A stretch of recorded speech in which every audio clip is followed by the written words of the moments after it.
All right, this is King Bucho. Welcome to BDA Boxing, the Boxing Debate Arena special Kumite edition. Live debates, that's right, 1 versus 1. Let's try to get some debates. Phone lines will be open. StreamYard will be open as well. So there's no excuses. You have to join the Kumite arena. Well, what's it called? I don't know. Was it a ring? It was something. Especially in the final. That didn't make fucking sense though in the movie. The ring like lifts up. But anyways, guys, welcome to the show. I want to give a shout out to everybody in the chat. Ivan Grigoriev. Yep, I think I got that name right. Padja, Giuseppe. Who else? Jim McDonald Boxing, RP1618, Rick Harmer, Miguel Nava. Guys, welcome to the show. We already have Stu on the line. Stu, what's... Oh, wait, hold on. Before I introduce Stu, gotta thank the winner of the month of December. The OG Boogie donated a lot of money through the super chats. That also had to do with him getting into his super chat battle with Slugger Sam. Obviously, G Boogie came out victorious, but Slugger Slam put on a fight, and he's also in the honorable mention category alongside with Mike P. So thank you, G Boogie, and thank you everybody who donated for the month of December. We really appreciate it, and we don't forget who donated. All right, let's start the Kumite here. Stu, how are you, man? I'm here, bud. What are you saying? Did you have some coffee? Well, yeah, I'm just gonna go and get a can of Coke in a minute. Yeah, Liven me up a little bit. I'm a bit tired. I have my coffee, so I'm all good. All right, I'll so be alright Stu, in a minute. Takes me 5 or 10 minutes to warm up. well, you can go grab a coffee if you want. I suggest everybody does the same. If you feel tired. Yeah, give me a couple of minutes then. All right. Guys, let me just set up the phone lines. Well, it's just gonna take 2 seconds. StreamYard is ready. And now we have the phone lines. There's no excuses, people. SSB28 in the chat says coffee. Coffee's code for... It's a code word for cocaine. Now, I didn't say that. That's illegal. So, no. All right. Setting up the phone lines. Now, guys, remember, you can debate anything you want, about anything you want. There's actually no... In the title, I added is Ryan Garcia overhyped? I think that's a interesting topic. Some people think he is. Others obviously don't. And I base this on what I've seen. Now, press 1. In the Your show is scheduled to start in 14 seconds. Shut up. Anyways, as I was saying, yeah, I've seen there's a lot of comments from Ryan Garcia fanboys. Now, it's okay if you're a fan. But if you're a fanboy, then we might have a problem. But then again, I believe in free speech, so it's your right to be a fanboy. But I want you to call in if you are.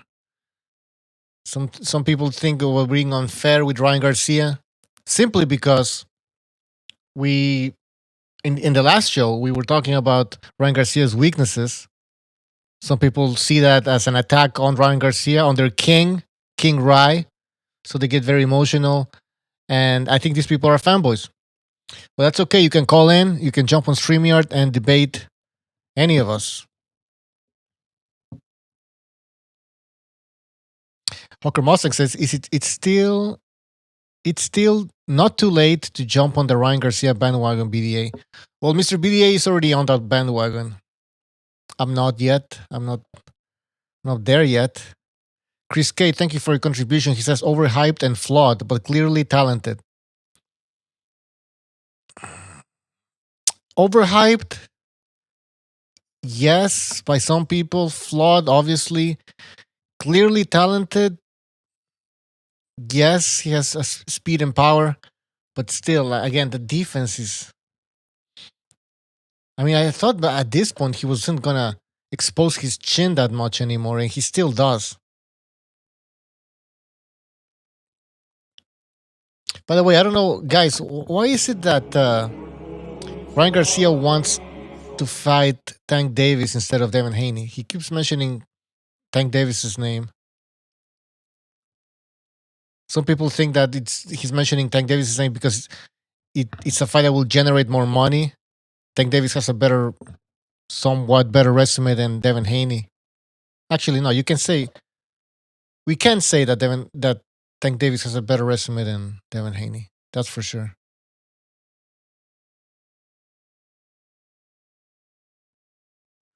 Reptile Lifestyle says, BDA, we personally invite you to the Pepsi.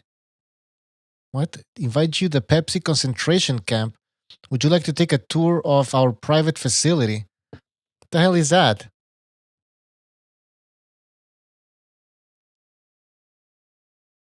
All right. Phone lines are open. People call in. Don't be shy. Now, if you guys don't remember how the Kumite works, it's basically 1-versus-1 debate. So Yeah.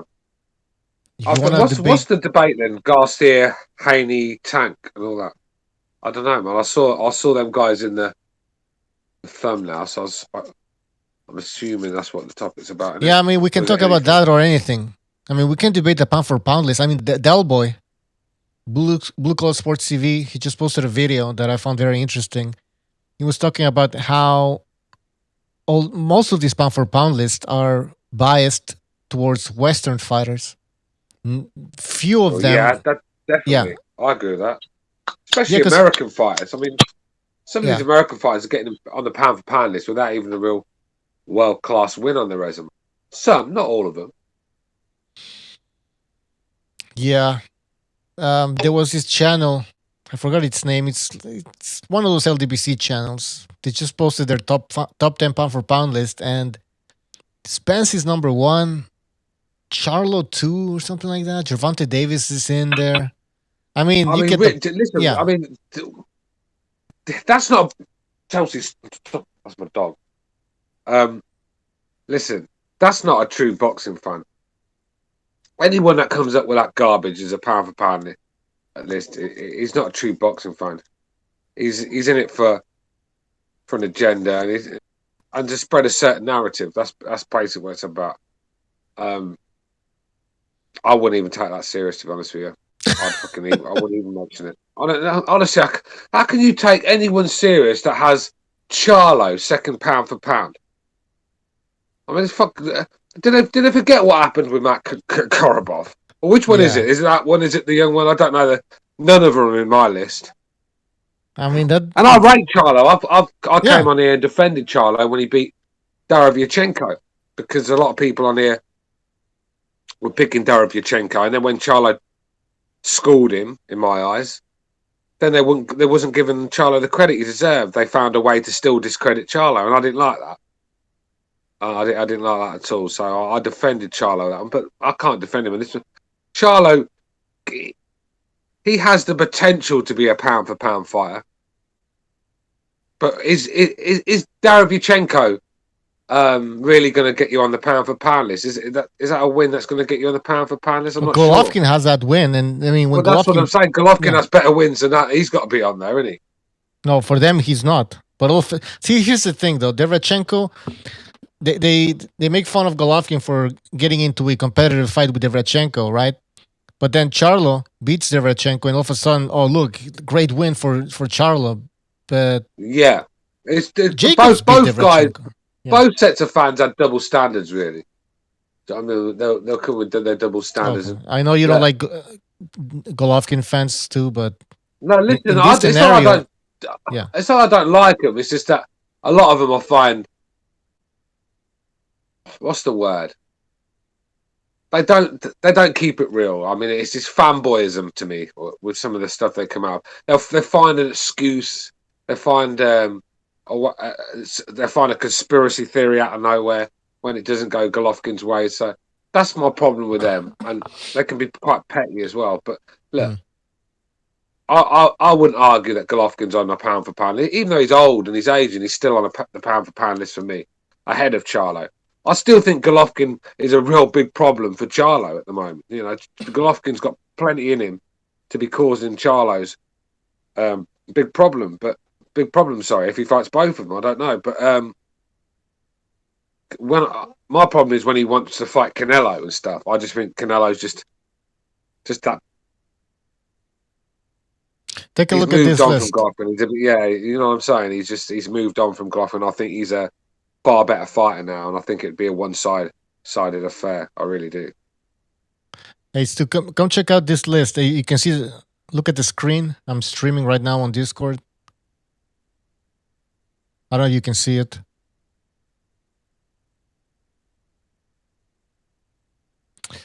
All right, just trying to figure it out. Guys in the chat, what do you think about this? I found this from some YouTube channel. They sound like LDBC, so they probably are. I mean, Caleb Plant, number 10. Shaka Stevens, number... I'm surprised. I think Josh Taylor must be the token white guy. I mean, come on. I guess because he's an honorary black or something. No, whose list is this? It's called Champ Side. It's a channel I found. Oh, it's on YouTube, obviously. Yeah. Champ Side. Yeah. I mean, Spence number 1, based on what? Like he beat Danny Garcia. So that, I mean, when's Danny Garcia gonna fade? I mean, how does Caleb Plank get number 10? I mean, fucking what? Jermall, I can understand. No, sorry, Jermall. Where's Jermall? Okay, Jermall, they have number 2. No, Jamal. Oh yeah, sorry, Jamal's number 2. So I was getting it mixed up. I thought it had Jamal number 2 because for me, I prefer Jamal. I think he's the better fighter. A lot of the guys on the panel they prefer Jamel for some reason. I just don't. I think Jamal's got a bit more spite in him. I prefer his style of fighting. But hey, I mean, there's not a lot of difference between the two, so I've got no problem with you preferring Jamal. But to put Jamal number 2, I mean, if you're gonna go with that criteria on your pound for pound list, then Jamal Charlo's got to be number 3 then, because I mean, there's nothing between Jamal and Charlo. Actually, he should be number 2, and Jamal should be number 3 in my eyes, if that's how you're gonna do it. But I mean, it just doesn't make any sense. Jamal's the better brother for me, but yet he's at number 9. Yet Jamal's at number 2. I mean, it's the whole thing's a mess. It's like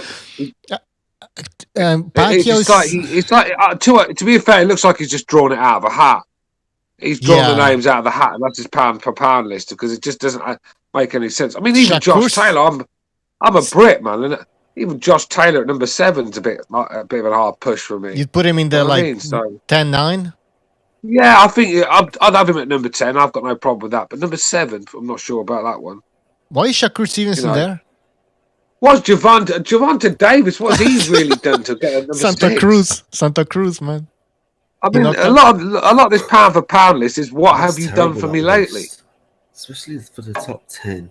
That's messed up. Who's got Errol Spence at number 1? That's just crazy. No. Who's that?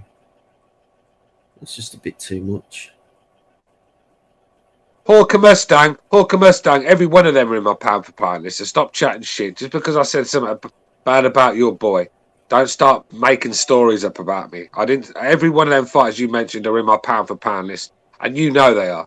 Stop being a cornball, making up stories, or you'll end up with Jason Bourne on the scrap heap. Who's this? Sinaloa, Central Mexico, whatever. Oh, it's Pigeon? Pigeon, is that you? Yeah, I just think that list is absolutely... Yeah, that's me. Can you hear me okay? Yeah. Yeah, that list is the biggest load of shit I've ever seen in the history of life, really. You know, when they burnt the library down in Alexandria in the Roman times, that list needs to be burnt down, basically, because I've seen some crap, but OMG. So they've got Spence at 1, a bit of Charlo at number 2, he's about as versatile as a fart. Got Terence Crawford, which I can agree with. Manny, I can agree with. Teofimo, I don't necessarily agree with that. I know he's he's unified, or they're staying undisputed at 135. But yeah, there's only one fight really. How can Lomachenko not be on that list because he had one dodgy performance against Teofimo, which was a close fight, and a fight that he was clearly injured as well. And I tell you also too. So I mean, look, that wasn't. Hang on a sec, Pigeon. Yeah, sorry. That wasn't a Pigeon. Just mute yourself when you're not talking, bro. That wasn't a fight where. Is this guy for real? Does he keep talking, or is it me? No, go ahead. Go ahead. Nobody's talking. Well, I'm getting a feedback there. I'm getting a voice feedback. But yeah, I mean, that wasn't a fight where Lomachenko got bashed up. You know, it wasn't where he got schooled. It was a close affair. You know what I mean? And so to chuck him out the pound for pound list for a close fight, I agree. Teofimo deserves to be in there for his win and that lot. You know, but to have Gervonta Davis ahead of Lomachenko is madness for a start. Shakur Stevenson. I mean, that guy shouldn't be in the top 50, never mind top 10. Come on, man. By the way, I just want to thank Recognize the Matrix for his generous contribution. He says, salute to the BDA crew, but I have to disagree on this one. That list is 100% accurate. I thought that was X for a second, but it's actually Recognize saying this, so I'm very disappointed. Stu, you know, also one thing I have to mention, if Deontay Wilder wouldn't have lost, I'm pretty sure he would be on this guy's list. Yeah, but like I said, if he kept it real, if he was going to put Deontay Wilder on that list, then Fury has to be on that list as well, because Fury just whooped his ass. So, I mean, look, these guys are. I don't even know why we're even giving this pound for pound list any sort of time and attention. I just don't get it. I mean, it's just nonsense. I think we should move on. Let me find someone else's pound for pound list. At least someone that knows something about boxing. Come on, man, this guy's a fucking clown. Yeah. All right, enough of that shit. Pigeon. Where's Pigeon? We will lose Pigeon. Pigeon was saying that... yeah, I just unmuted myself. All right. Didn't you say that you see a little bit of Eric Morales in Ryan Garcia? Yeah, I think I mentioned it, didn't I, when I was drinking after the fight? I sort of, yeah. I think there's a lot of potential with him. You know, that fight was good. You know, he took care of business with that guy. I don't even think Luke Campbell did him much damage, to be honest. He pulled out of the punch, that punch where he dropped Ryan. He was the typical English style. He wasn't certain whether he was going to knock him out, so it was more an opportunist knockdown than I would say anything. I know a lot of people will disagree, but I do see a lot of Morales in Ryan Garcia. Yeah. All right, who wants to debate Pigeon here? I'm not sure about that one, but yeah, I'm not really sure this about is that one. This is the real me who's on here. Garcia, so yeah, sorry. Garcia. He's a work in progress, you know, and in the day he's still green and he's still got a lot to learn. But he looks like he can go all the way if he gets the right matchups. And look, I think he's got the right team behind him.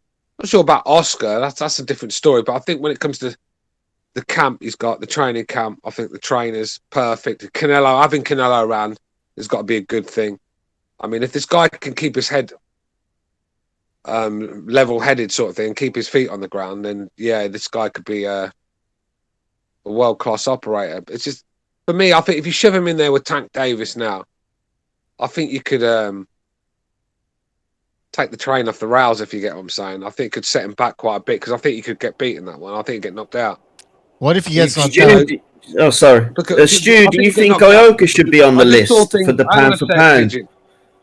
I'm going to set Pigeon. Because hold on. I think he'll get knocked out, because Butcher asked me a question. I think he'll get knocked out because he still shows a lot of weaknesses in there defensively. He's a joy to watch when he's letting his hands go, but you see him. I mean, he's got a lot of flaws. I mean, he's always sitting square on for a start with his chin in the air and his hands down, like he did against Campbell. You do that against Tank, and it's sleep time. You know, Tank's just explosive at mid-range and in the pocket. And I think that's the sort of style you need to beat Garcia. I think Garcia was just... Campbell was very lackluster for me. I mean, he was pushing out his jab. I mean, he was falling short with it. Garcia was having to do a lot to get out of the way of Campbell's punches. There wasn't really any combinations coming. It was just predictable stuff. Like I said, I think that's what shocked him, the knockdown, because Campbell was so predictable, and then he sort of like threw one to the body and came over the top with a big left. And I think he got complacent because he didn't think anything was coming back, and then he realised it fucking was. And I think once he got up, I thought he was a lot more solid defensively.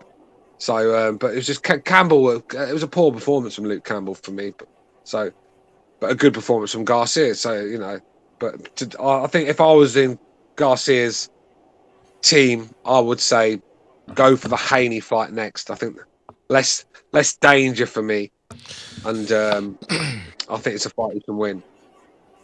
Pigeon, go ahead.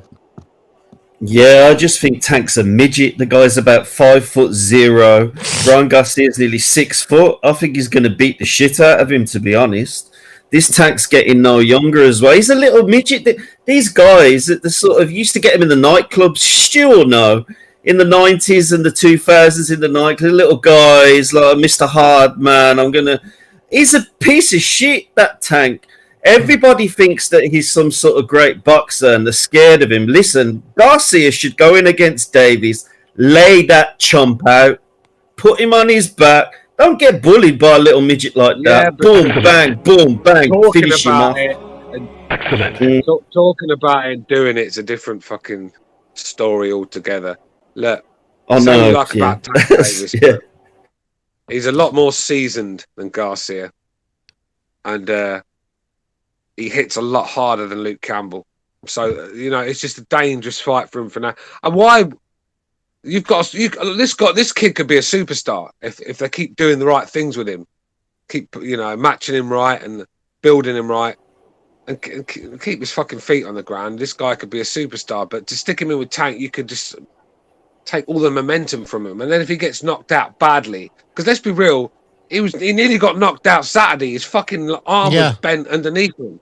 That's a sign of someone that's really hurt. And I was surprised he got up and performed like he did. So he was close to getting knocked out Saturday. I mean, look, a bad knockout can set a fighter back a long way. I've seen it so many times when you get a good young prospect looking good, he gets caught with a big shot and he's never the same guy after that. Yeah, I thought he was knocked out, Stu. When he hit him with that punch, when Campbell hit him with that punch in the second round, I thought he was done.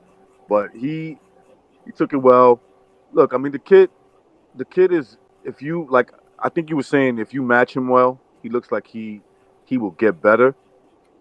The situation with Tank, I get what Pigeon is saying, the height, but the difference is that, you know, Tank is solid with his size. He doesn't have a problem fighting big guys like that. And I don't think Ryan Garcia has the style. Like, if he was like his father, his real father, De La Hoya, when he was younger, when he had already a decent jab, he would knock out. He probably could knock out Tank, but he needs to develop that. I'm talking about right now. If they were to fight, judging on his last performance, I think Tank would knock him out, or at least beat him on point. All right, guys. Kenshiro, thank you for your contribution. He says, "Orale ese, where is Canelo for real?" I'm pretty sure he's talking about that LDBC. Yeah, I mean, any list that doesn't have Canelo Alvarez on it, I'm just not interested in even looking at it. Yeah, I recognize what is that fucking old music you keep playing in the background? The chant? Oh no, that's the alert. That's a donation alert. It reminds me of that film Excalibur. Can you remember that King Arthur? Yeah, the 80s movie. Yeah. Sorry, I gotta mute myself, mate. Every time I hear that music, I want to pull the fucking sword out of the stone. Cause what's going on here? Come on. Anyways, hold on. There's another. another. Play that song. Stu starts thinking he's in medieval times and shit. There's another super chat. High and low sports Centrum. He said, "Thank you for your contribution, man." He says, "Teofimo Lopez, undisputed certified champion of the world." Yeah, he's the undisputed lightweight champion, in my opinion. I mean, undisputed, whatever you want to call it, unified. He's the best. He's a lineal. No doubt about it.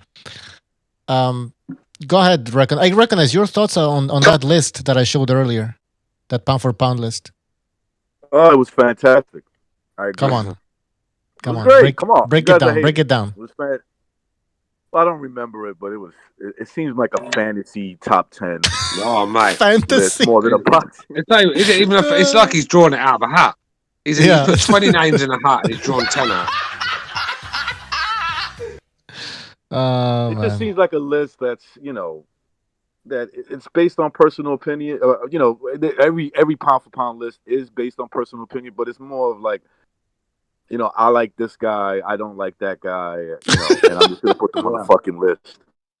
Hey, that's how you do it, man. The guy's undefeated, this guy, he's a good boxer, but I don't like him, so I'm not even gonna put it in my top 10. Can we move on from this? Can we move on from this garbage pound for pound? Stu, we had a phone call. Let's change the mood. 937, you're on the air. 937. 937. Are you muted? Probably muted. Fuck. Hold on. No, he can't be muted. Hello? Fuck. All right. Call back again. I don't know what's happening. Yeah. You failed. Fuck. Again? I bet that's you, Butcher. You always forget to press a button or something. Oh, yeah. Hello. Oh, shit. You were muted. I knew it'd be something to do you, Butch. Fuck. Yeah, Butcher had him muted. I thought I was muted. Anyways, guy, call back again, all right? And there was another guy who called in also. Call back also. Anyways, in the meantime, people, don't be afraid to debate any of us. It's going to be a friendly discussion. Don't be afraid of Stu. I know a lot of you guys. Hey, Stu, somebody said yesterday that you rule the chat with an iron fist. Is that true? I've had to, ain't I? I've had to go communist on these motherfuckers. I've had to go communist on these motherfuckers. I know. I have. I mean, I've had to take their freedom of speech away from them. You see why sometimes communism is very useful? Well, it comes in handy when you're on the BDA show, that's for sure. That's about the only thing it does come in handy for. But, I mean, look, there's only so much nonsense a man can take before... you can see why. I mean, look, men snap and kill their wives. Mm-hmm. So any man has got it in him to snap. And these guys I'm dealing with, mate. I mean, it's a good job I'm a calm, collective guy, really, because I'd have snapped and killed someone by now. The nonsense I get from these guys, man. Do you know what I mean? But look, all jokes aside, had to be quite tough on them the other night. Their trolling was getting ridiculous. And I haven't timed anyone out tonight. Well, that's why Bin Laden went so mad, because he had 54 wives. So the reason he blew up the World Trade Center, because obviously he didn't want to argue with 54 of his wives. So that's my view on that. Anyway, good point. Imagine having 52. Hey, justice for Jason Bourne. Jason Bourne is going to get executed the old school way. I thought you blocked him. Oh shit! He's going to be executed by lethal injection, but I'm going to put some in that lethal injection, mate. Have you seen where it just fucking? No, I'm not going to say. But just put it this way. You're gonna make him die like a heroin addict. He's gonna have like seizures on the floor. Viral of another chuck. Oh no! Have you seen Law Abiding Citizen when he injects him with that thing that numbs him up and just chops him limb by limb and makes him watch it? Oh yeah. Law Abiding Citizen. Law Abiding Citizen. He puts the mirror there, innit? So he can watch himself getting chopped up.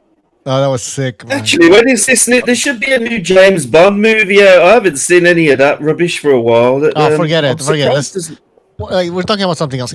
First of all, the Ghost of Slugger Sam. I don't know why he has another account. The Ghost of Slugger Sam.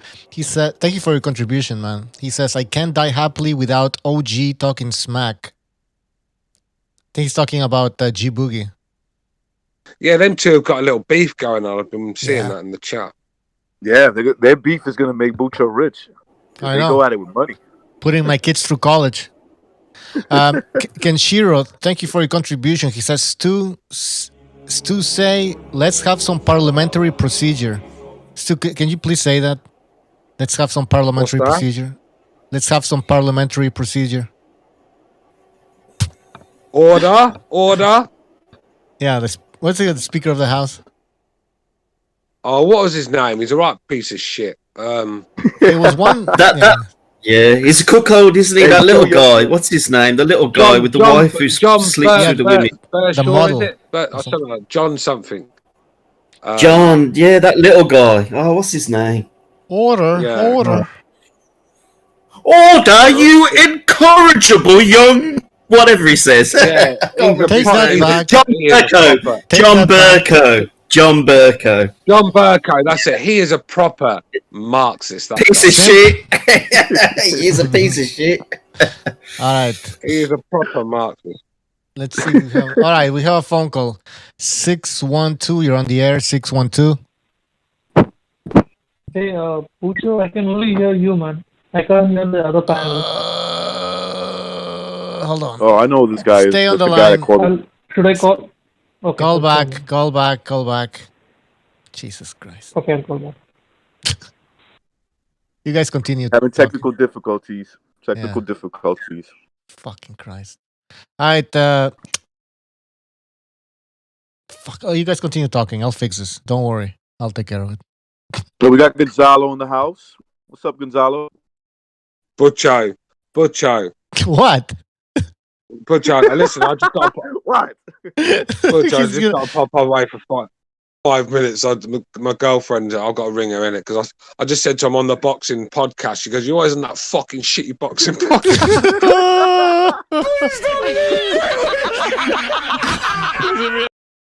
All right, that's true. Give me 5 minutes. Give me 5 minutes. Be ashamed of yourself. I take it that Stu's girlfriend came in with she probably got a nice little surprise outfit for him or something like that.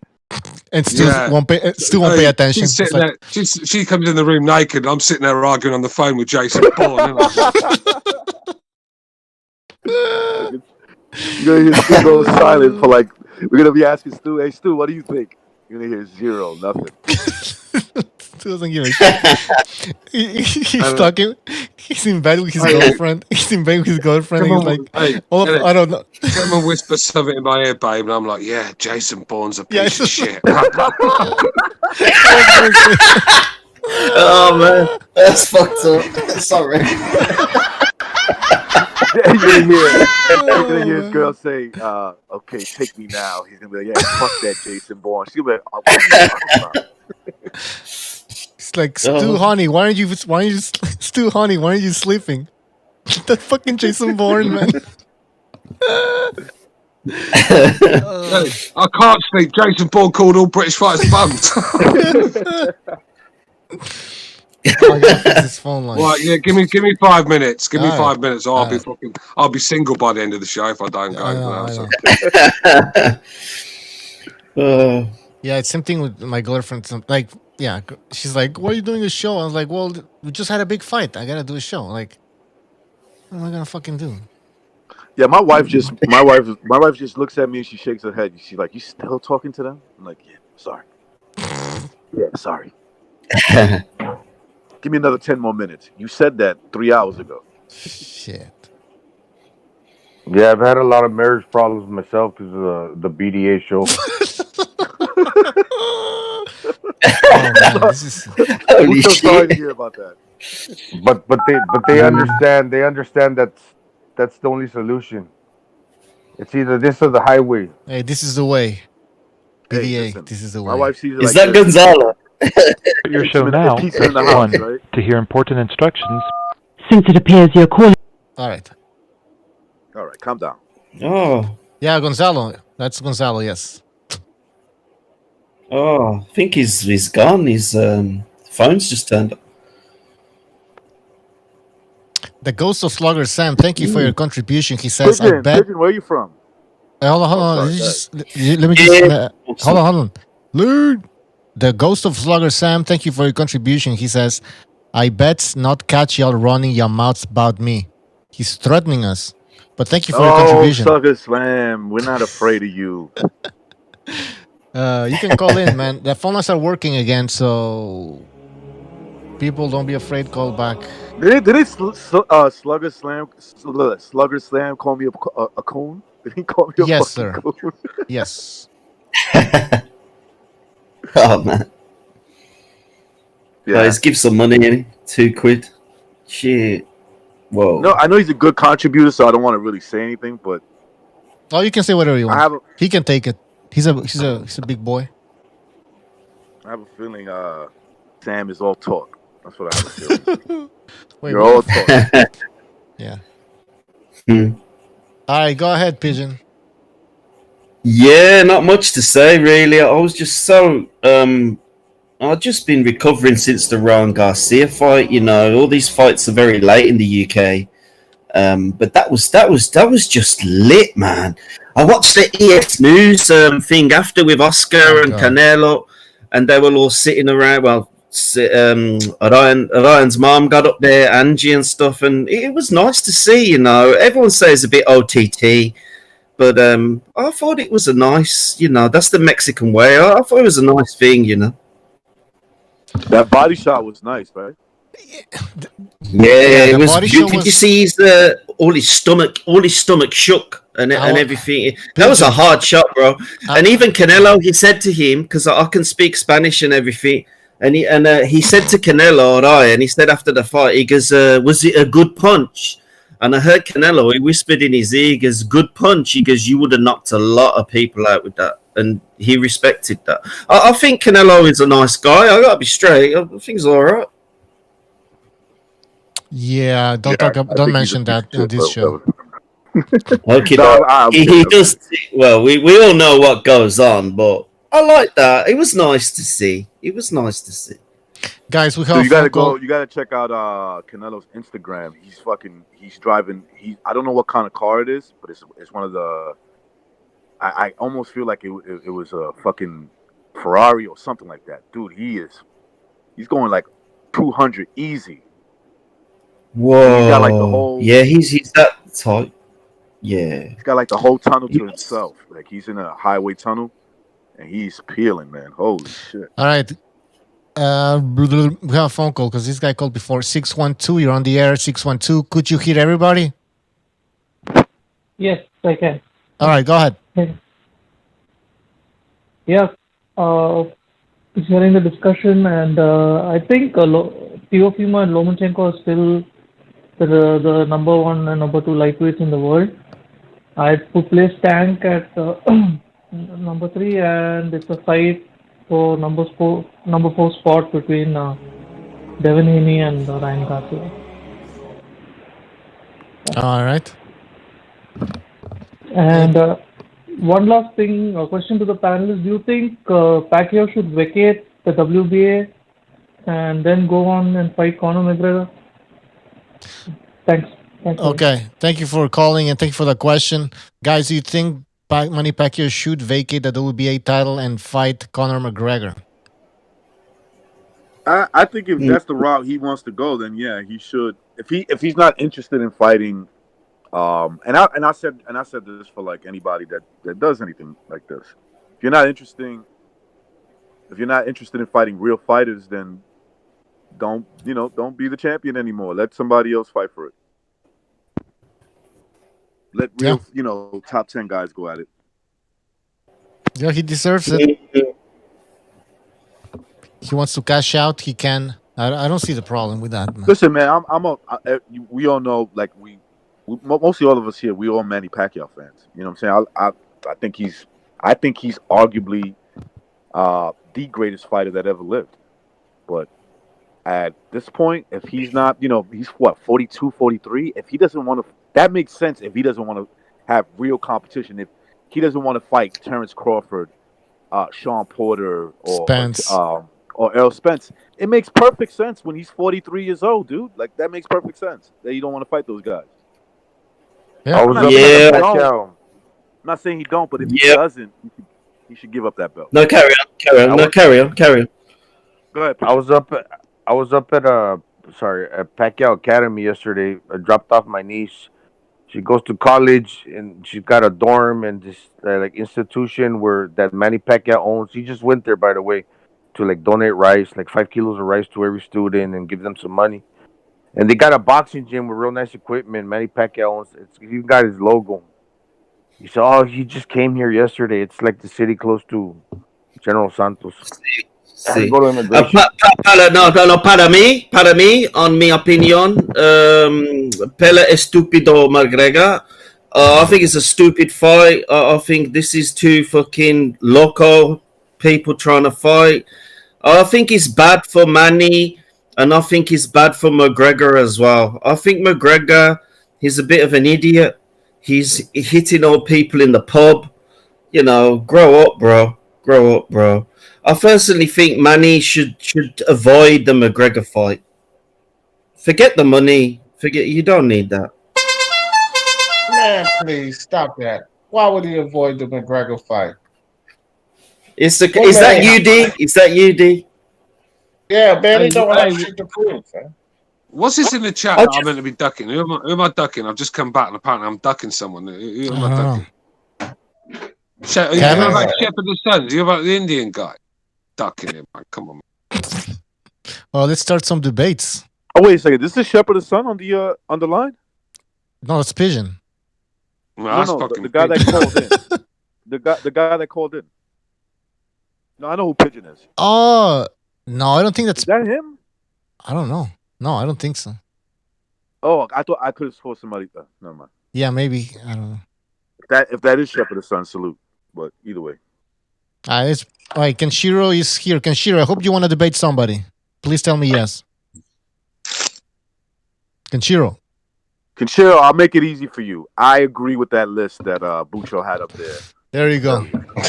Prove me wrong. You're gonna have to wait about half a minute. My phone is playing up, but give me 30 seconds and I'll come back to you in a second. All right. Okay. All right, Kenshiro. What topic are we talking anyway, boys? McGregor against Manny. McGregor Pacquiao. I might go back and read my girlfriend. Fuck that. Stu, I was saying, you know what? Sure, I I'm back don't anyway. mind Pacquiao if this is what he wants to do, but he should give up the belt. And if he's not interested in fighting the top guy, yeah. I mean, look, and I wouldn't even knock him. I agree with that. Stu, he's 43 years old. I don't even mind if that's the case. Exactly. I mean, we've got enough divas in that division as it is. We don't need Manny Pacquiao Right, we don't turning. need Manny Pacquiao to turn into a diva now. No, we don't. Look, if he wants to go and fight McGregor, then go and fight McGregor and call it a day. That'd be he'd make enough money to call it a day. And he deserves that McGregor fight. If he wants to go and make himself 50 million, he deserves it. And in fairness, when Floyd Mayweather did fight McGregor, he didn't have no belt. So, really, it was no harm, no foul, right? Yeah, look, I get that. If he wants to fight McGregor, then give up the belt and go and fight McGregor and sail off into the sunset. That'd be my advice to Manny. The WBA say they're going to strip him anyway if he takes on that McGregor fight. They ain't going to have no choice. They're taking the belt from him. They should, and I don't care if Manny takes the McGregor fight because he'll be retiring from boxing a fucking champion, and he's already an active legend. So fuck all of them. He can do what he wanted. Yeah, I just don't think I agree with that, but then just don't hold the belt hostage. We've had enough of those champions. Drop the belt. Yes. Drop it. All right. Kenshiro. Oh, wait, hold on. The Ghost of Slugger Sam, thank you for all these contributions. Let's read them all. He says, he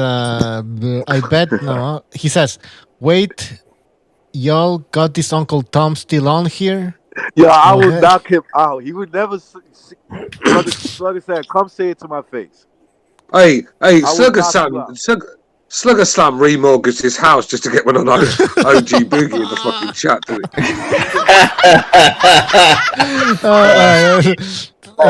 That's messed up. Hold on. He has another super chat. He says, put your money where your mouth is, coon. You Uncle Tom. And then he's... Sorry, kids. We're gonna have to sleep in a homeless shelter tonight. But I've got one on OG Boogie tonight. Oh man! And then sorry, family. I'm gonna. We have to sleep in a fucking homeless shelter because I got to prove a point on media. Yeah, I guess. Yeah, read it. Hey, while OG Boogie's sleeping, G Boogie's sleeping in his nice, comfortable bed. He's in a fucking on a floor, isn't it, in a homeless shelter, just because he wanted to get one on a bed of nails. He's probably on a bed of nails with a pillow made of duck feather. Okay, then he says stew shuncho or bucho, fish and chips eating behind up clown. I don't know what that means. Stew, fish and chips I eating. don't know who that guy is, but I suggest going back to school. That'd be a start. He's just hating on us because we're from the UK, so he's making a fish and chip joy. Learn English, and then come back and. He's from Ontario, Canada. He's from Ontario. That's what. He's a bit of a froggy. He's a bit of a froggy. Yeah. Oh, he's French. No. He's from Ontario. I bet he was shaking in his boots just typing it to me. Stu, Ontario is English Canada, so he's not from Quebec. Go and eat a snail's butt, mate. Go and eat a snail's butt. All right. Sorry. Hey, well, that certainly wasn't an English guy that typed that. Well, if it is, he should be ashamed of himself. All right, let's see. We have this guy, Justin. What's up? Yo. What's up? So I wanted to debate you, not really debate you, but say my points. Okay. So first of all, I wanted to say that look at the IBF, the WO, the WBA, and the WBC. They all have Haney as the champion. If you look on their websites, the WBC champion. This is facts. You can look it up if you want to. If you don't want to, you don't have to. He's right. He's right. They do have him. Yes, I'm right about that. Then let's go over to the franchise belt is not recognized. These are facts. Which like is the WBO stupid, took a while for it to get recognized. Right? So it was not. So all the champions who had the title defenses of the WBO when it was not recognized, it does not count. Their title defense do not count. So what I'm saying is facts. That's why Teofimo is not undisputed. If he wants to be undisputed, he has to fight the WBC champion, who is Devin Haney. Hey, listen, caller. I agree with what you just said because it's factually true. There is, if you look at these rankings, you'll see that they have Devin Haney as the WBC champ. But what you're also failing to bring up is that the WBC made the franchise to elevate the fighter. So they even said that these fights are for undisputed. It's for the guy, whoever wins the fight between Lopez and Loma, we're going to be the undisputed recognized champion. And so you got to blame the WBC for causing this confusion. Remember, they didn't strip Lomachenko of the WBC. They elevated him. And so when he fought Lopez, they said that franchise, the WBC, is on the line. It's for undisputed. Okay, so let me do it for. Alright, so okay. Now listen, you can't rebuttal because you just said you wait. You just said WBO franchise. Nobody cares about what you just said. You shut the fuck up. Wow, this guy's going crazy. Wow, this guy's going crazy. Get a job. You just said WBO franchise champ. You've got no understanding. You sound like a complete moron now. You're an idiot. Look, get some help. I know what he meant. At the end of the day, franchise means absolutely nothing to me. So can we get some order in here? What an absolute shut up, pigeon. Shut up, man. Get some foot joke. So what I was saying was no, man, I'm muting people. Guys, everybody shut up. Who has the background? Let me get there quickly. This guy's an idiot. Yo, you're an idiot, pigeon. Shut up, you bum. All right. Pigeon's out. Pigeon's out. Pigeon's. Everybody shut up. Please mute your mics. You give guys opportunity to come on here, man. No, for fuck's sake. All right, Pigeon, you're on timeout. All right, let's Justin. Man, I want to hear more of Justin. I want to hear what Justin. Yes. Why are you screaming? I don't know where, man. Come on. All right. That was me. So That was me. My what bad, I was Mucho. going to Look, say, I almost let me forgot. clean up this kid real quick. Pigeon No, taking too mute long. it, bro. Mute it.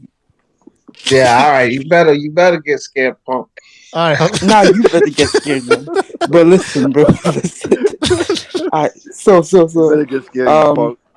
Oh man, what I was gonna say was that listen, they did strip Lomachenko. They offered Lomachenko the franchise belt, which is known for ducking mandatories. Am I right?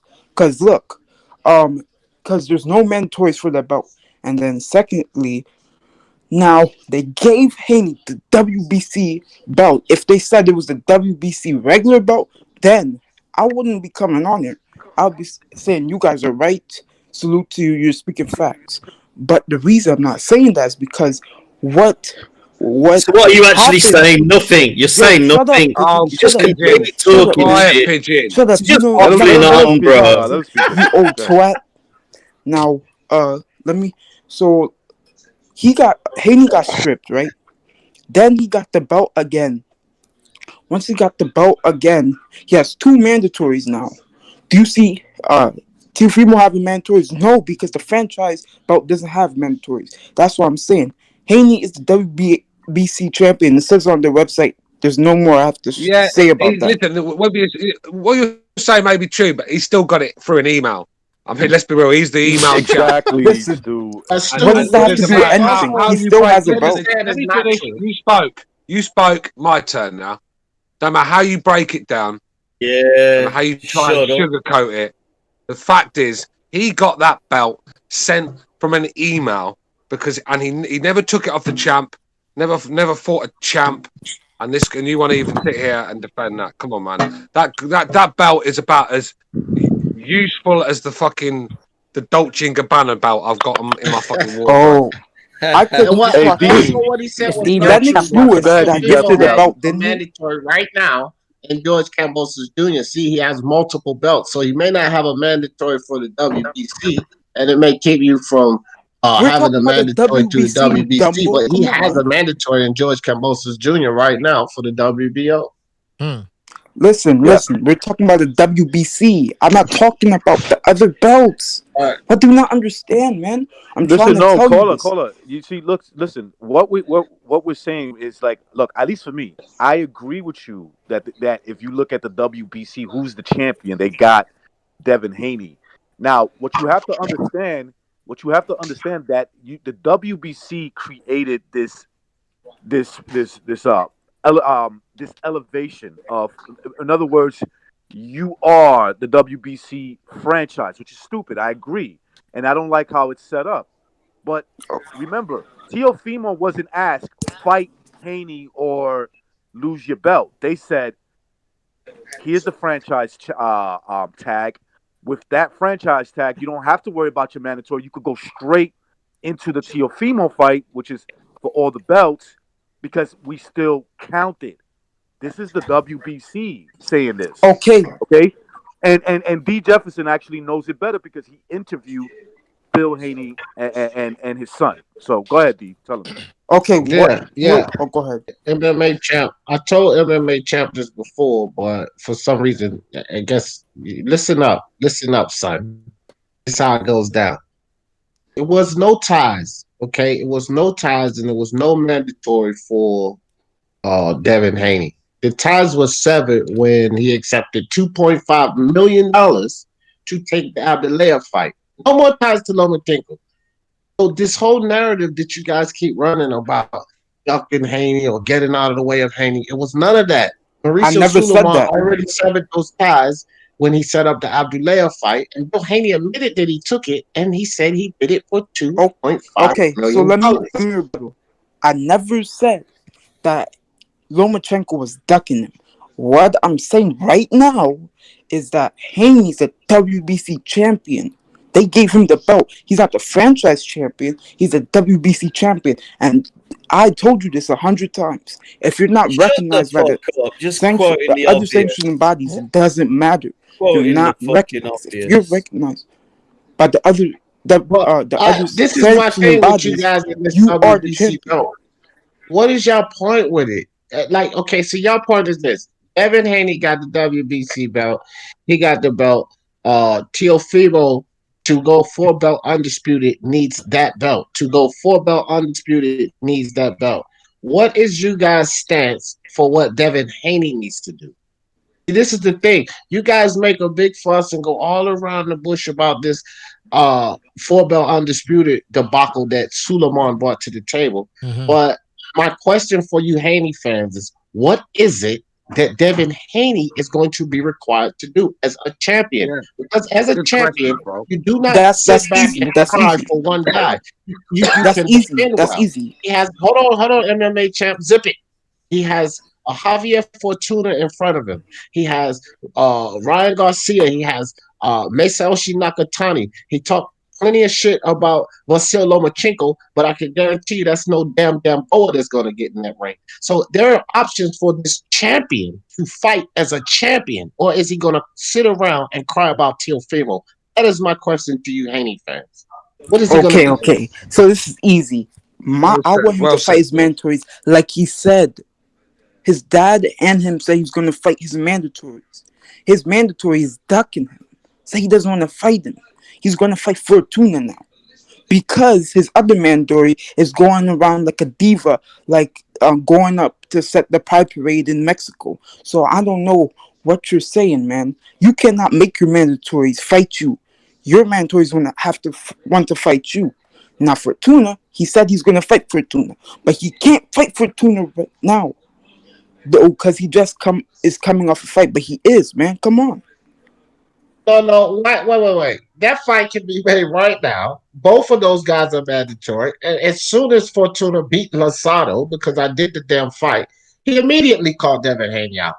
The papers can be put into motion right now, son. So stop all your nonsense with this, with your H money. Listen, it cannot be made now. So why is it that? Wait, let me speak, man. WBC don't have any credibility right now. I've been saying it for a couple of years now. The PBC this organization is hit rock bottom. There's no limit. There's no limits to what these guys will do to facts. And to make a mockery of the WBC, because when I was growing up as a kid, that green belt meant something, man. It did. It was always that green belt. Whenever you see that green belt, you just knew that guy was the best. But now you see it; they're giving them away in Happy Meals as fucking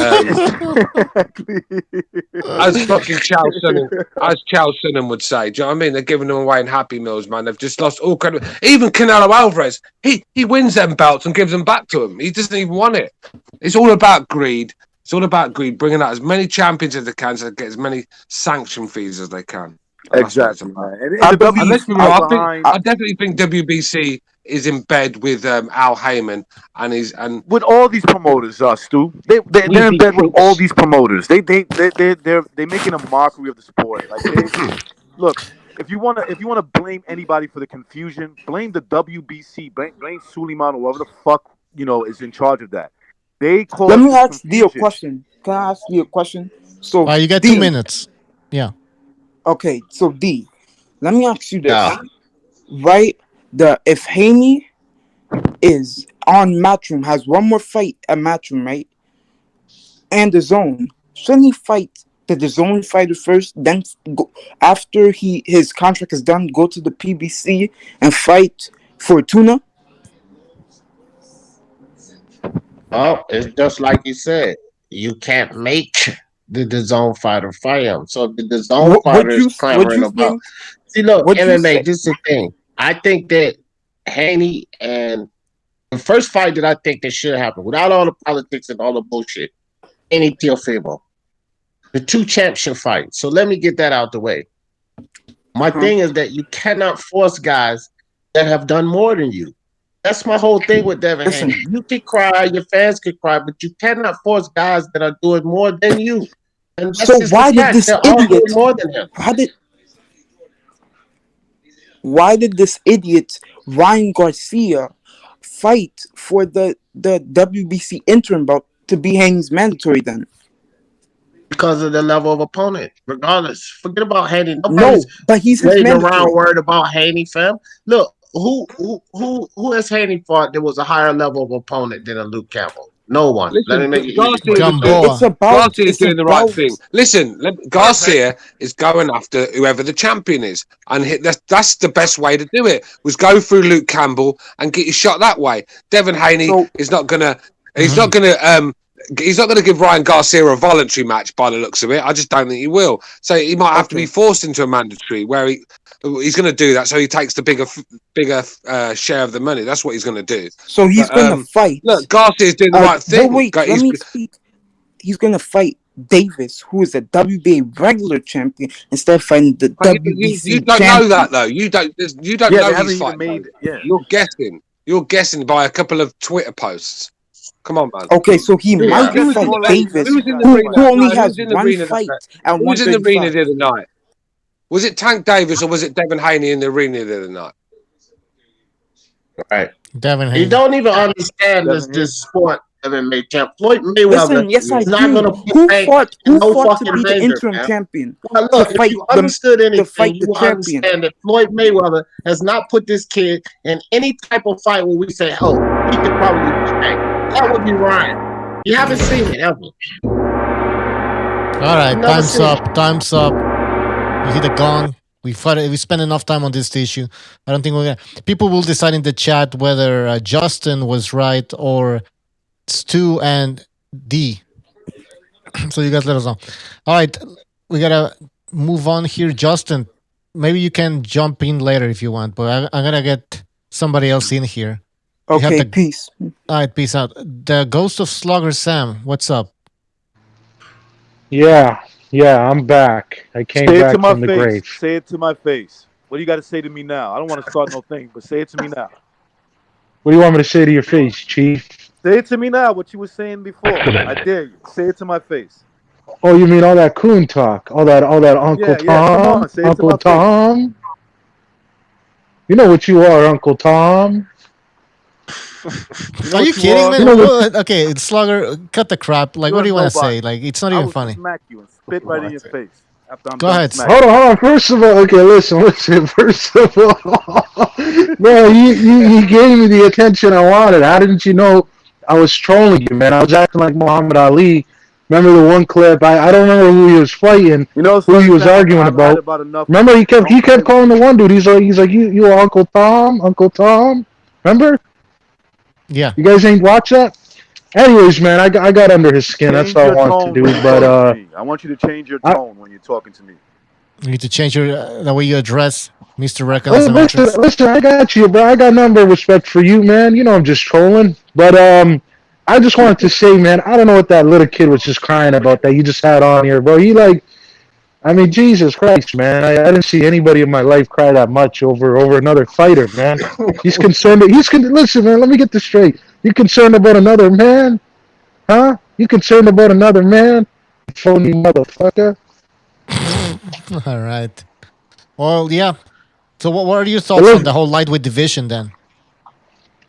My thought on the lightweight division is these clowns fought in the Robert Duran. Why did I say De Niro? What the fuck? I don't know. Roberto Duran. I'm getting De Niro and Duran. Roberto.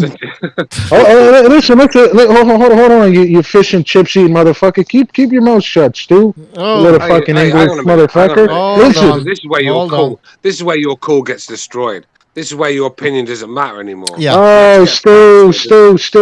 I've seen you. You sound like one of them dumbass fucking hillbilly rednecks with an IQ. I'm not though. I live in Canada. I'm not a down south guy. I'm not a down south guy. I live in Canada. Relax. You got dreadlocks because you haven't washed your hair. Get out of it, stink bomb. Stu, listen, Stu. The dentist called. They said you need to go back and clean your dentures. Go and clean your caravan up, stink bomb. All right, Ghost. Slugger Sam, I should say. Come on, let's... BDA, just give me one more section. Stu, the dentist called and you need to clean your dentures, all right? Knock it off. All right. Don't make me kick you out, Slugger Sam. Keep it civilized.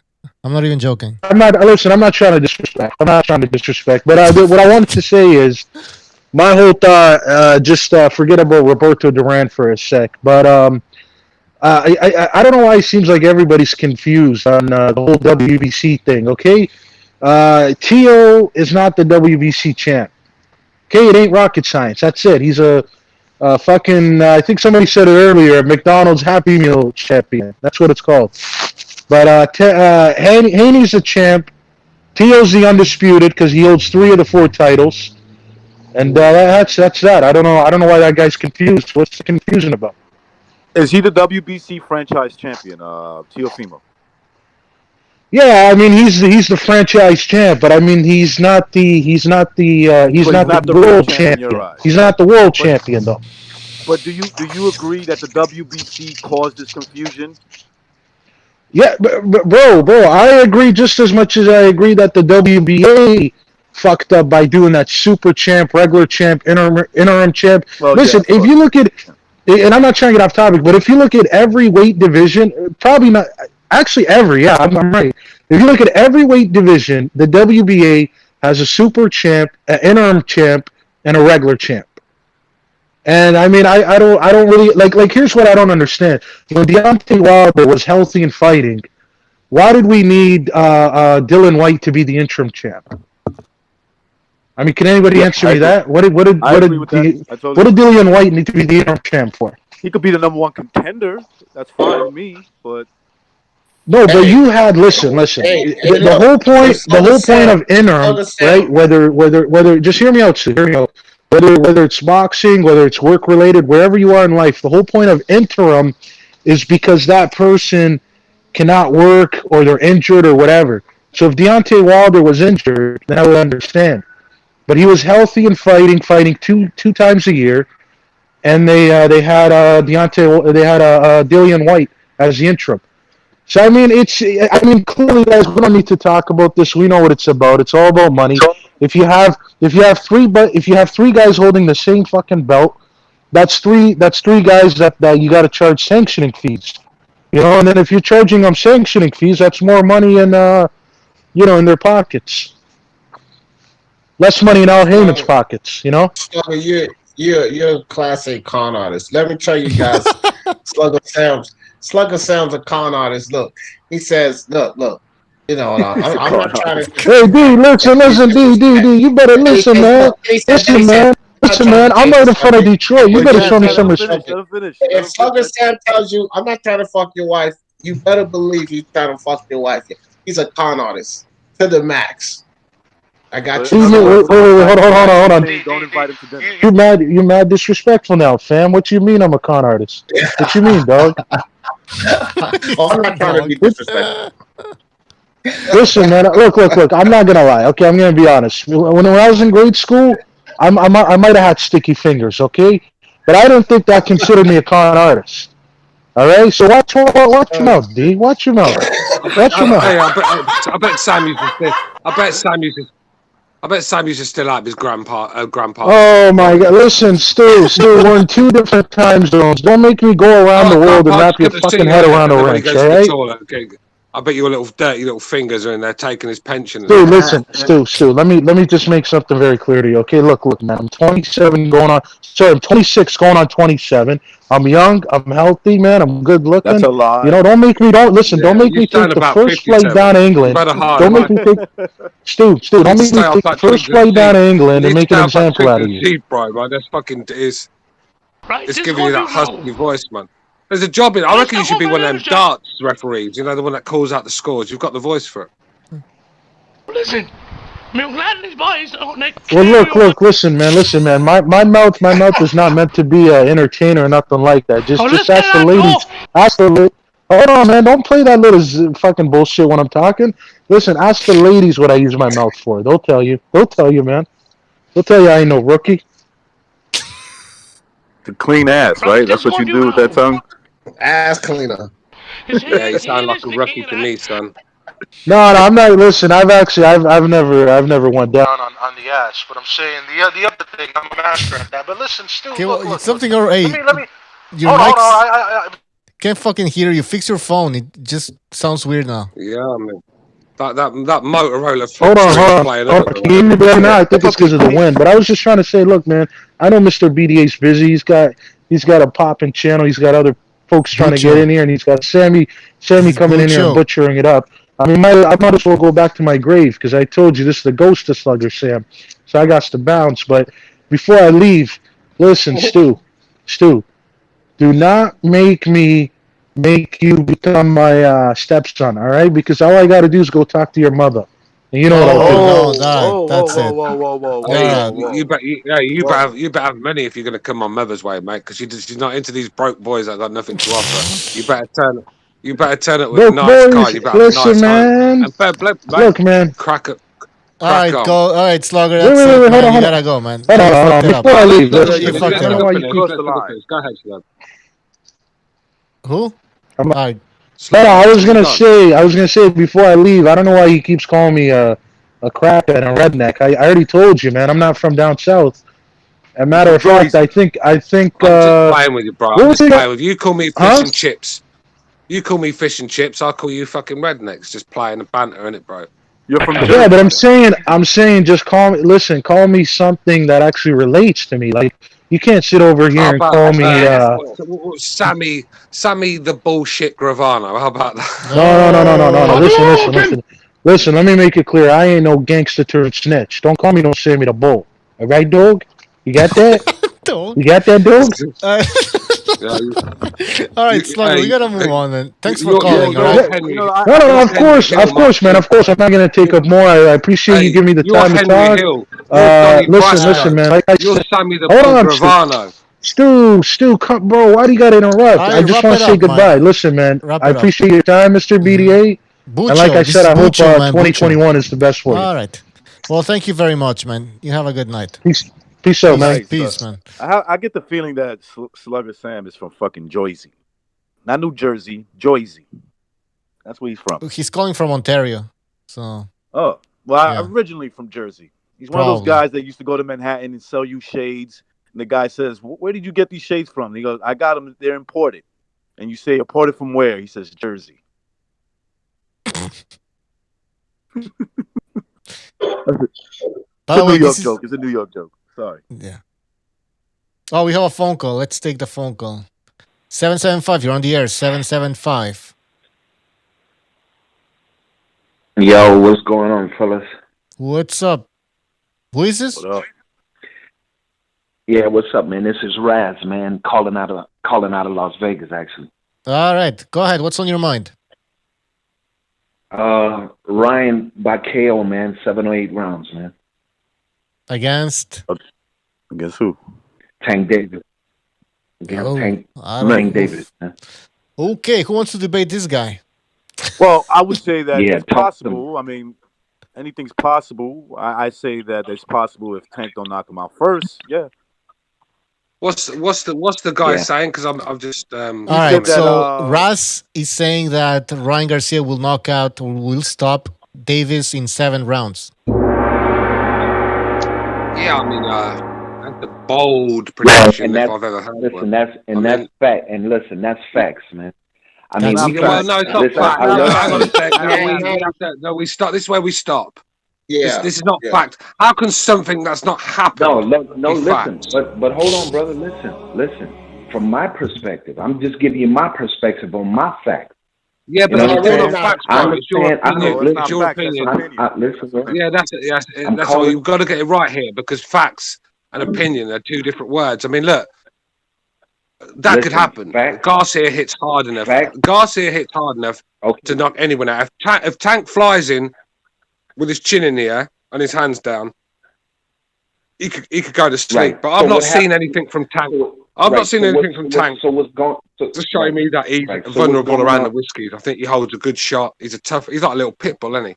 And I think the problem is what's Garcia going to do when he takes a shot?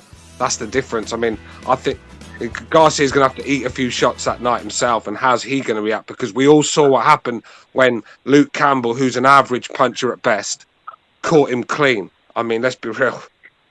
I thought it was over. So let me ask you a question. So do you think Garcia's chin is better than Leo Santa Cruz? I don't know, bro. I don't know. Yeah, that's a tough question, bro. It really is a the tough way his question. head Santa swung, Cruz. I thought No, man. Look, listen, man. It can't be no weird question. I'm just asking a simple question. Listen, caller. Leo Santa Cruz. Listen, Leo is way smaller. Hang on, caller. Let recognize. Let recognize answer your question. Go ahead, recognize. Caller, the way he hit Ryan Garcia, most guys go to sleep, and I'll give Ryan Garcia for getting back up, keeping his cool. But the way his head snapped back, the way his arm gave out when he hit the floor, dude, he was almost done. Very He was alarming. basically almost done. It just maybe, I don't know, maybe he hit him too hard that it kind of woke him up at the same time. But he was almost gone. And if Tank could hit him with that same shot, right, or a nice uppercut, he might not get back up. Night, lights out, mate. And I would say that Ryan Garcia does have a better chin than Leo Santa Cruz at 135. Because Leo Cruz is not getting hit by 135 pounders. Okay, so if Teofimo caller, what the hell do you think happened to Leo Santa Cruz if Teofimo was to left hook? He'd knock him through the rope. So, Ryan probably has a better chin at 135. Right. Hey, listen, Tank has a really good ring IQ. If they fighting at 135, I mean, for me, watching boxing like I do, watching Tank, I love Tank, man. Let's not get it twisted now. Garcia, I love Garcia. I think it's going to be an amazing fight, man. Boxing need that right now. I'm going to get the pay-per-view, bro. It's without a doubt. All right. Yeah. But all I'm saying, and maybe I shouldn't have used the word fact. So I'm gonna say this: without a doubt, Garcia is gonna knock Tank out. All right. Hey, man, listen, I might. Caller, can I just ask you what makes you think this? Hang on a second, D. 1 second. I just want to ask the caller. All right. Yeah. What makes him think this? Because obviously you've seen something. Hey, man, let me explain. You've seen something with both fighters. All right. He's gonna explain. Explain, caller. Explain. All right. First of all, Tank has in his mind that he's gonna sun this young boy. That he has the power, this one knockout power, and that's facts. That is facts. We all know that because y'all been screaming it if he get touched. But I think from the first to the fourth and fifth round, Garcia gonna hit him with so many punches with that quickness and speed, where Tank is gonna be like, "Wow, man!" Because if you think about it, go back and watch the fight, fellas. Leo was hitting Tank, man, but he didn't have enough power. This kid Garcia has some power, man. Body shots, left hook, chest. Hey, man, I might be wrong. Listen, at the beginning of the NBA season, I told my boys, I said, look, man, LeBron, I'm going to win the championship. They was on me. They was tripping. One of my boys bet me 400. I said, yo, bet, let's go. And guess what? I won the 400, and I looked like a genius. Now, I'm not putting that all on the line again. I'm just saying from the eye test. Listen, they say Sugar Ray Leonard, he danced around the ring, and he was going, when he fought Hagler and Hearns was going to knock him out, and Hagler was going to bully him. Hey, man, Sugar Ray Leonard, speed kills, man. Speed kills. And I think the difference is good defense. The difference is Sugar Ray Leonard is probably top 5 pound for pound ever. I mean, to compare him with Ryan Garcia. The thing about Sugar Ray Leonard was that the guy was fucking strong. Not only that he was fast as fuck, he was strong as fuck. So I don't see that. Hey, did Sugar Ray Leonard stick his chin out like Ryan Garcia? If he did, it's just to set traps. That's basically it. Oh yeah. He punched me. The thing that separated Leonard, the thing that separated Leonard from a lot of fighters in history, I'm talking about, is that he had the boxing skills. He could fight in the back foot. He could stink the joint out if he wanted to. But he also had that dog in him, where when it wasn't working, like when he fought Tommy Hearns, his boxing, it just wasn't working. He was getting outboxed and by Hearns. So he just stepped in and took the fight to Hearns. And that showed what a great fighter he is, because that got him a win. He was down on the cards, and the amount of punches he threw at Hearns, that showed what heart, what will to win and desire he had. This is what I'm seeing. We just don't see that a lot from a lot of these guys that are fighting today. I mean, I was brought up with Hagler, Hearns, and Leonard, all them guys, and you know what I mean. I remember watching Hagler. I remember watching Hagler, Leonard, a young age. I was probably 8 years old, something like that. Do you know what I mean? Right. One of the first fights I've ever seen, and these guys just don't have that. I mean, look, Floyd Mayweather. All right, Floyd Mayweather defensively is one of the all-time greats. He is defensively, but offensively, he's just not a patch on Sugar Ray Leonard. Sugar Ray Leonard could do it all. And Sugar Ray Leonard. Him with Ryan Garcia. All right, guys. Let's see if Garcia, and this is not a knock. This is not even a knock towards De La Hoya, but De La Hoya was a notch below Sugar Ray Leonard. Let's see if he could even become a De La Hoya before we start saying that the guy is going to be close to Sugar Ray Leonard. Sugar Ray Leonard did a lot of great things as a fighter. He did sneaky things that you don't even, unless you love boxing and understand technique, you would admire it. He used to, the way he would just swiftly, just change stances in the middle of punches. Like, name me a boxer that knew how to do shit like that. All right. I watch boxing because of Sugar Ray Leonard. That's why I started watching boxing with Sugar Ray Leonard. Hearing my uncles praise and talk about Sugar Ray Leonard, I was like, yeah, I got to check him out. And when I did, I was like, wow, the hand speed, just everything about it. You know what I'm saying? Yeah. I didn't watch Ali till way later, man. Yeah, you know exactly, man. I mean, let's be real. I mean, when he fought Duran. Sorry, dear. I thought you finished. Hold on, guys. When he fought Duran, when he lost to Duran, I mean, that was his fault, really. I mean, he could have won that by. You're also 22, 23 years old, Bucho. Yeah, but he obviously Duran got in his head, right? And he went to war with one of the all-time great brawlers. I mean, it's just not, and he's still put up a brilliant fight. I mean, if he'd have gone and like he did in the second fight, he could have won it like that. All right, he wouldn't have got much credit for it, but he still could have won that. But he took the fight to Duran, and he gave Duran all he could handle. And I mean, let's be real, to see a boxer that usually fights on his feet and using speed in and out, to see him sitting there trading in the pocket with Duran, I mean, it's just a joy to watch. All right. Hey, let me ask you guys this before I let you guys, because I know y'all got some more callers to come in. But let me ask you guys this. Hey, listen, Ryan Garcia, they talk about him, pretty boy, the Instagram, YouTube star. If they putting all this on this kid, a punch he took from Luke Campbell, was he supposed to get up from that punch if this kid was tough, man? No, I agree. He's tough because I thought he was out. I have to be honest. I thought he knocked him out, and he got back up. So check this out. Do you know? You just visualize this for a second.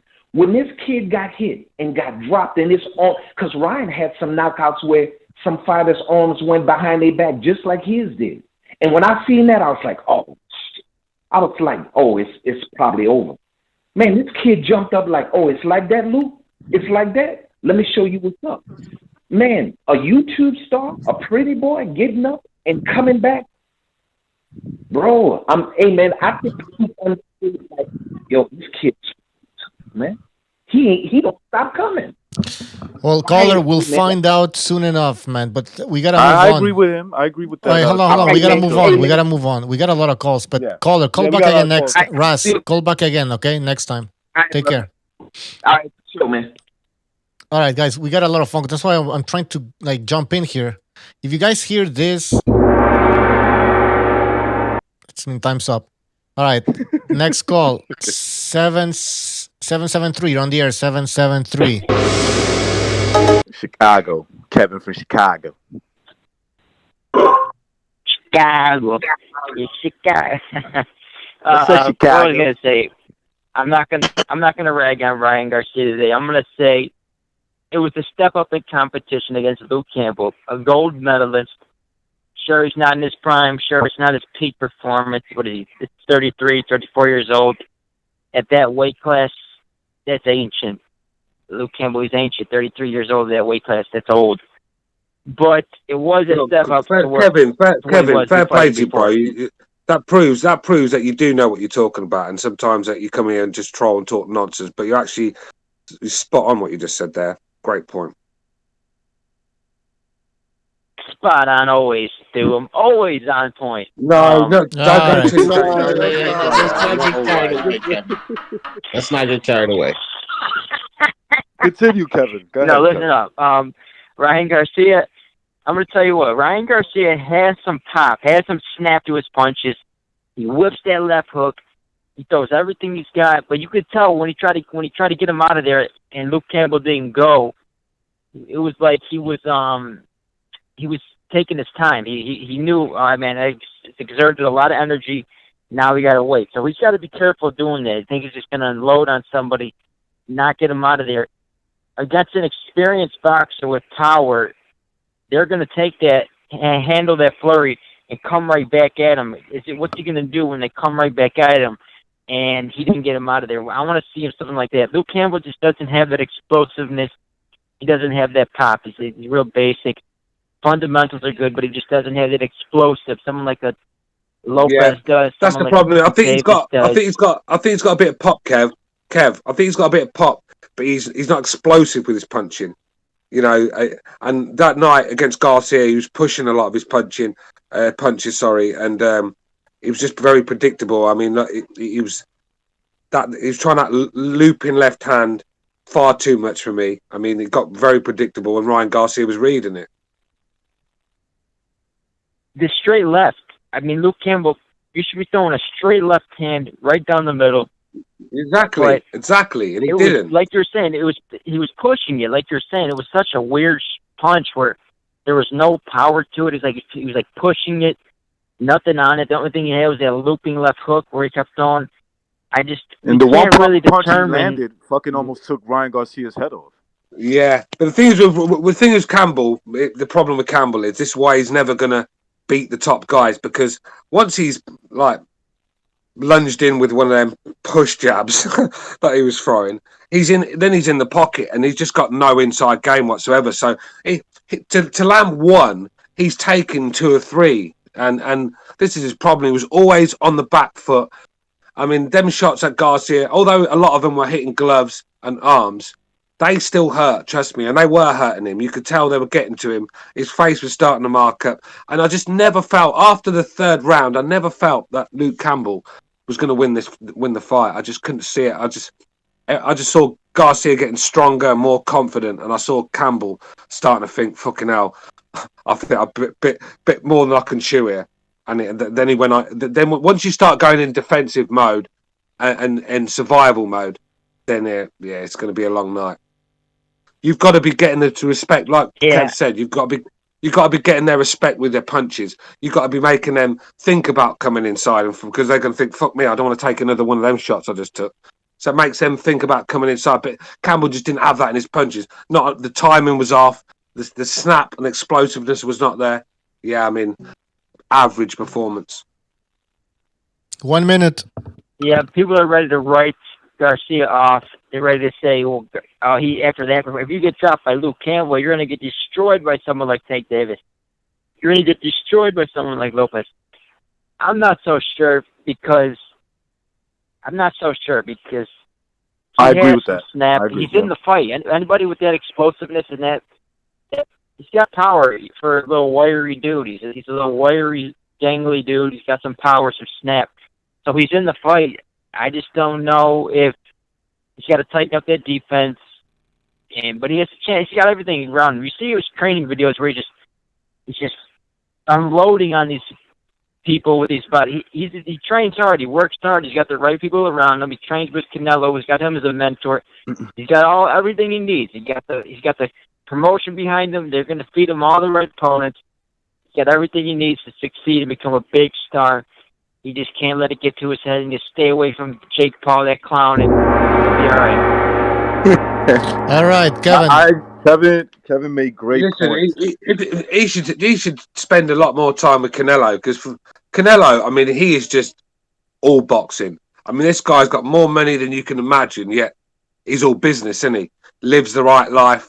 Fucking you never see him doing controversial shit. You never see him out in clubs. Just the perfect professional. And if Garcia, for me, he should go and spend a bit of time with Canelo and get away from all this Instagram nonsense, sitting there with his. But he won't. You know what I mean? He won't do it. You know why? Oh no, he won't. He's got to learn a lesson. He's one of those type of guys. He's gonna have to learn a lesson. All right, guys. When some girl says he raped me, that's when he'll get it. Real quick.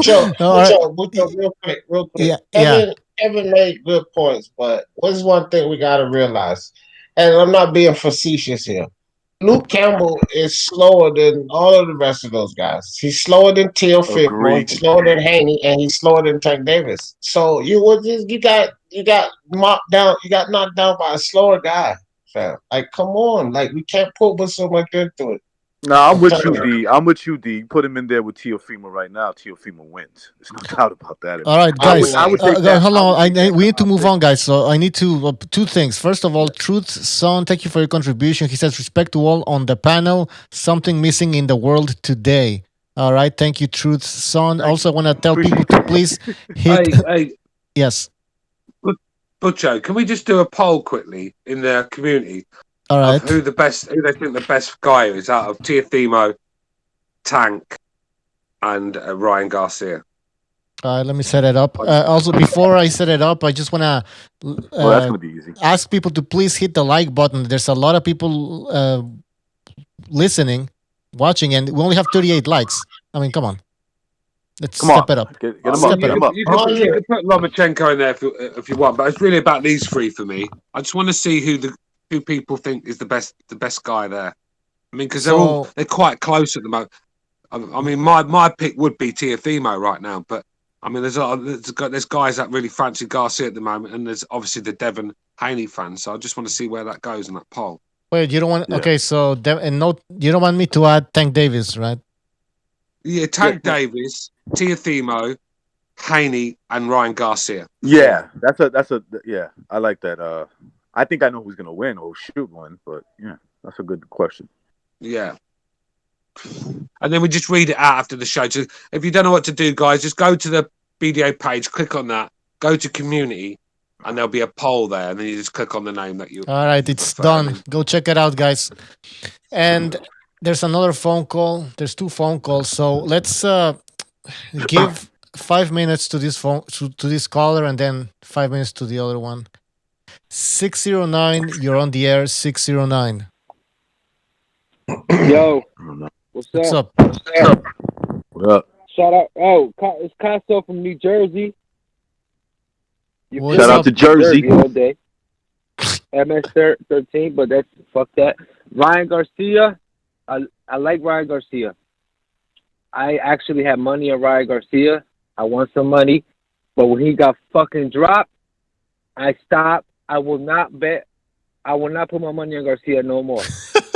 Because you thought he almost got knocked out, right? To me, yeah, I got scared. I was like, "Oh hell, fucking no!" Luke Campbell is going to take him out when he got up. But then I realized, and then after Luke Campbell didn't do shit, I was like, "Oh, Luke Campbell's fucking done. Like he should have went in."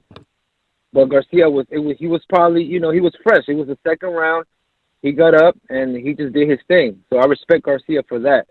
But I'm not putting my money on Garcia no more because I think he could be chinny. If he got hit by Luke Campbell and he dropped, when he gets hit by little Mike Tyson Tank, it's a wrap. He's gonna get fucking knocked out. So I think he should stick to boxing, and he should fight 2 more fights, or fight Haney first and then fight Tank last. Because Tank is explosive, and he could be running. Tank might knock him out in the second round instead of vice versa, So Ryan should stick to boxing more. Hey, we should get that fucking box instead of having his chin up high. Boxing, that's a cool style, but he needs to learn how to do the Philly shell or tuck that chin in. Hey, did you listen to the previous caller who said that it's a fact that Ryan Garcia will stop Tank Davis? Did you listen to that guy? Yeah. I heard that. I mean, listen, you never know. Wilder and fucking Tyson Fury. Look what happened. Right. Tyson right. Fury. There's a lot of people that Wilder did not land no punches. Show you talk about. That's what I'm saying. Ryan should stick to boxing. If Ryan can box, Ryan can win. But he's not caller, hold on. Yeah, good points, caller. But Stu wants to say something to you. Stu, go ahead. Sorry, go ahead. I thought he'd stopped, and then he came back. that Philly shell you talk about. Now the Philly, a lot of guys say, "Oh, you should teach these fighters a Philly shell." You know, that'll make them better. Look, if you don't master the Philly shell, it can be a problem, a serious problem for you. Go and ask Andre Berto when he fought Robert Guerrero. He tried the Philly shell and he ended up looking like he'd been hit by a train. And by the end of that fight, I mean, everything was landing. You've got to perfect it. See, the problem is a lot of fighters, they see Mayweather doing it and think they can do it.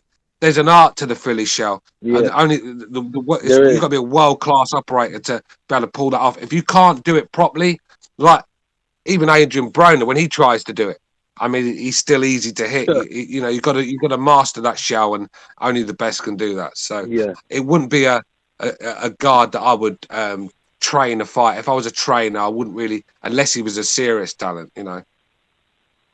Yeah, definitely. What I'm trying to say is he needs to learn how to tuck his chin in more. Like, stop exposing your chin 100%. Out there, because now you're gonna, you know, now everybody knows that you can be chinny. Yeah. Just he needs to tuck his chin in. That's all. He needs also how to use. And he can outbox Tank, but I don't think he can knock Tank out. Because Tank is anything's possible with these fights. I don't think these guys are that far apart, but yeah, Tank is Tank is the kind of guy you don't want to make a mistake on, man. That's the key about Tank. You see Tank letting you pity pat him, and it looks like you're outboxing him. That guy's setting traps up. His brain is working while you're tapping him with these little punches. He's trying to set you up. Yeah. Hold on, I'm interested to know, why do you think that he couldn't stop Tank? Because my question to you would be, who has Tank been in the ring with that hits as hard as Ryan? Excellent. No one. I don't know who Tank hasn't got. He hasn't fought nobody crazy big, but just Tank the way he is, like, he just stops motherfuckers. Like, he gets hit and he just keeps going. Well, still that's cool. Tank needs to fight better people. I think Tank and Ryan is a good fight, but I don't think Ryan should fight Tank right now. I think that he should fight Haney to see, you know, he should fight Haney. 100% agree with the caller. That would be my choice. I agree. Look, if you're gonna build, you're building Ryan Garcia up, right? This guy, the sky's the limit for him. Right? You've got to put the right matches in front of him, because knockouts can destroy a young fighter's career, especially when he gets knocked out bad. And like I said, there's still vulnerabilities there in his defense. We saw that on Saturday night. You know, we all saw it. I mean, Tank Davis is a monster puncher, an explosive puncher, and he's a knockout machine. So if he's catching you clean like that, you're not getting up. So that's my problem. I just think, why build Garcia up? I mean, look, he's just getting more popular and popular. You know, and he's only had 20 odd fights.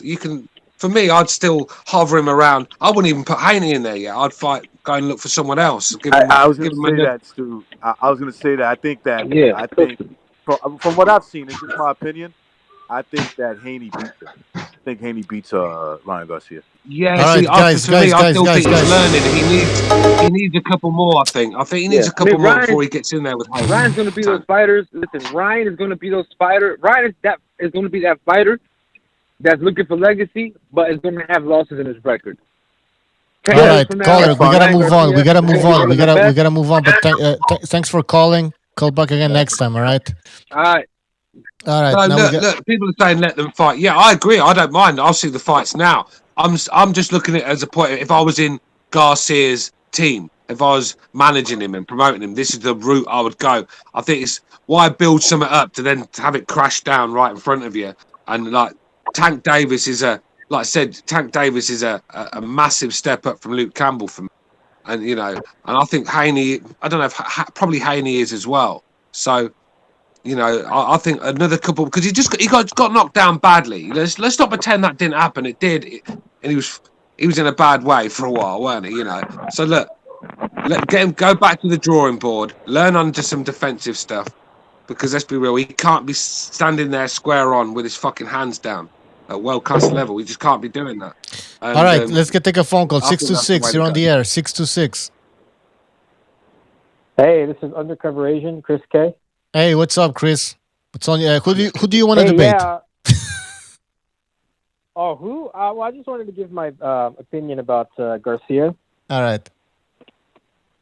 Yeah, I mean, yeah, I don't want to hate on him. He did a great job on Saturday. But, a lot of people are talking about his toughness, which for sure, man, he came off the canvas and he looked stronger. He didn't really look rocked after. But, even if he's really tough, he still might have, kind of not a bad chin, but maybe just an okay chin. So, no matter how tough you are, if you're still getting knocked down, that's still going to be a problem. So, he might need to cover that up with, everyone's saying he needs more head movement, more defense in general. But yeah, I mean, that chin could be a little bit of a liability moving forward. We talk about Canelo's head movement as being excellent, but he also has an iron chin, right? As we saw in the 2 Golovkin fights. So, yeah, I think Garcia, I don't think he can really be at the top because of that chin could be a liability, even if he's really tough, unless he's able to cover that up or make up for it with more head movement. And I think also his punch speed, I think the commentators were saying, timing can still beat speed, right? Because Garcia is fast, but also predictable, right? And he kind of throws his whole body into every punch. And when you got a guy like Triple G who's mixing up his speed, mixing up his power, being sneaky. So yeah, he's still a work in progress, but I think the chin could kind of hold him back. All right, so guys, the chin. What do you guys think? Is his chin bad, or is his He's chin got a good like? chin. He's got a good chin. He just needs to work on his neck. He's tall. He's got a long. Oh, that's what I. No, hold on. Okay, hold on. Let me cut you. Hold on. You asked when he got punched, his fucking head rotated in an awkward way. He just need to work on the neck. Yeah, well, hold on. I wasn't finished with my question here because I wasn't finished. I was gonna say this. No, I just wanted to throw that in. That's it. I know. Okay, listen. Okay, now, but you brought another point that now. Okay, I have to address 2 points. One, is his chin? Let me finish. Is his chin that good in the sense because Juan Manuel Marquez, and Felix Trinidad? I remember these 2 guys used to hit the canvas many times, but they would always get back up. Right. So is his chin in that category? Second of all, no, let's just address that point first. So what do you guys think? We don't know.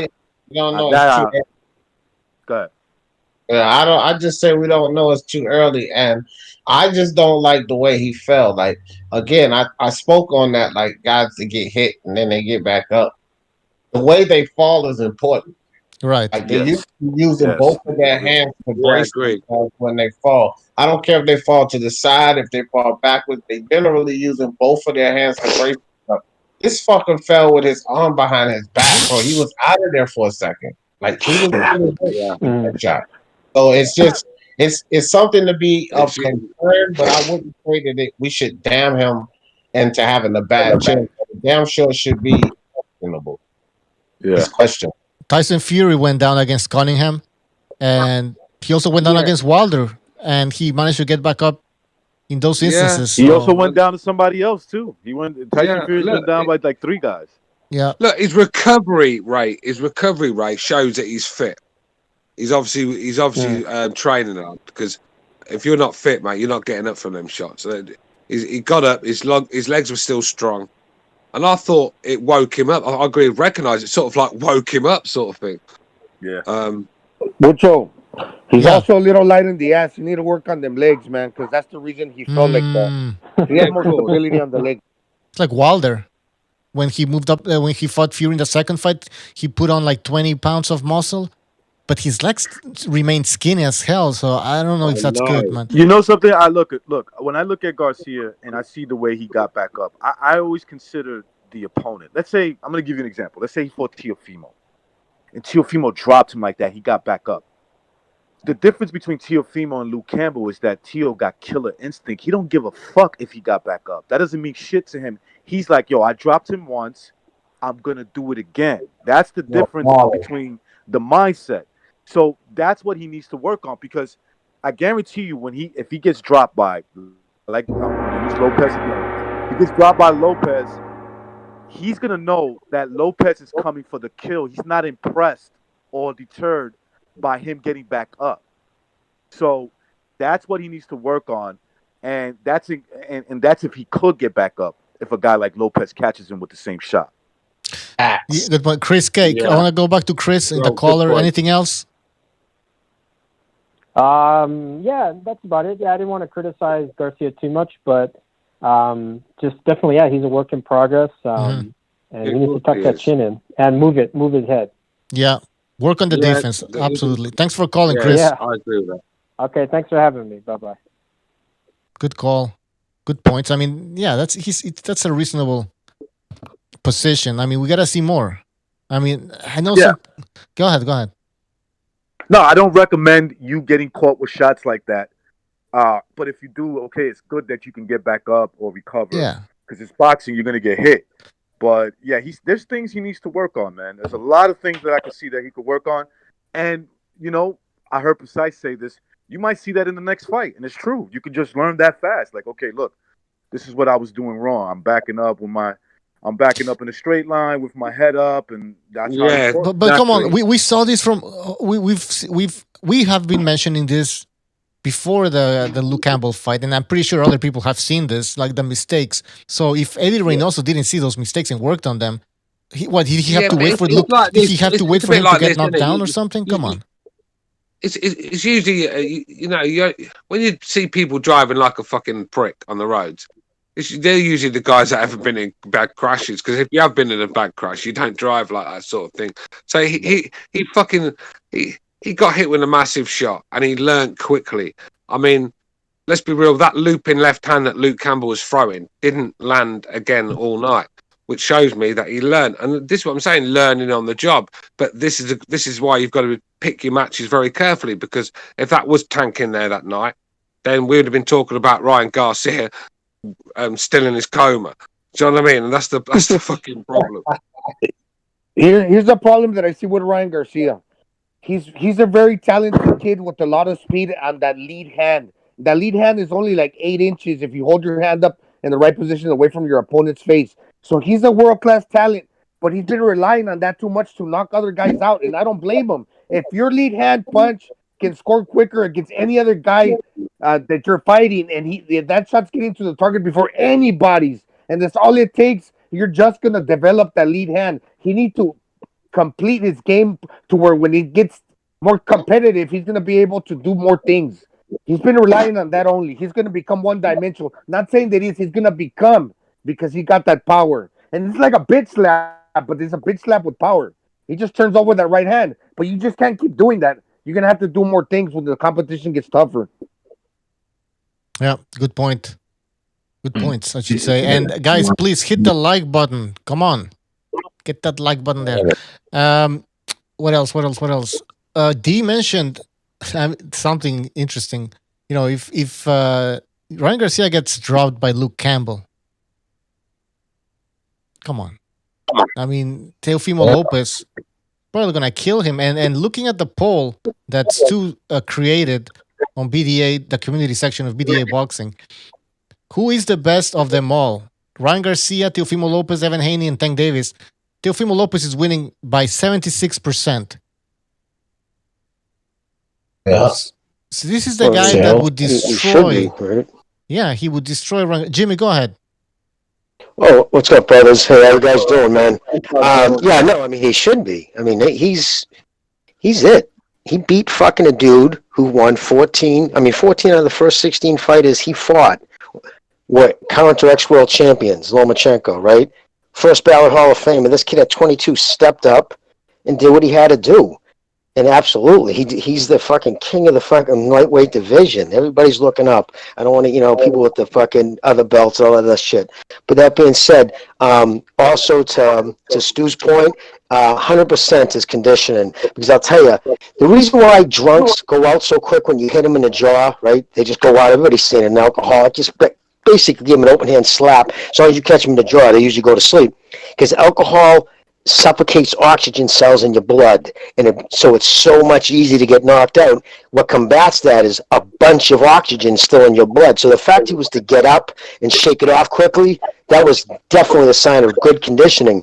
And because I respect Campbell too, I mean, this kid's been around gyms his whole life, Olympic champion, gold medalist. Come on, this kid's a fucking I believe when he talks because he's not somebody who just talks for no reason. And when this kid says he was the hardest puncher I've ever faced, that says something to me. I'm like, okay, I'm going to believe that. Why would he lie? So you can see it, Jimmy. You can see it, what's mate. that? Every one of those shots will have an effect on Luke Campbell. You can see the faces he was pulling when he was taking. Exactly, brother. No, you're 100% right. No, you're 100% right. So his power is legit. The backing up in the head angle, it's the backing up in a straight line. Teofimo Lopez would be all wrong for that. I don't care how they arrived. 14 of 16 opponents were either champions, current, or ex-world champions. They weren't stiffs. You know what I mean? And he's the only one who gets held to that standard. And now that Leo Teofimo beat him, it's gotten like that with him now. It's just nuts. It's nuts. Let the kid enjoy his shit. Teofimo's the king of the lightweight division. You can't even if you have a working on relationship with honesty, you can't deny that. And you can say what Jimmy, you want some about people are him. they're bringing up the WBC franchise belt and they're claiming, well, Devin Haney is the WBC belt, like as if that changes reality. The reality is that Teofimo Lopez beat Lomachenko, who was considered the best lightweight. So forget about whatever Suleiman says. And this other, he was on Boxing Voice last night. Did you see that? No, what happened? Oh yeah, he embarrassed himself. He started. I think he didn't even realize how stupid he sounds, how stupid what he's done until he talked about it. Fucking, it's crazy. He's like, well, Teofimo has the belt, and fucking Haney has the belt, and now that Ryan's in the mix, and he's like, almost didn't know what to say. Like he's so diluted it and caused so much problems with these franchise belts, which have no lineage. Right? They're not considered a belt you have to win to unify. So it's just, all it's done is create vitriol and division and I hate that, dude. All of that just to get more money. Suleiman can come on here, but brother. Suleiman can come on here, but BDA say he's not really interested. It's true. Oh yeah, Gonzalo contacted Suleiman, I think, at some point. I'd have a hard time not pulling my punches. I'd say, dude, let's just be honest, man. Be honest. Say you just wanted the money. I mean, for what godly reason would you have? Oh yeah, it's just for the money. In the scene. Yeah. Tito Toledo in the chat says he even confuses himself. Absolutely. They don't have any standards, any rules. They just make the rules as they go along. It's pathetic, man. I don't even pay attention, BDA, to those rankings.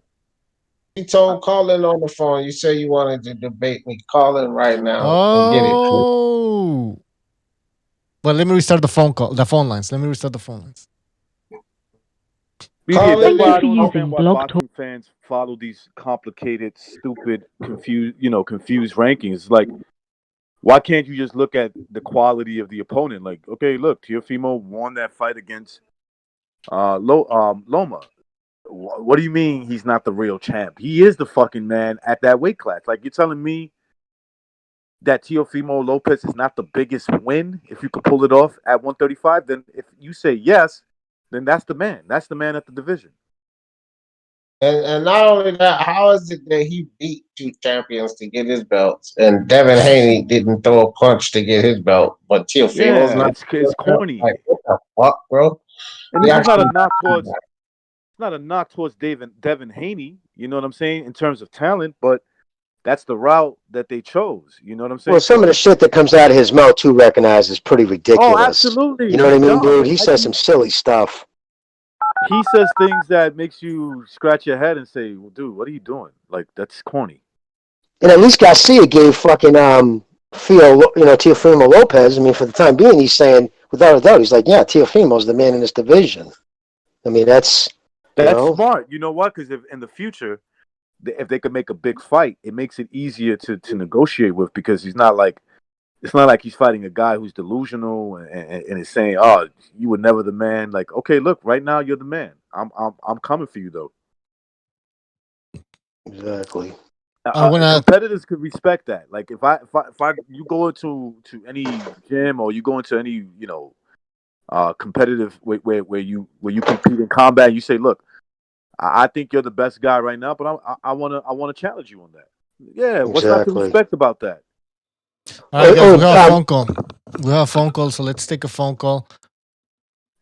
419, you're on the air. 419.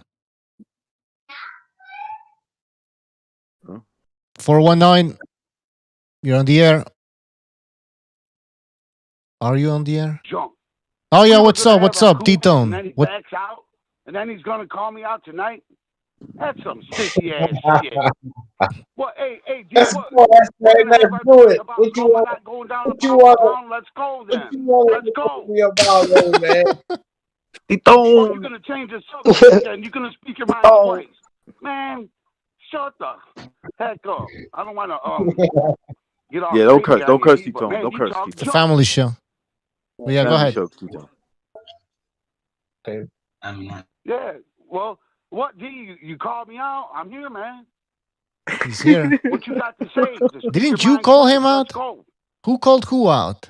I thought it was you calling him out last time. And now he Tito's the kind of guy that gets into a fight. He looks for it. The then cops D come. He called goes, me "Hey, out. he called me out. Hey." didn't do nothing. Yeah, I said that the guy, the commissioner confuses himself, and then D called me out. All right. He Well, said to call, so I'm calling. Well, Tito, what you He'll want to probably lie debate about that, about? too. 'Cause I want to debate you about something, punk. What? Hey, you're gonna pick a new topic now, huh? what was the old topic? What was the old topic? What was the problem? Hey, D called me a fool. D called me an idiot because I typed on the show that Loma should go down to pound for pound unless he called me an idiot. So I said, let's go to BD8. And he said, okay, let's go. And then 2 days later, he backs out. So All right. So what? I don't understand. So, let's go, D. you didn't want Lomachenko to go down in the pound for pound rankings? I don't understand. Yeah, D said he should No, I asked Tito. He said he should I stay said, at I number asked 2. Tito And I why, said he's crazy. and then I said he should no, go down a little I bit. said, okay. Tito panicked for a second. I asked Tito why. Yeah, I called him an idiot. Why he didn't explain why. But then I went and looked at my pound for pounders, right? And then I see like some guys just up. And then I put him down. So then, and then Tito got back if I put him down. Tito, you didn't explain why. So I thought you were an idiot. Shut up, D. Hi, Tito. This is your first subscriber telling it to you, D. Something's wrong, man. It's your medication or something, man. Tito, you idiot. You gonna apologize to me tomorrow again, too? All right, Tito, do you want to debate anything? Tito, what do you want to debate? No, D told me to call him. He said he wanted to debate me. And if he wanted to debate about what we were supposed to debate about Loma going down to pound for pound, let's go. Or he's going to change his mind. And Right now? twice. I have to about this. Why did Canelo punk ass tell us? And he was going to go undisputed. Oh, no, don't back out now with this punk ass Canelo. When he tell us he gonna go undisputed, 160, and then he dropped the belt and he never cleaned out 160. Now he giving us the same.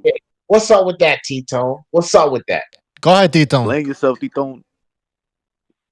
So you want Canelo to stay at 160 when things? Hey, D, you can't pick every fight you want. Man, he went up to 168. What, D? You didn't say that shit when he was fighting at 168? You didn't say that shit after he beat Triple G, right? You didn't say that he beat after Triple G at 160. Look at, so what? He goes to 168, and he's going to clean that out. What do you got to say about that? What you're saying? He said he was going to clean out 160, so you just going to let him off the hook for 160 to tell you another lie, Tito? You're gonna decide for Canelo what he cleans out. Canelo wanting No chance in hell Plant fights Canelo. So tell me this, Tito. Why don't you hold Canelo accountable? Why don't you hold Canelo accountable for 160? He told you a lie. He told you a lie. He lied. He lied to you, T-Tone. He lied to you. I can't hear this dude, T-Tone. Can you guys? Yeah, I can hear him. All right. So if Ryan don't get the tank fight, he tells us a lie too. Man, D, quit talking junk, man. You can't get everything you want in the boxing world, D. Just sit back and enjoy the show. And if Canelo does go back to 160, you're going to get your mouth shut again, and you're going to have to speak your mind twice again. He lied to you. He lied. So listen what you telling me. You telling me that you're willing to accept a lie that Canelo told you about cleaning out 160. He's moved on. He just relinquished himself. So that promise he made to you about cleaning out 160 was a lie. And you can't justify it, Tito. All right, Tito, I'm gonna have to hang up because your volume is very low. If you wanna jump on StreamYard, exactly. I can't hear that. Tito, listen to me, please. Tito, listen to me, please. All right, Tito. Hello. Hey, Tito, Tito, can I speak, please? All right, Tito. Yo, Tito. All right, I'm gonna give you a StreamYard. Ah, fuck it. He's out. I'm gonna send him a message because he can't fucking hear me. You guys go ahead. I thought D. Jefferson won that debate. I thought he won. He won. Bucho, you asked why hasn't well, somebody said how come Reynoso hasn't worked on that going backwards and some other stuff.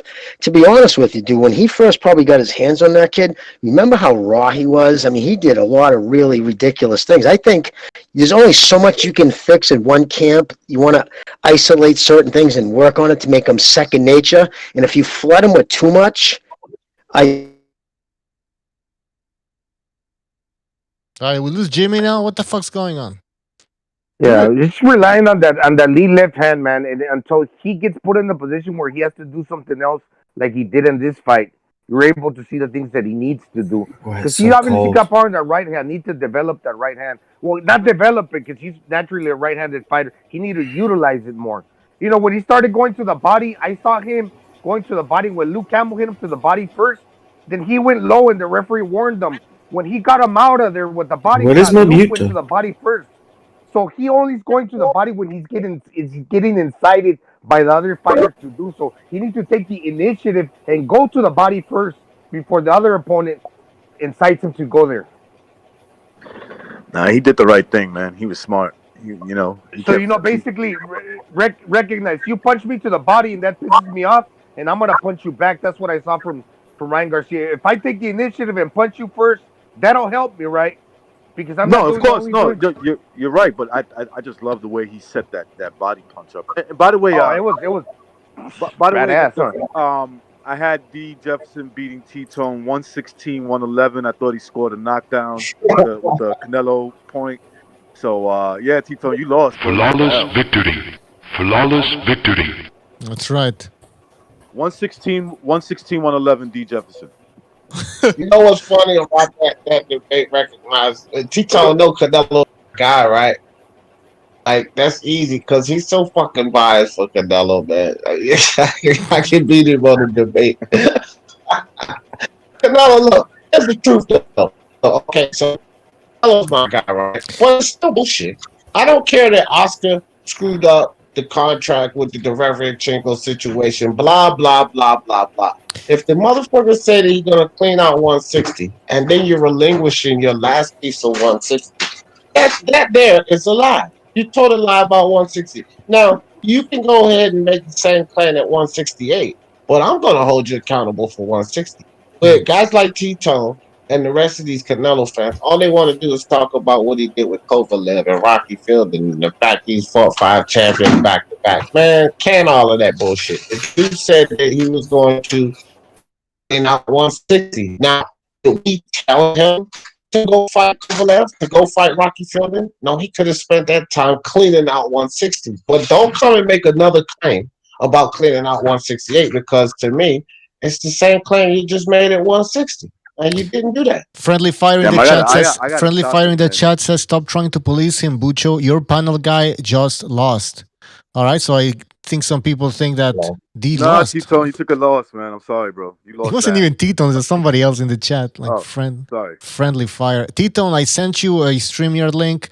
I'm sure you work it out because he's saying look, I don't care when you score the fight. At the end of the day, I beat Lee Jefferson. OG Boogie in the chat says D. Jefferson round 1 defeats Teton with a flawless victory. That's right, OG Boogie. And I want to thank OG Boogie now that you're here. That just to let you know that you are the donor of the month for December. G Boogie wins, and Michael P and Slugger Sam honorable mentions. But that's right. G Boogie is the king of December.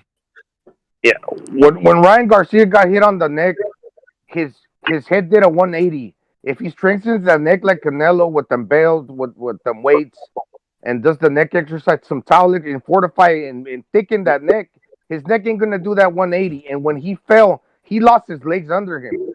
Fucking that kid's a little light in the ass, man. He needs to strengthen his legs, do some plyometrics or something. If he does those two things and learns, some defense, hey man, we'll be talking about a different Ryan Garcia.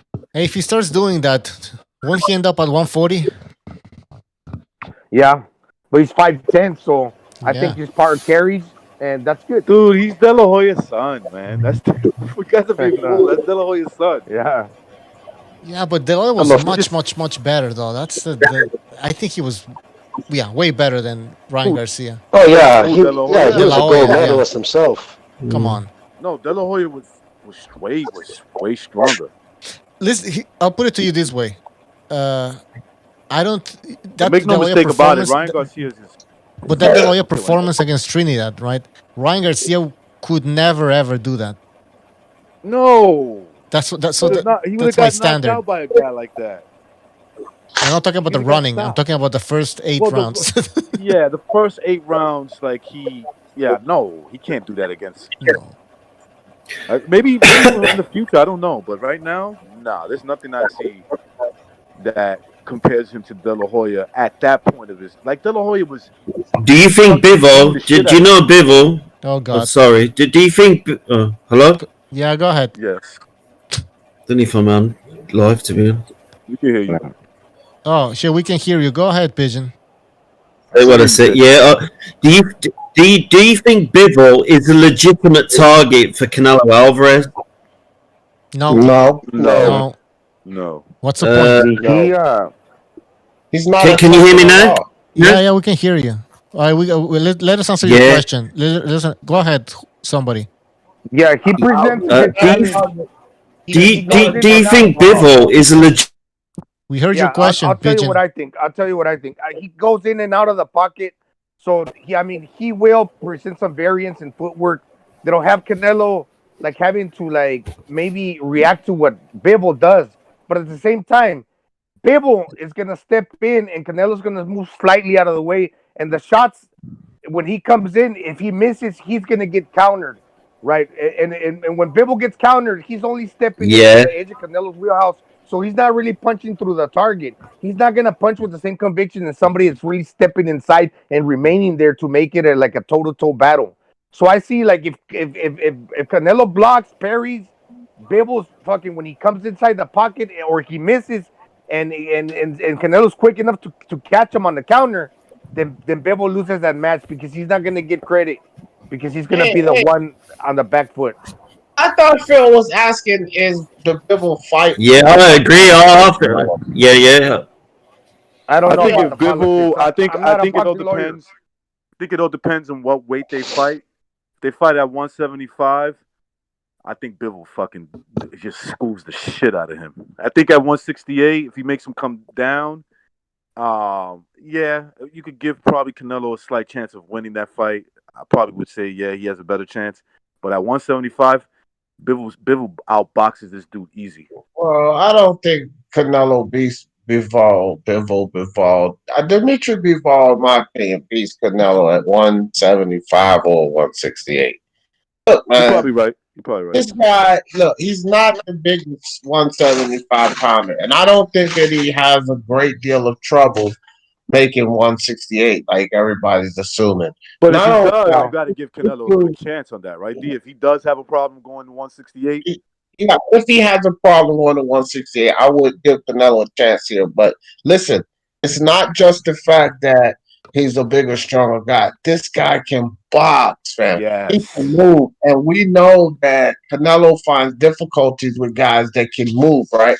Yep. Listen, Agreed. this ain't no fucking Caleb Plant. This dude's better than Caleb Plant. Much better. Bivol beating Beterbiev, fan. I think he beats Artur Beterbiev. No bullshit. He might beat him, yeah, because he's a mover. Yeah, Bivol is the guy. If BF doesn't knock him out, yeah. Yeah, Bivol beats him. If anybody asks me who's the Canelo stopper in boxing right now, I would say Dimitri Bivol. He's all wrong for him. Yeah, his footwork is too. In my personal opinion, right now, he's probably got the best footwork in boxing. Definitely, Jimmy. That's what will kill Canelo. Yeah, we've seen it. We've seen it in the past. He parries like a fucking fencer, dude. The way he jumps in and out. And look, Jimmy, do you see that Swift recognize? I know you noticed it. Like he has this Swift where his counter, right? The way he counters a jab is so sweet. He has this just a swift head movement to the left, boom, and then he comes over the top with that counter, and it's so quick and sweet. I'm like, yo, bro, that shit right there, man. Mm-hmm. I'm telling you, I got Bivol. Yeah,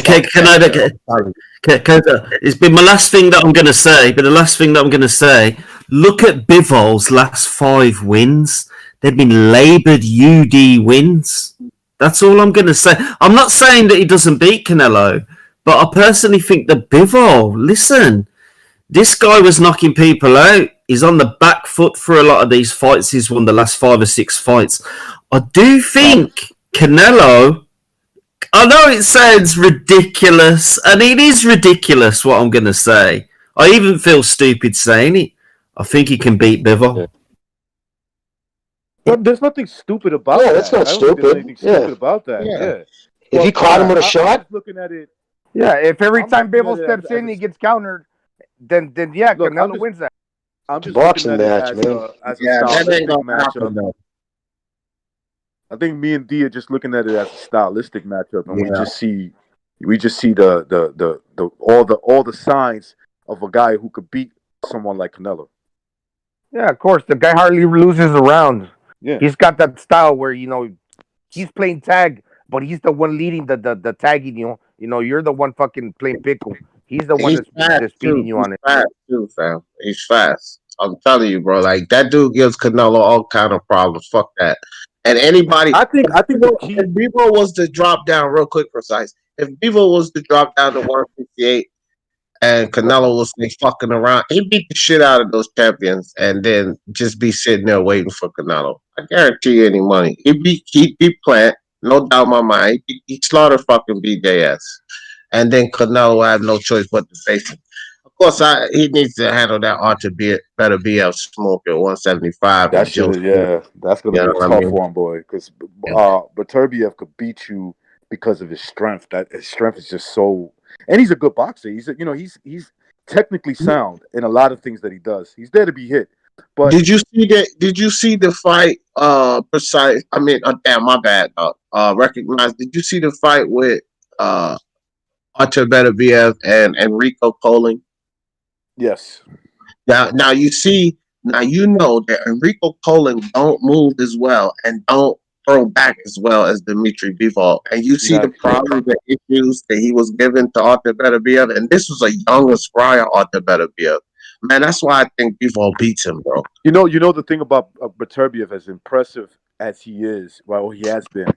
The thing about him is that if he's off, you could beat him. But the thing is that his strength could kick in at any point of the fight, and you're slowing down. That's where he's dangerous. So look, the key for me to beat Canelo south of 168. 160, excuse me.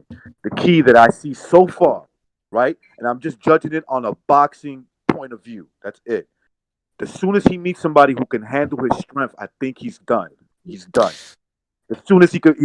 So if Bivol can take his punches, if he gets land, because Canelo's gonna hit him, right? I mean, Canelo will hit him. If he can handle it, and it doesn't deter him, I think he whitewashes Canelo. All right. We're getting to the Bivol Canelo subject here, but Titon insists in. Are you there, Titon? Titon wants a rematch after he lost. Hey, what's up? Yeah, man, I'm back. Titon, hold on, Titon. We can barely hear you, man. We can't hear you, man. You're for some reason your volume is very low. I can hear Titon. He's got to put his mouth up to the microphone. Yeah. Like a man. Take a deep breath. Put some earphones or take the Hey, earphones out. my battery went out. I got it on the charger now, so that is the only way D could beat me in the debate is if my phone goes out. This So, fuck louder, I'm glad Pluto. I put it on the. So, can you hear me now? It's very low. Hey, Tito. T-Tone, try Tito, to go I wanna on ask you a stream. question. T-Tone, try to go on StreamYard, man. I Because on can hear StreamYard him. we're I gonna can listen. hear him. Hey, recognize. You know, every time I'm in a debate, you always ask me a question right when I'm on your neck. You know. Wait. No, what are you accusing me of? yeah. Wait, what are you accusing me of? What are you accusing me of? Who's a pound for pound? Let me ask you a question. You know. There you go. It's okay. I'll give you a good answer. Go ahead, answer the question. Answer the question. Hey, now look at me and D. We're gonna have our debate like we were supposed to. He about Loma going down the pound for pound list, and then he's gonna change his mind and want to talk about Canelo. No, man, he called. He knows how to switch. He set traps. Well, so that's because that's a debate we agree on. You think Canelo gets a pass, and I don't. That was a great tactic, by the way, D. Jefferson. That's what I wanted Yeah, to say. thank you, sir. Thank you. Pound for pound list, D. Listen, man, I told you, T-Tone Toledo. You're gonna cannot have a debate. T-Tone, listen. You cannot have a debate about something that's agreed upon. But you think Canelo deserves a pass, and I don't. That's not agreed upon. That's a debate. I'm a fool because I said that. Now you're gonna say this, man. That just shows you talk junk, man. No, you just mad because I called you. How do you debate? How do you debate opinion? It's D's opinion, right? How's anybody challenging you on your opinion? T-Tone, you just mad that I called you an idiot. You idiot. Oh! No, you changed your mind, D. You changed your mind. So your words. So what? You big. I like T-Tone. He's a good guy, man. T-Tone, I changed my mind, but what about the Canelo situation? Don't run away from that. You ducking me? You ducking Hey, me? Jefferson, ask him what he thought about my You scorecard. didn't run. You ran. Look, you don't want No, to. no, you just no, said, "Oh, I'm sorry." No, I'm right here. I'm right here, T-Tone. What about Canelo? You're the What about idiot times Canelo? two. You're the idiot, D. You're the idiot. Somebody ask him what he thought about Now my you want to scorecard. change the Kumite topic. T-Tone, what did you think about recognizing scorecard? Now you say you agree with me. Now you're saying you agree with me, right? Just say it. Do D. what? Just say I was wrong, Tone. I was wrong. Say it. No. I said that Lomachenko. Wait, hold on. I'm gonna clear it up for you. I'm gonna clear it up for you, Tito. I said that Lomachenko. Just say it, I said. Just say I was wrong. Tito, slow down. He's just to stay in the debate, man. In your mouth and chew on it. Listen, I said that I said that Lomachenko should go down, but I still said that you're an idiot. I don't want to debate about Loma. So, I was wrong. okay, so Loma. are you asking me, T-Tone, my brother? Are you asking me? Do I agree Lomo went down, or do I agree that you're not an idiot? Why you called me out on the Kumite on BDA and called me an idiot because I said Loma should go down the pound for pound list. Now fucking give an answer. Yeah, I said you were an idiot at the time because you didn't have an answer of why. At the time. So what do you say today At the after you time. speak your mind twice? So you got it. You can't tell me something and then not give me any validation why. And that's why I said you're an idiot, you idiot. He lost, D. Loma lost. Go down the pound list. You're one stupid mother. Hey, D, is it your medicine? Are you on medicine? Oh, man. Listen, Are you on medication? Tito, listen. Why don't we debate? Why don't we debate why Canelo lied to you? Why you don't want to debate that? And you call me an idiot. Man, you're stupid. Okay, well, That's look. established. We established that. Okay. Just say I was wrong, D. All right, this isn't going anywhere, man. All right, Nowhere. T-Tone, that's it, man. This isn't Okay, going Tito. anywhere. Tito, I was wrong, you idiot. All right, he said he was wrong. T-Tone, he said he was wrong. All right, are you happy now? All right, hey, good, D. Hey, you did good, D. All right. All right. Hey, Tito, what do you thought about my scorecard? All right. What What's scorecard? What do you thought about my scorecard? I had it 116, 111 for D beating you. I didn't hear you. What? 116, 111. You got body bag. Them like me recognize. Hey, I'll talk to you later. All right. Take care, Tito. What he said about me? I don't know. He said Oh, shit. I didn't know that. Tito, I crazy. think he said I'm full of shit. That's what he said. Yeah. All right. I like That- Tito. that didn't go Boy gets anywhere. amped up, huh? Yeah, he Yeah. don't. Tito don't say bad words. He has high testosterone, like me, like recognized. Two big How old alpha do you think males going Tito at it. is? He's probably like 50, not 55. No, Sounds Tito's like like 50s. His 50s, but he's His balls hasn't dropped, man. Them balls are still high up. That's why. We still have Tito's got a two-tone lowrider, two-tone color, like a 64 Impala. 68, right? Or 64 Impala, yeah. Ooh, hey, you know which ones were the sweet ones? Like the 50s, the late 50s Impalas. Those were badass. Oh, yeah, well, With the wingtail. yeah, 57. Hey, Hard Jimmy. Yes, sir. I found this pound for pound top 10 pound for pound list on some channel on YouTube. Let me just I don't know if you can see it on your screen. If you can't, I'll just tell you who's on the list. Can you see it? Yeah, rate it to me. No, I'm in the car right now. I'm pulling in the driveway right now.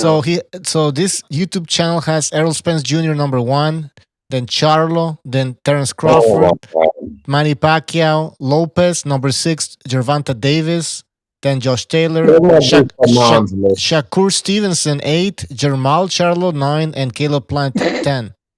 Yeah, that's Fanon. That sounds like a Fanon's list. That's what it sounds Oh my God, that's a little PBC fucking fanboyism hard right there, huh? There's Jesus Canelo Christ. isn't in there, and I understand Pacquiao's Yo, there. that list is so fucking biased. It just reams Fanon. I don't even know if it is Fanon's list, but it just sounds like a Fanon list. Look, listen, every guy you name was a black fighter until you get to number 10. Who was Caleb Plant? You guys see who the fuck Caleb Plant? You guys see who he's fighting next? I mean, how can you sit there and be a fanboy to an organization that's about to fucking put on Caleb Plant? You guys know who he's fighting next, right? Caleb Truex. Yeah. Caleb Truex. This fucking dude got knocked out in the first round by Anthony Durrell. This dude's he's been down. Nail with Alexis. Fucking Alexis, not Alexis. What the fucking Angulo? Yeah, Angulo. Yeah. You know, he went tooth and nails with Angulo, and he's over the hill. Like, come on, are you kidding me, fam? It's a horrible fucking card, and he's got. How do you fanboy for these people? They're claiming Pacquiao now, right? Like Pacquiao has a son that if you look at him, some of these channels are saying, "Yo, his son is black." Oh yeah. You know, he looks like Julian Jackson, man. His son. He does. Yo, his son straight up looks like a light-skinned black kid. He does. I'm not even gonna lie. Looks like Julian Jackson. The fucking what's his name? The Hawk. The Hawk. Yeah. I fucking I don't know about you guys, but I said that about Plant when he won the belt. Right when it says this kid's gonna be a paper champion. He's gonna buy into the PBC model so all fucking hook, line, and sinker, and he won't fight anybody. It's crazy. I don't know how. I mean, look at the same. That's why I like Bob. Bob just kicked the same weight class, right? Zudo. That dude. Fucking when his contract was coming up, they said he was shocked because Bob's like, "Nope, see you later." Really? You're not? He was shocked that he wasn't re-signed because Bob's like, "You ain't fighting anybody. I've offered good fights, and it was always a reason, an injury, this bullshit." You know what I mean? And he thought he was fighting for the PBC, and fucking Bob blasted him. That's what I like about Bob. He puts fucking his guys. I mean, look at he's put Lopez and fucking Lomachenko. When does the PBC come close to that? Caleb guys in. He's going to sell his belt to Canelo. And I don't really mean sell it, but he's going to wait for that fight. He knows he's going to get beat up. So he's just basically selling his belt to Canelo Alvarez. Canelo would destroy that fucking kid. Hey, but if you're Canelo Caleb would Plant, fucking destroy him. if you're Caleb Plant, you don't want to lose that belt because you know Canelo's supposedly going after all the belts, so you want that payday. So all these other belt holders, they're going to be holding on to them belts, man. Well, who's Billy Joe Saunders and Caleb Plant? Yeah. Demetrius Andre is a worthless piece of cow dung because all he needs to do is exercise his WBO exclusion and get that fight with BJS. Look, it should be a battle for Canelo between those two at this point because Canelo's the payday, right?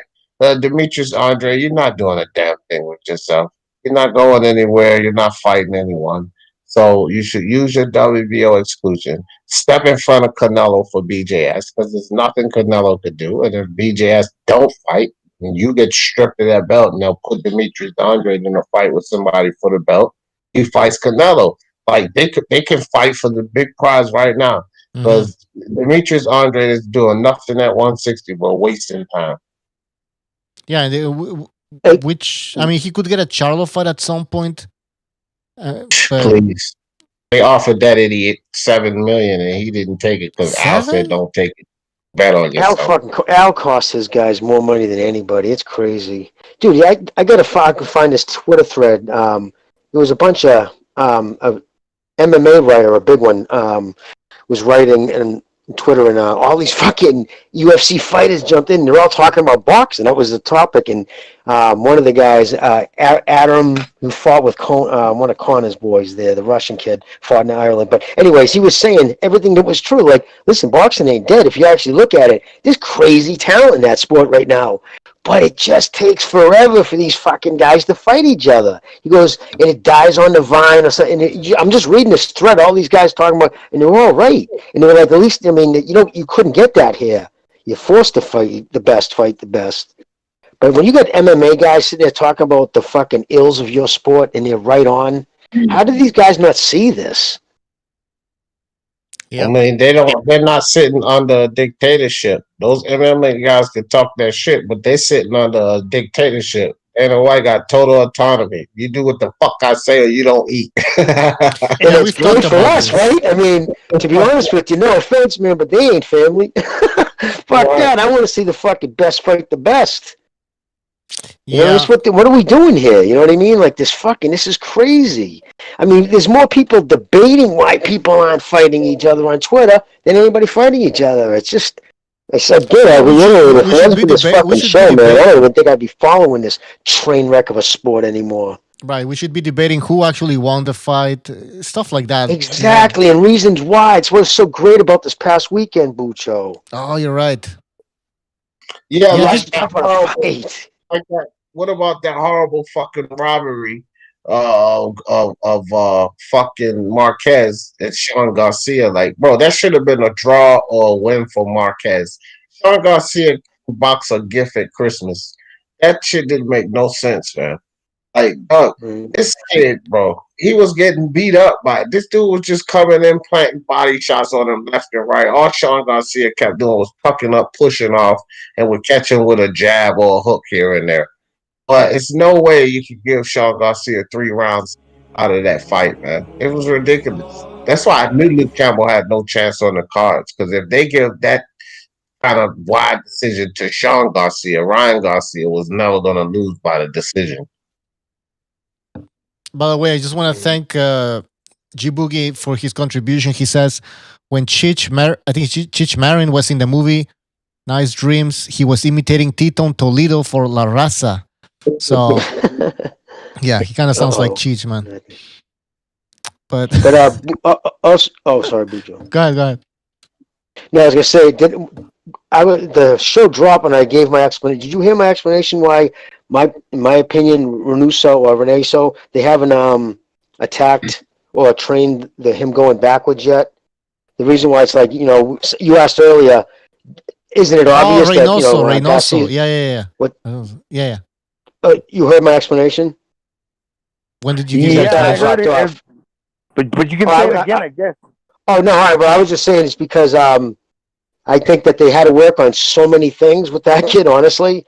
Especially they worked on details that they would need counter Campbell style, and because he's such a raw diamond in the rough that there's only so much you can put on a kid in 8 weeks, right? Even a 12-week camp to make it second nature, because it's not just training. You want it to be second nature. You know what I mean? Like you don't. Everything has to be without thinking. You know what I mean? It's hard to explain, but you understand what I mean, right? Without even thinking, and you can't do that if you're trying to teach too many things. So I believe. They just made, if as long as he kept his hands up, he wasn't going to get caught with that shot. He dropped his hand. But the stepping back shit, I believe, is going to be something they really work on. They do that with ropes. You tie a rope to one end to the other, and you do shoulder underneath, and you do it with a broomstick with a punching, a boxing glove on the end. That's a good one. Having someone try to punch you in the face, you get him, move head. It's a lot of good techniques you can work on that, but that's exactly what he needs. And he seems like he listens, so. Mm-hmm. I think it actually probably even takes more and more time than that, Jimmy, because look, that early knockout power and him having he's effective with the lead hand, and basically at that game with the lead hand he could probably beat anybody else because he got the length, the power, and that hand is just right up there to where it's really close to the opponent's face to where he's beating guys easily. So, but he needs to really develop the other side of his body, his right hand, or incorporate it more. Develop punching wise, he's already got the power. I mean, incorporate it more into his arsenal where he can utilize that when he gets pressed to doing things that he's not comfortable doing. Because I only have to rely on that lead hand.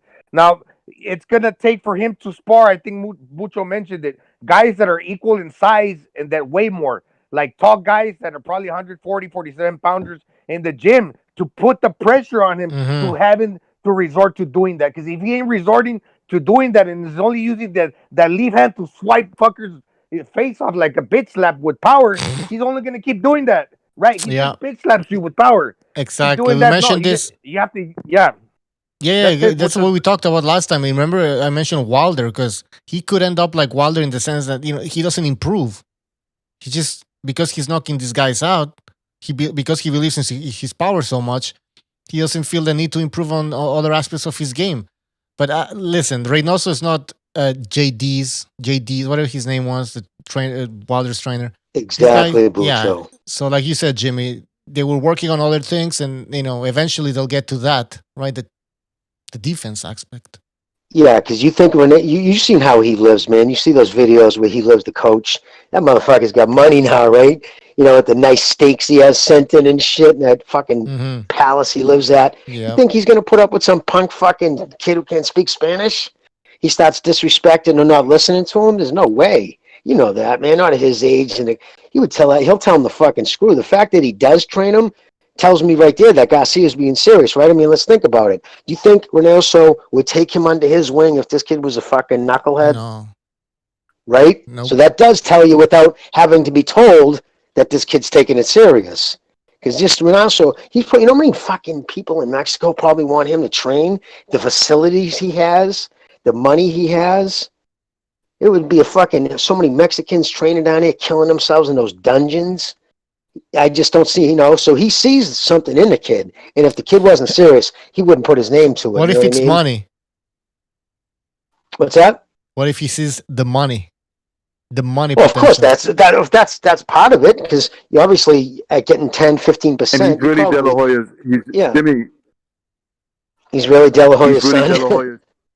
Yeah, that's really De La Hoya's son. I hate to tell you. Yeah. Well, then he wouldn't be trained by Runuso, right? It didn't fucking. I thought they're not too good of friends right now because actually, Oscar blames him for Canelo leaving. He blames the Renasos in his ear because they've always had a problem. Actually, Make a War dude, what's his name? Who makes the fights? What the fuck is the guy who makes the fights for Golden Boy? What's his name? Gonzalo.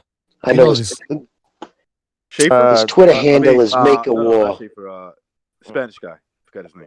The CEO you're talking about, the other Mexican guy for Gomez? Gomez. Yeah. Gomez. Well, yeah, I know he's Make a War on Twitter. He's Oscar's childhood friend, and I came up with him. From what I heard, I don't know how much you can take with a grain of salt. I heard him and Renaso fucking hate each other, and especially Renaso's son. Like, I guess something happened. Who knows, right? Something could have happened at a party one night. Who knows? Maybe something said some girl. But either way, Oscar blames the Renasos for being in Canelo's ear to get him away. So That's why I don't.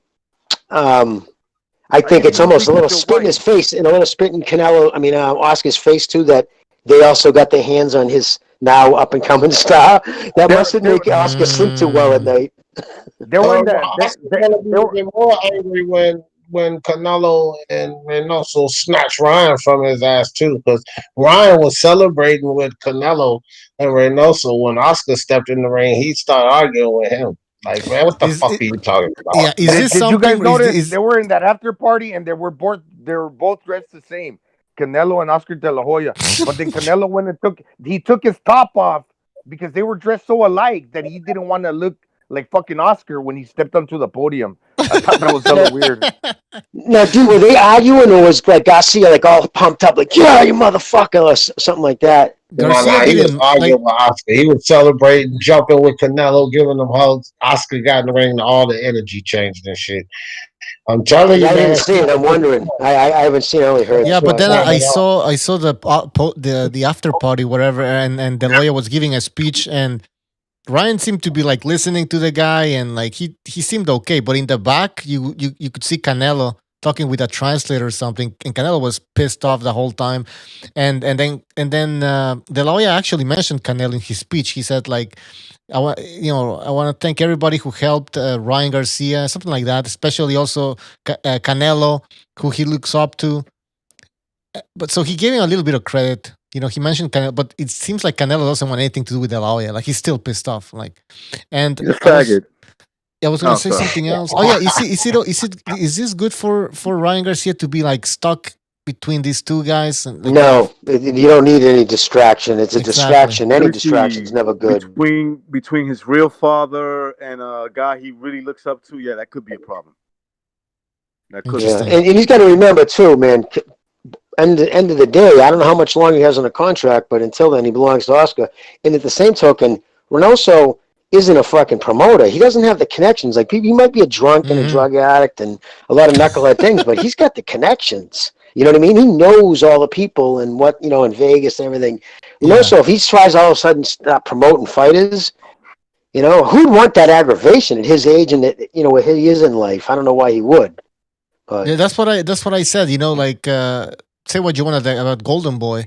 He's been in the game since 2005, 6 when he started Golden Boy. Wow, he started wasn't he promoting himself while he was still fighting Bucho? Yeah, it's they almost all of them, all the big guys start their own. That way they can get a slice of the pie, another slice. But he actually signed. He actually signed Barrera and Marquez at some point. Remember early on? Right. Yeah, while he was still active.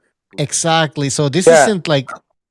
I mean, I'm gonna go back to Mayweather because it's a similar situation where you have a superstar that's doing his own thing, but still needs other promotional companies. Except that Oscar De La Hoya was pretty. In terms of promoting, he blows Mayweather out. Oh, of course, Mayweather's nothing without Heyman. Mayweather has no connections. He doesn't know what the fuck he's doing. And it's like if Ryan Garcia's training in Canelo's gym up in San Diego, then Oscar De La Hoya is probably not going to feel comfortable going down there and seeing how the guy's what he's doing, what he's working on. But he's so divided. He's also got like this manager lawyer character Ryan Garcia does that he's divided many ways. He's also in cahoots with Oscar because they don't agree on the. I always got something, Gonzalo. I always got the feeling that Canelo blames De La Hoya for testing dirty. Well, he's still angry with him for not. Yeah, no, he's still angry with him for not sticking up for him. He thought that he should have did whatever he had to do to make sure that went away. Like he felt his name was big enough in the sport, and he felt his promoter didn't fight. Yes, that was absolutely part of the reason he wanted to leave. But another thing about promotion too, man, I can't stress this enough too. If Rock Nation didn't teach everybody, nobody has come into the sport of boxing recently with that kind of money. Rock Nation had unbelievable money behind them, and look what they did. It's not easy. Yeah, I mean, this guy. It's not about just having a lot of money and going into the sport. It's not about that. It's about like the connections, and they're not gonna let you take a piece of the pie just like that. They're not gonna let anybody just come into boxing and start taking over. Not happening. No, because they have the majors have their hands on all the marquee fighters that you need to even build your name. So you got to throw your bone. You can have all the money you want, but if they don't let you get a hold of any of their fighters, then how you going to build your name? You'll be sitting there like Jerron in his boots with 26 fights of people nobody knows. Yeah, and Well, that's what how happened many to Rock Nation. Nobody and wanted to work with him. and to say Just throw some another right out. how many Oh, sorry, Bujo. how many fighters of that caliber are there out there though? Like you're coming in, which Plenty. yeah, It's a fucking shitload of them. They're everywhere. Fighters that don't mean anything. There's a bunch of them trying to come up in the game, get a couple of paychecks. You can fight them all goddamn year long, 5 at a time. They're everywhere, everywhere. all right, guys. No, it's phone lines are open. Call in if you want. They're everywhere. They're everywhere. Well, yeah. How do we get into? Oh, did you guys see the barbershop conversation? Sugar Hill interrogation. Great tweet, dude. Great video you made in tweet. All I know is Twitter, yeah. He punked out, man. He punked out when it came to Bob Arum. Yeah, that didn't make. Oh, I didn't see that. Oh, but when it came to Sugar Hill, whatever the fuck his name is, right? Manuel Stewart's nephew, they had no problem going at him. But when the Bob father came up there, they changed their tone. They just gave dirty looks, like. Yeah, but that didn't make any sense. Like it's like, dude, the motherfuckers threatened. They want. They're suckers. Dude, they threatened his life, man. Did you hear what one knucklehead in a wife beater with the matching do-rag said? Right. Dude's in a fucking back in a chair, and he looks into the camera, is serious as cancer, and says, "I hope Sugar Hill dies, flips his car and dies in a fucking car fire." Yeah, but Jimmy, Sugar Hill was there. But this is when he was after doing an interview with fucking barbershop. So now you think about it, like let's like pound the brakes for a second, dude. You're wishing another man to die for training the guy. Jimmy, later that same guy was in the that same guy who made that statement, that comment. He was part of the interview, the Sugar Hill interview, and he said, "Yes, I did say that, but that's because I was very emotional at the time because of the cheating that took place." Oh, wait a minute, that's the same dude who had the do-rags on? Yes, sir. That is I the didn't same know. dude? Yeah, I found out so today. Trey, what's his name? Listen, I don't know. We should be asking, who are these people that are making clowns of themselves for the world to see?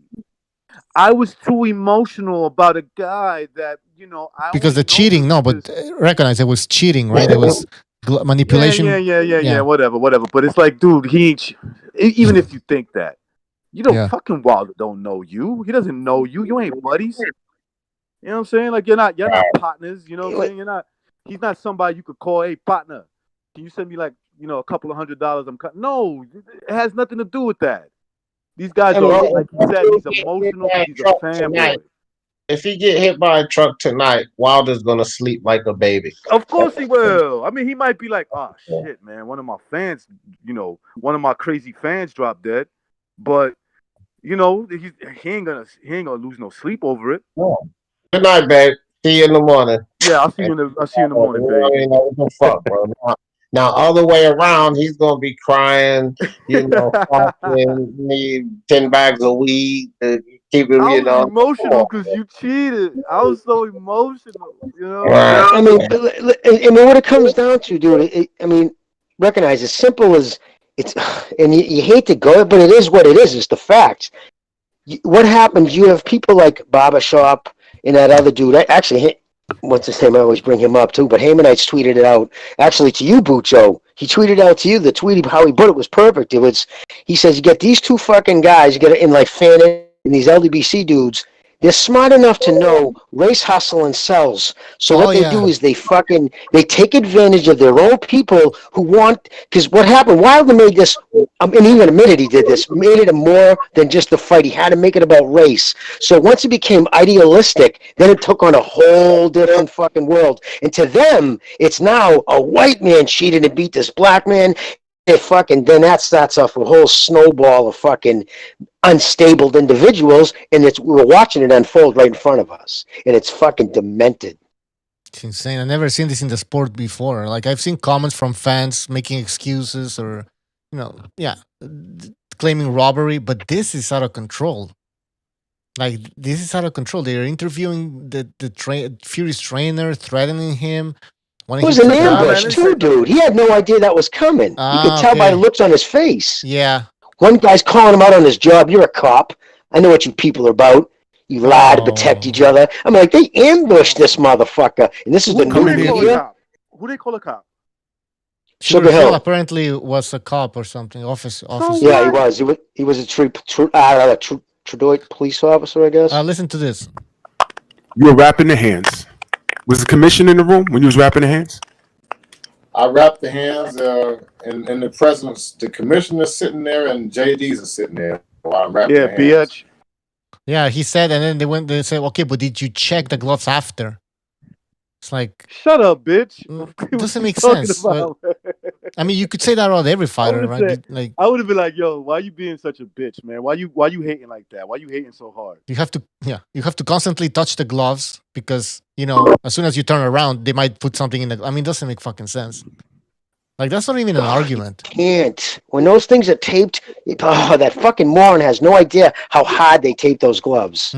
He said, listen, those guys that were asking those questions and they were on Barbershop, those are the stupidest people that I've ever seen talk on.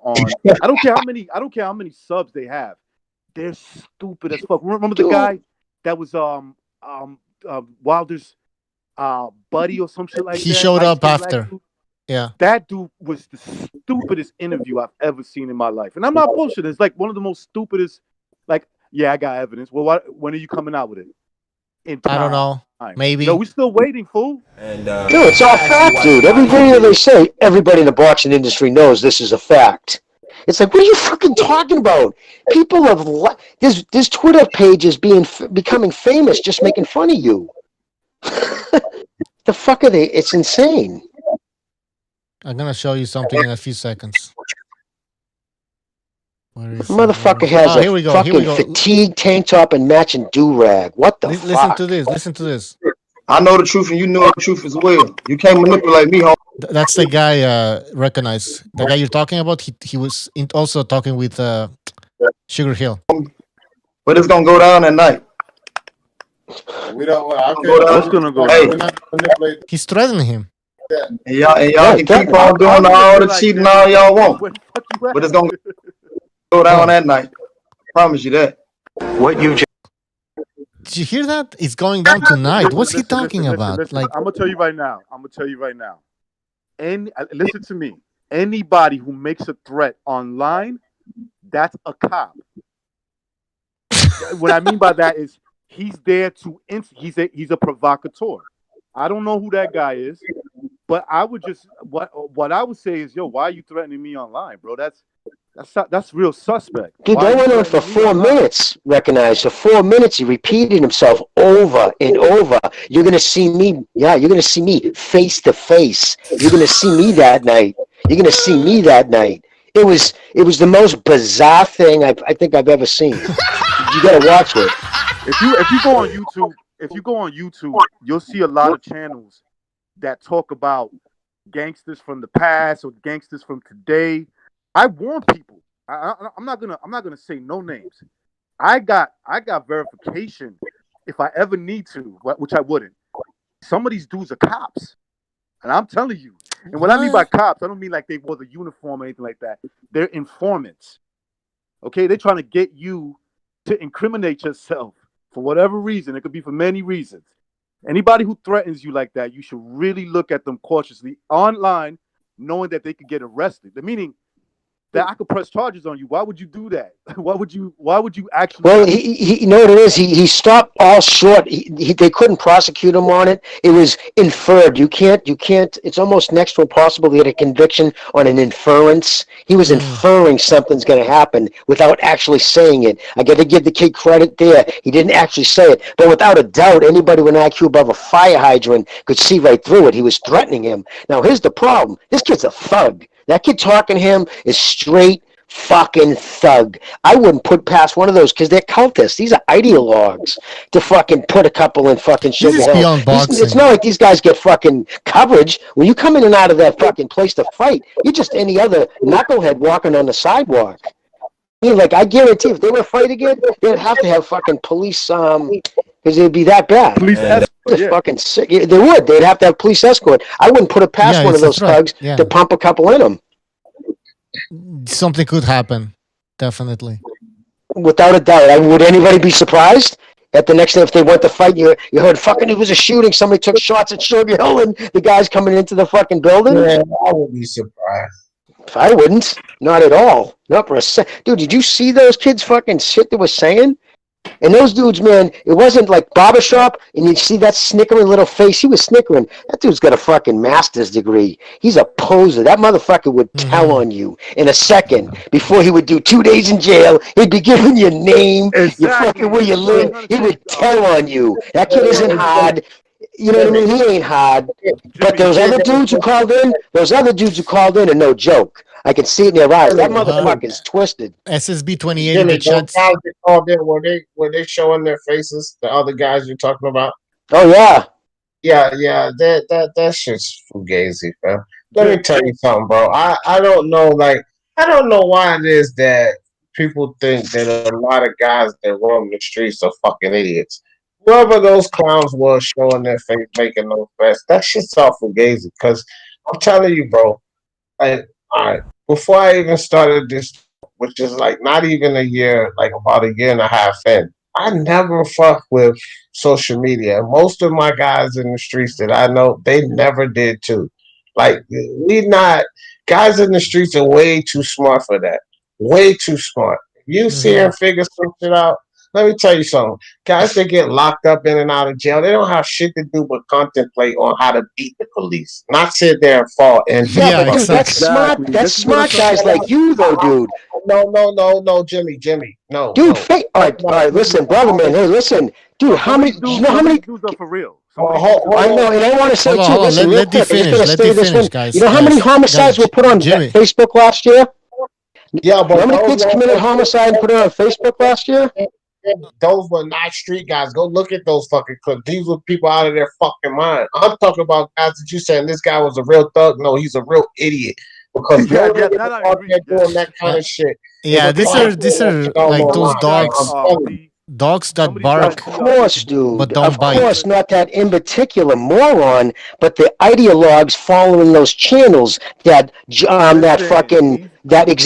dude with no followers who just leaves comments. I'm talking about him. I'm not talking about the kid who actually called in. I'm saying, yeah, he's a thug, but it's the people who are willing to Facebook their own murders. It's crazy. Facebook has 17 people just full-time looking at the felonies that are put on their fucking page.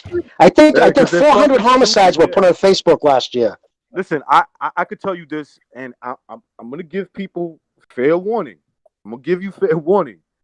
Understand that some of these channels that talk about shit from the past and today and try to instigate problems, at least one of them, and I ain't even going to say who it is, okay? I'll keep that for myself, but I'm going to give you a fair warning because a lot of people are onto this too. Not everybody's dumb. Some of these dudes are feds, bro. When I mean by feds, they're working for the feds. They're setting you up.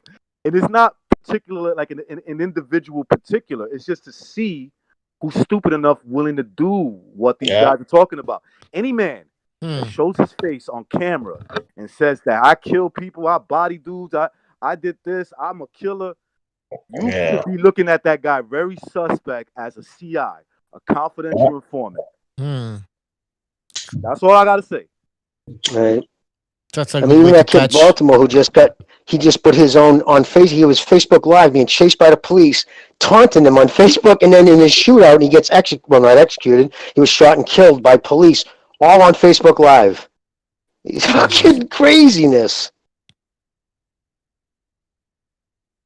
Yeah. Hold on. Yeah. The guys that slay guys in the streets, you never hear about them. Like, most of these guys that slay guys in the streets, you never hear about them. They don't even want to be known. They don't want you to know. They're legit, dude. D, you're a smart kid. If you're going to be on the left side of the law, if you're going to play on the dirty side of the law, you're going to do it right. You know what I'm saying? You're not the type of dude. You couldn't even put your mind into that type of stupidity. Jimmy, this is Same thing with me, emotions. you know what I mean? There's some knuckleheads out What you're there. seeing right Jimmy, I here know is guys I grew up emotions. with. What you're seeing Jimmy, here I is know guys. people acting on emotions. Basically, that's why they don't care about their actions or the consequences of their actions. They're just so emotionally Mucho invested in guys, Wilder. let me tell you something. Real street guys that do all this nonsense, they don't even want you to mention their name. Okay? No. They live by a very strict code. Don't get a reputation where everybody knows who you are. And the second one is don't get into beef with cops. Those are two no-nos. Okay? Because that's how you get exposed. Oh, exactly. Man. But it's the reason why criminality doesn't have long shelf life. And when a Because guy's there's very not few afraid of guys that- like that. And when a guy's not afraid of that, it's two reasons. He's suicidal or that motherfucker's a cop. He's working for them. Well, listen to this. Or his trainer's probably like, yo, I ain't had nothing to do with that. I don't know what the fuck that is. The drugs, okay? He had a win with a change to a no contest. This guy is a criminal. So yeah, this is something that they keep repeating, that Fury's a criminal. He has a history of cheating and everything. And then people are saying in the chat that Sugar Hill didn't want to answer questions because he didn't want to incriminate himself. If anything ever happens, like, well, he just didn't say anything, basically. I mean, maybe he was going on the premise when you argue with a... He said, I wrapped his hands in front of the commission and JD's. That's enough. Yeah. Exactly. And after that point, like when you argue with an idiot, it's hard to tell who the idiot is. So he was just sitting there letting that fucking... And I'm sure he was shocked that this was actually happening. But shame on him for not seeing that was going to come, though. You know what I mean? He probably doesn't know this community exists, the LDBC. I mean, the LDBC think that everybody knows about them, but some of these trainers and boxers... Clearly he didn't. Yeah, he was like, what is this shit? I thought you guys were going to talk boxing. And no, they're there supposedly interrogating him. The rules of the commission. Wrist shots are illegal. Rabbit punches are illegal. All right? There was a bunch of rabbit punches. There was a bunch of wrist shots. They're throwing everything at the guy. Like, so basically he manipulated the gloves. He threw wrist shots. So what is it like? Punches. Wilder's done the same. So was he supposed to jump up on the side of the apron of the ring and say, "Ref, come on, my guy's hitting him with fucking rabbit punches"? No. What are you doing? You know what I mean? Nothing. No. The JDs, whatever, wasn't complaining. Terrible. Man, no, that dude just got. Listen, all you Wilder fans, listen up, because I know a lot of you listening anyway, because you hate us. But just listen to this. Wilder got his ass whipped. And if you there with Fury, gonna get his ass whipped again. Just accept it. And then they said that's the fight the world wants to see. They kept saying that over and over to him. You know that's the fight the world wants to see when the whole world wants to see Fury Joshua. You know what I mean? Seriously. Jimmy, they live in their own bubble. Literally. Oh, yeah, an echo chamber. It's nuts. An echo chamber. That's all it is. In the chat, the Ghost of Slugger Sam, thank you for your contribution. He said, "Quit being lazy. Hit that thumbs up, fellas." That's right. All right, that's the first time I agree with Slugger Sam. We agree with you, Slugger Sam. Hit that like button, people. Real things happen. Hit the like. And you know, you're older than me. I ain't got to tell you to watch your association. But this is a shit show that people aren't mad for no reason. This guy has a record. So yeah, this is what I was talking about. I would have been like, talking about shit shows. What is this? I would have just said just like welcome to the shit show, Sugar Hill. I mean, is there a question? Is there a question anywhere in your rambling diatribe of silliness? Yeah, I'm trying is there to a question? One. I mean, you know what I mean? It was insane. I'm trying to find it. Come out and knock a dent in someone's head. Shook, that's not normal.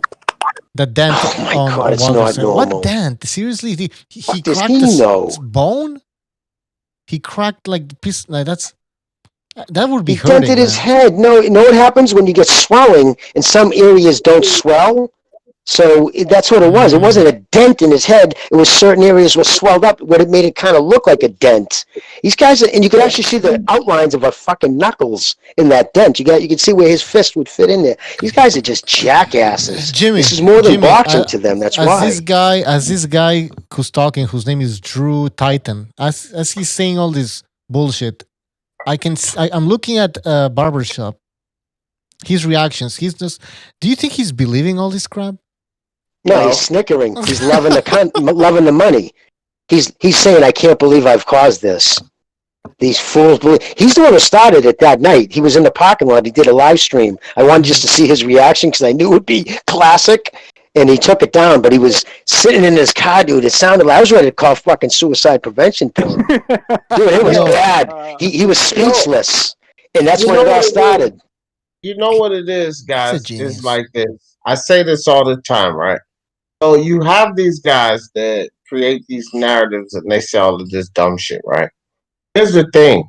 We often hear people say, oh, they don't know shit about boxing. But I think it's absolutely opposite. They know a lot about boxing.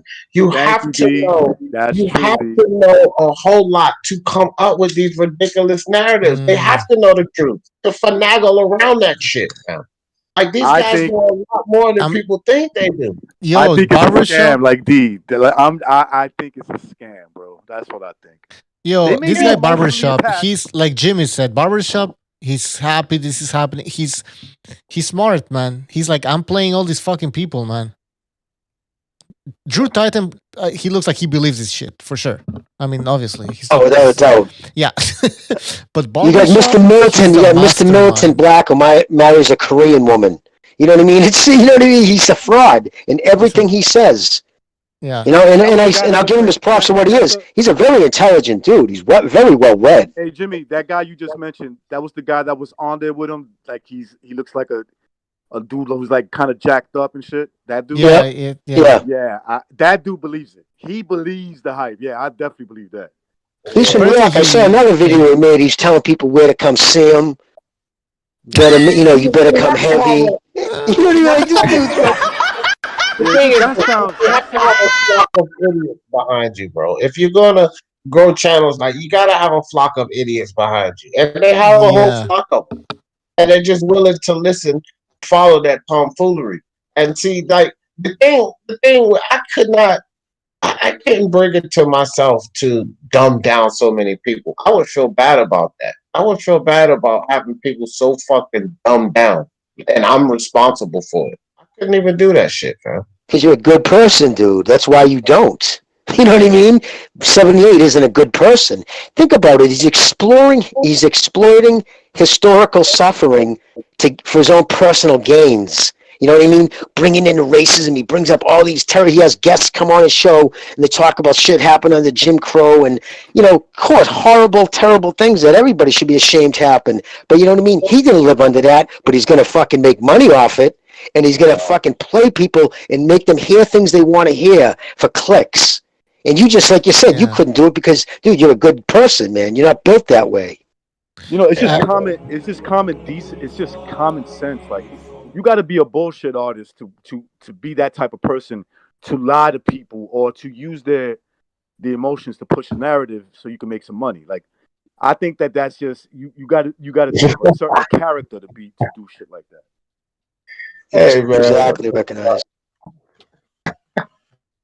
Holy shit. Who the fuck did drop that the super chat in there? The Slugger Sam is talking shit about Stu. I'm not gonna read the comment just out of respect. And I don't know. Slugger, man, I appreciate the super chats, but come on, man. You're getting into you were fighting Jim Boogie, now you're fighting Stu. Now you were fighting Recognized before that. Come on. Read it. I'm not reading it, man. That's disrespectful. I think. Shit, man. Anyways, here, boy, he was not even happy. That's for sure. Let's just one last clip to have a laugh. That's not normal. All right. Yeah. So I was surprised when I saw the picture where I guess it was a dent, where they circled it and said it was a dent. I think it was when Deontay Wilder posted this for me to see. I've seen dent in nobody's head.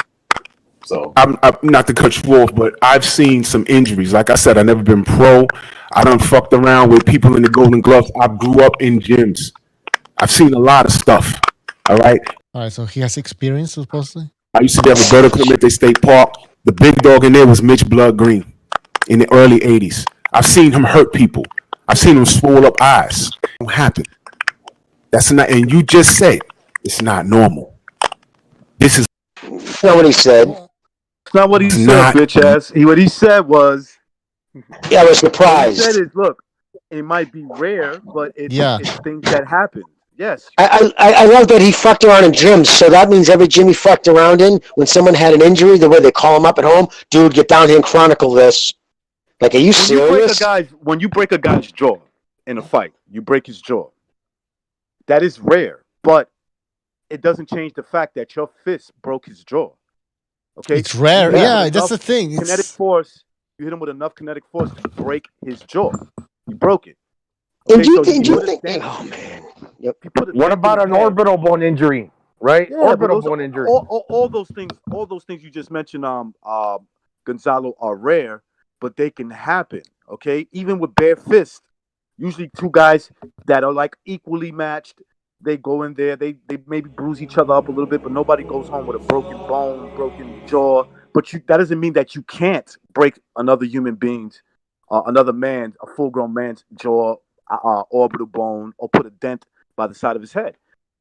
Dude, recognize, think about this. Mickey Ward got the fucking 11, or no, I don't know the number. I remember it was crazy. On the left side of his bottom teeth were punched literally down into his fucking gum line. Oh man, he had to have all kinds of. He had to have surgery on his teeth and fucking. He swallowed 2 pints of blood. He needed 33 stitches inside his mouth.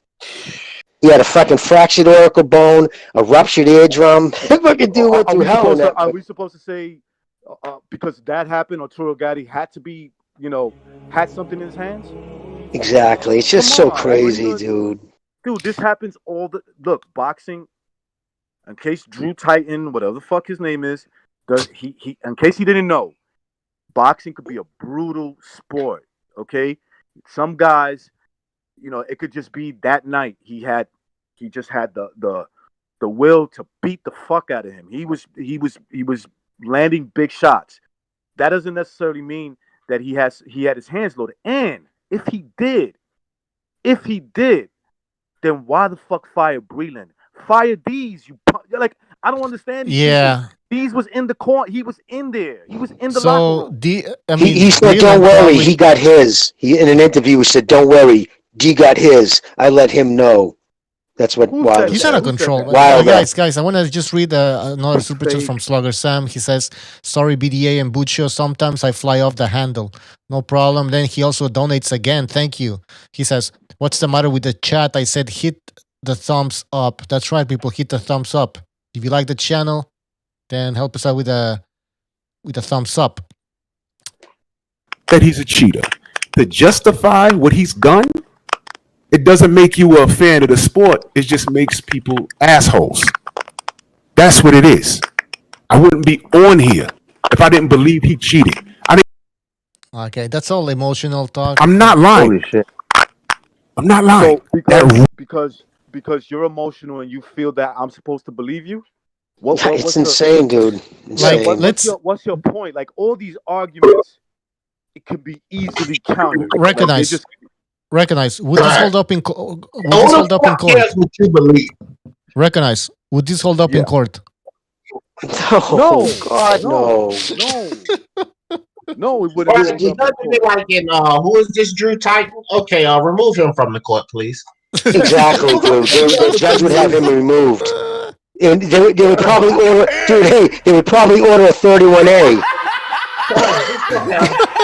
They'd probably order a psych exam. You better check him out. Gaga. I mean, it's nuts. He's a Gaga guy. Drew Titan believe Exhibit A? Like, is that considered Exhibit A what Drew Titan believes? Like, who the fuck cares what Drew Titan believes? I don't give a fuck what you believe, dude. Oh, then he asks him if he knows that boxer, Asta. He asks him about that. Do we know him? Well, do you know what he said? So what? That's hearsay. Who gives a fuck what somebody else says? It's words. Do you think? Jimmy, I would found ask you, Titan, do you think the world revolves on what you feel and what you think? It's what you can prove, man. Exactly. Recognize this is the Yeah, other but guy. you know it's what you can prove. Yeah, you can't. Should have said, you know that he should have said, I can't prove. You know what I mean? I can't prove that you're a total asshole. I believe you are. Yeah. But what do you want me to say, guy? Like, It's this is a joke. Shame on him for putting up with it. It's not what you know. It's not what you know. It's what you can prove. That's right. That's right. Like Denzel said. Now, Exactly. Denzel knows. When we come on this BDA, right? We all have our different opinions. Look, I don't 100% know. I have a feeling there's a couple of fights that are fixed. That's my opinion. I would never tell you, oh, you better watch out because you know, this and this and that. My feelings is more important. And if I get amped up, you gotta watch out at night. You know what I'm saying? Like, what the fuck you talking about, bro? Nobody takes you serious. You sound like a fucking thing about it, you that's what you sound like. Because I know the truth. Y'all know the truth. You see what I'm saying? It's gonna go down at night, brother. I'm telling you right now, it's gonna go down at night.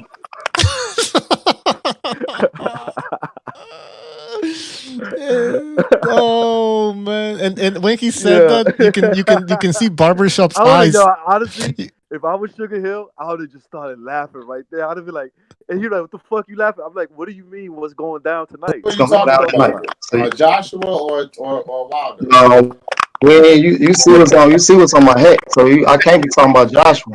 You see what's on my head. You know I ain't talking about Joshua. He's wearing a Wilder cap. Anyways.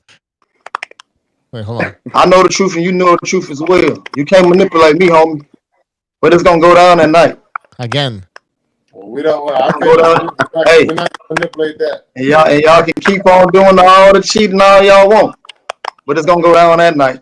This is the same guy that didn't provide any evidence in that barbershop interview. Pucho, I don't know what you're gonna do later on today, but it's gonna go down tonight. No, yeah, isn't he the dude who said there was evidence? That's the same guy who did that video. Yes. I know if there's evidence, it's going to come. And then he made a video about the evidence and never released any. That was 6 months ago, Jimmy. Like, it wasn't during the summer. Yeah. He's a grown-ass man. My God. You don't have no shame in your game, man. No shame. None, dude. None. That's right. And That's right. Talk to your people. Make sure they all on board. When they get knocked off again. I would have been like, talk to my people. This is gonna happen. What do you want me to talk to them about? What did he say what did he say here? Hold on. Okay. It's gonna happen. Believe it. Wait. That's right. And that's right. Talk to your people. Make sure they all on board. When they get knocked off again. I would have been like, hold on, homie. What do you mean talk to my peoples about what? What you want me to talk to them about? I would have said just like that. What do you want me to talk to them about? He wants to feel in control. Yeah. Are you making a threat? Is that what you're doing? That I need to talk to my peoples. What do you mean I need to talk to them? About what? Be specific. You fucking cop. Yeah, I think that Stewart's kind of lost in the sauce because he doesn't really understand that they're trying to make it real. They're trying to make Stewart believe that something did happen into like a real beef, but he's confused because since it's not real, you cannot make it into something real. That to that level, yeah. I get what you're saying. He's in disbelief in some sense. I mean, the look in his eyes, dude. The Slugger Sam, thank you for your contribution. He says, much respect to Bucho D. Recognize Jimmy. I'm out. All right, take care, man. See you later, brother. All right, this is gonna happen. He might be a little confused, right? Bucho. That's what I said. Yeah, exactly. He doesn't understand. Like, what are these guys talking about? And the fact that they are vague in their accusations. You know, it's kind of hard to understand what there's nothing specific. Like they can't really change the goalposts every time, right? Yeah, exactly. Well, what I don't like is when he did make that accusation. You guys cheated. If I was Sugar Hill, why didn't Sugar Hill fucking put the brakes on that right there? Go, go fuck yourself, dude. Don't accuse me of cheating. And then when he actually said there was, those egg weights or whatever you guys put in the gloves, why didn't Sugar Hill say fuck you? He just sat there with a look in his face. Sure, he was shocked, but what the fuck? Could Sugar Hill life be in danger, Jimmy? Jimmy could, because I mean, he has this video has, Barbershop has a lot of subscribers. You never know, yeah. Is Sugar Hill thinking, you know what? I don't want to piss these people off. Some of these guys. I mean, it just takes one cycle out of those thousands to do something crazy. Exactly, dude. They're cultists at this point because we laugh at it. Even fucking like you said, Fred's laughing at it as it's happening. But believe me, there's dudes watching that. Out of the thousands who are going to say fucking, who are the same type of knucklehead who'll break out a cell phone, world star, boom, boom, boom, as they're shooting people on the fucking street. You know what I mean? That type of dude will fucking think, they're fighting in, Texas, whoever, and if they can get there, if they can hit up their baby mama for gas money, because these kids aren't fucking legit, and they're going to fucking do something stupid. I wouldn't be surprised at all. Listen, the word. When I went to the fight, Porter and Danny Garcia, I saw some of these dudes. I ain't gonna mention no names, but I saw them. And these dudes look like they're shady characters. Like, look, depends on who you are. Like, I wouldn't be worried about any of them if they come at me one-on-one. Like, I'm not worried about that. But what I mean by that, they just look like the type of people that are like fanatics. They're fanatics in the sense that they don't have nothing going on for themselves. So this is kind of their way. And so maybe in their minds, like, if you don't believe what I have to say, I'll kill you for it. You know what I'm saying? But you remember Recognize saying that some people double down when they're wrong. Instead of saying, I was wrong, yeah. But this is the ultimate double down in history. I mean, they're quadrupling down. Yeah, and dude, listen, obviously none of these motherfuckers who act like that are successful individuals. They don't own anything. They don't own a house. They're not like fucking positive. Listen, and so they live vicariously through people like Wilder, and any success they have, they try to fucking, you know what I mean, in some demented way live through it. And when there's an attack, they take it personal. Because you don't wish death on somebody unless it's personal. Emotions. Think about that dude's mindset. Yeah, it's personal for them. That's right. They invested a lot in Wilder, and this Wilder train. The thing is, it lasted for a little bit more than 5 years. So that was enough time to like really get invested in Wilder.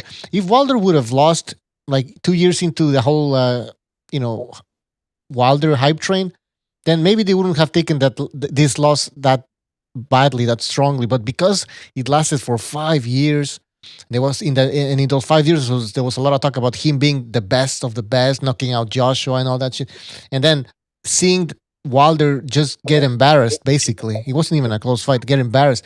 They don't know how to take this loss. So like Recognize said, they're doubling down on. No, he's still the best. The only reason he could have lost was if this happened, like cheating happened. Cheated. It's legitimate. Fannin made a video just yesterday, right? That dude Fannin put out a video. Oh no, it was 3 days ago, flipping out that Wilder wasn't named the best fighter of 2020. Think about that, dude. He lost 17 of his last 19 rounds, culminating with a fucking thrashing. And he wants him to win fighter. Like, it's come on, Fighter of the year. He can win loser of the year. I would give him that. Bucho, did you get that fucking did him and I send you DM that picture? He DM'd to me about Fannin. Yeah, Thailand. I can't post it. Dude, that's a fucking funny, twisted fuck. Let me see if I can. Bucho, remember what I told you, Bucho? I always said this. Forget about what they believe and what their fathers believe. What really bothers them is that we don't believe it. I'm gonna double down on some more evidence to that, right? That's the reason why they go hard. They go hard because they notice, like, when before Wilder lost, we were never convinced by him. We would make fun of him, and they would, like, you could see their angry face, they're huffing and puffing. yo, he's the baddest man on the planet. And we're still looking at them like, yeah, but he looks suspect, real suspect. The loss, just when this is what bothered them the most. We were watching it, not them. We watched him get destroyed in that ring. So from that point on, for them, listen, when it's just you and your peoples, and you see one of your idols get destroyed, you could get over that. But what really bothers them is the people like us that never bought into the hype. We saw what happened. Because in and a way, we told them that it was going to happen one day. Because recognize that would mean that we were right, and because there's such hate for everybody that doesn't like Wilder, that's unacceptable. Like no way, these people can be right.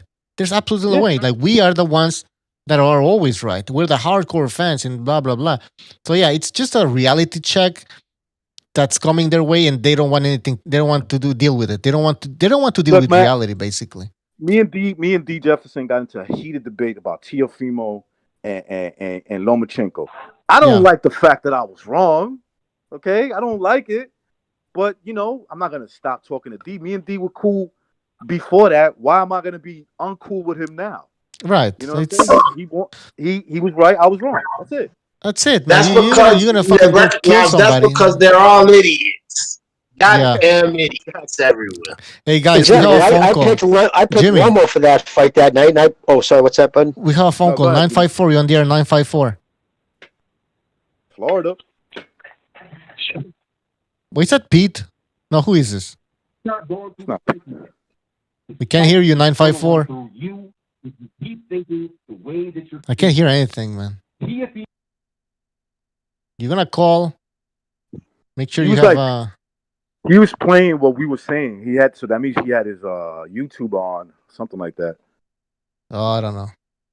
Yeah. How do you know all the zip codes recognized? Because listen, I ain't gonna tell you all. Wait a minute.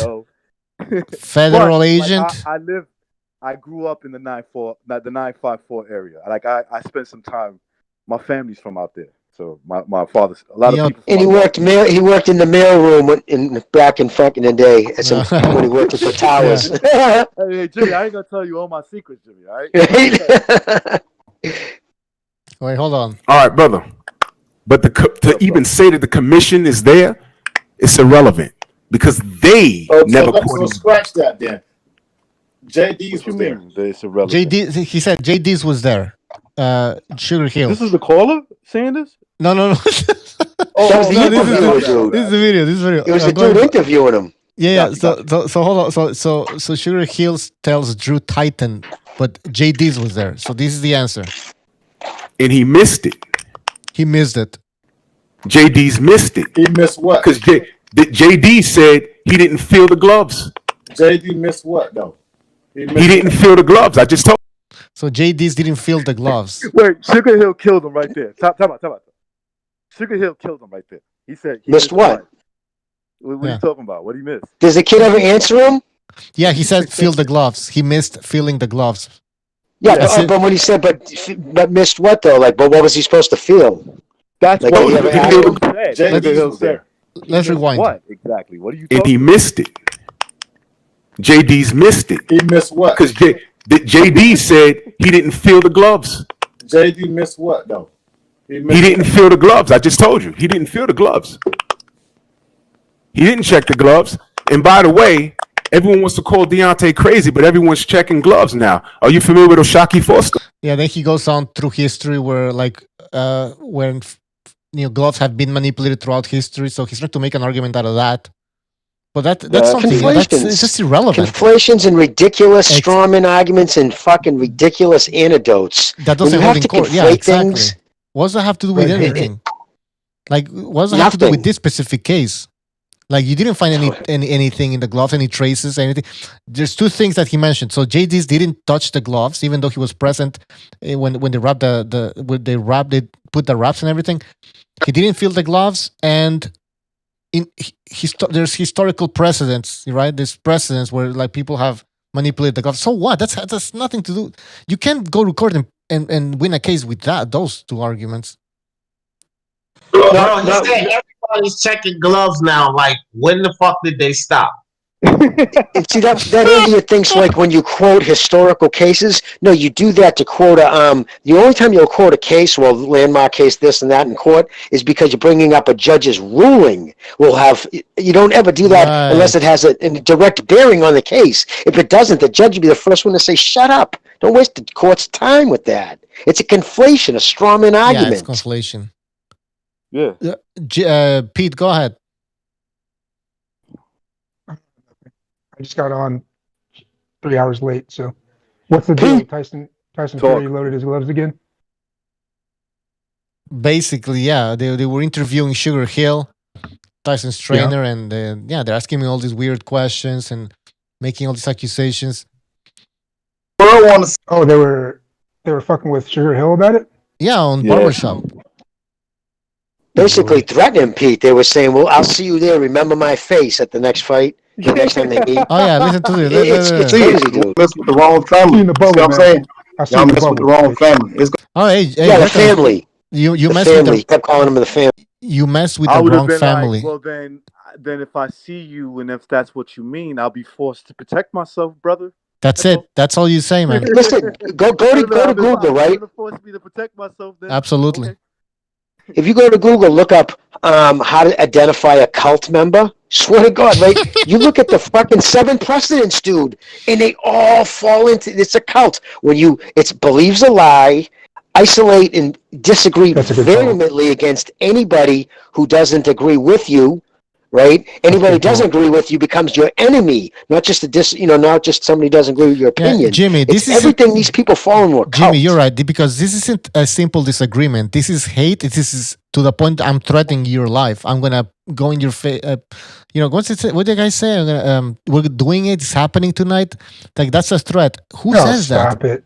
This really happened or no? And we represent, but y'all mess with the wrong family. You see what I'm saying? Y'all mess with the wrong family. It's gonna go down that night. I promise you that. Damn, it's gonna go down. Baby. Hey, would you drink the Kool-Aid if what's his name makes it? Who's Wilder's trainer? The one he fired though. The towel was on the Breland. Yeah, if Breland makes the Kool-Aid, will you drink it? Come on, be honest.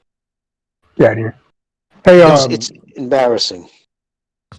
They would drink the Kool-Aid though if Wilder said drink the Kool-Aid. Depends on what kind of Kool-Aid. I kind of there's certain Kool-Aid that I do like. But go ahead. I haven't drank Kool-Aid in a long time. Man. I don't like cherry. You ever tried the peach one? Cherry's the peach. Cherry's the shit. Grape and cherry. That's it for me. I like grape and cherry. A lot of sugar too. Just remember that. Right. Because I know the truth. I know the truth, and you know the truth as well.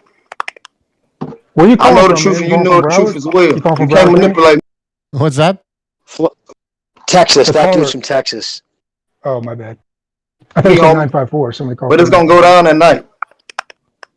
Tonight? Hey, we're not gonna manipulate that. And y'all can keep on doing all the cheating all y'all want, but it's gonna go down that night. I promise you that. They could have charged that to an attempted fucking murder in the English language. Oh, sir, I would be okay. I would say it would.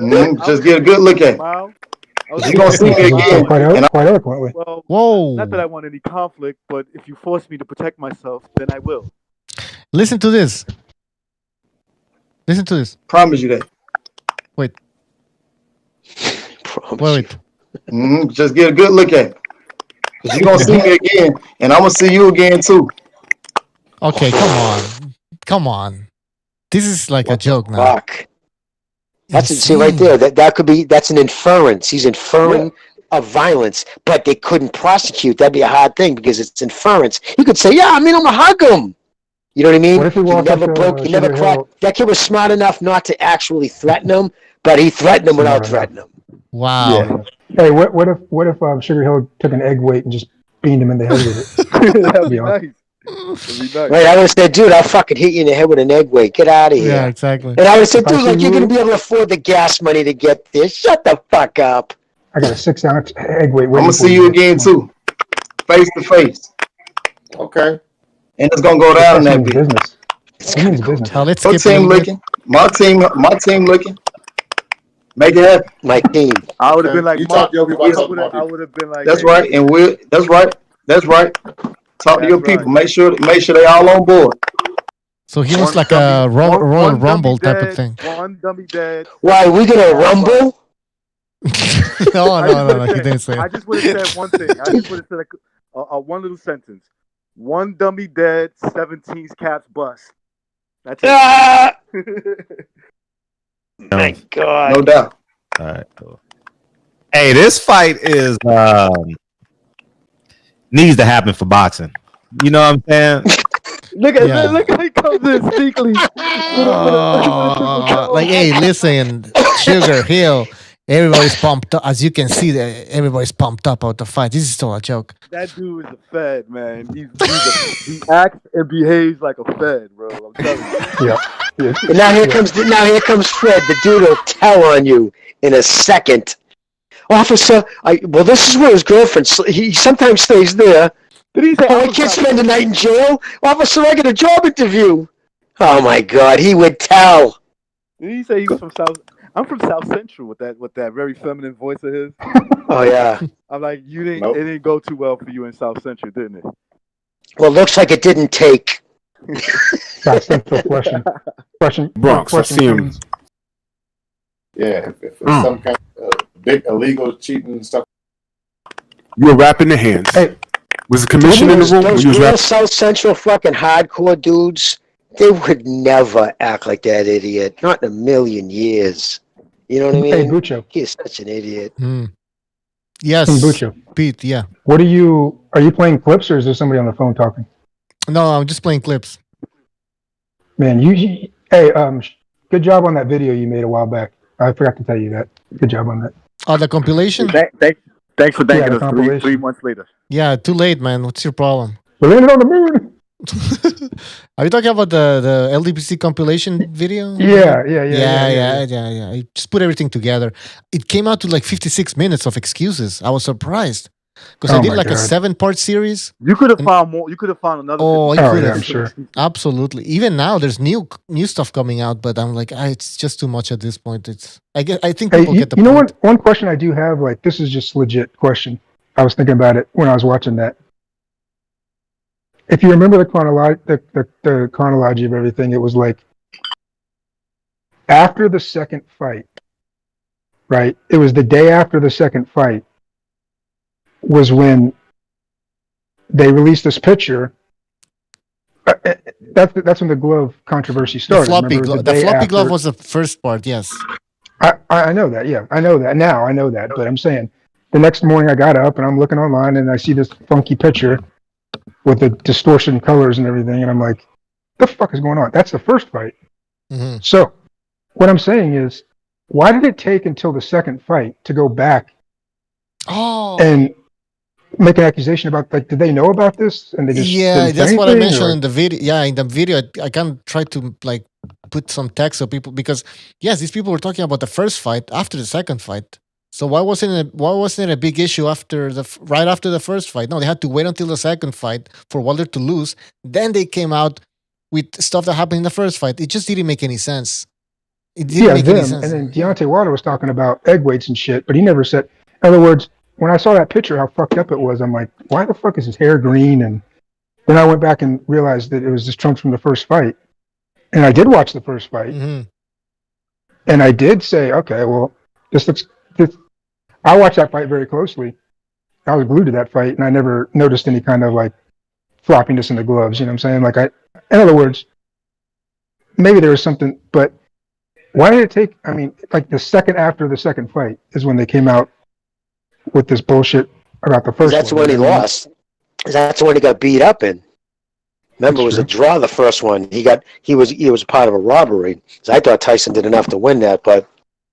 And the whole thing that's the worst, remember Tyson was a cherry pick on the way to Joshua. That was just a stay busy fight. Remember, they had full. You can't find one video prior to the first fight in that world that even gives Fury an outside chance of doing anything but going to sleep before the 5th round. It was nuts. So the fact he went the distance was already had them on edge, and when he beat Fury, they just they're so emotionally invested. It's become so much more than a fight. And as you had family, you've attacked a Nubian warrior god. You trained a white gypsy.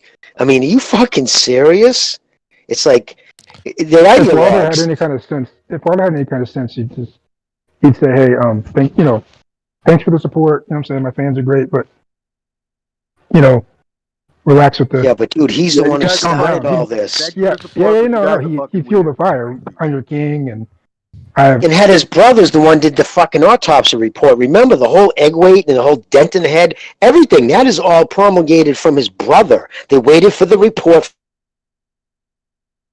Oh, we lost. All right, let's take a phone call. 954, you're on the air. 954. Egg weight. The egg weight got him. 954. Can you guys hear me this time? A little bit. Yeah, can you just scream a little bit? Raise your voice. So I was just talking about Yeah. That's Minimax. Can't even fucking hear. Go ahead.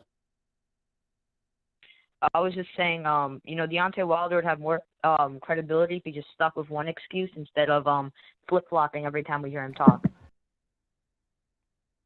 This kid's 12 years old and he understands that. I guess. I mean, he got. How many excuses did Wilder use, though? Oh my god. The costume. I mean, the egg weights.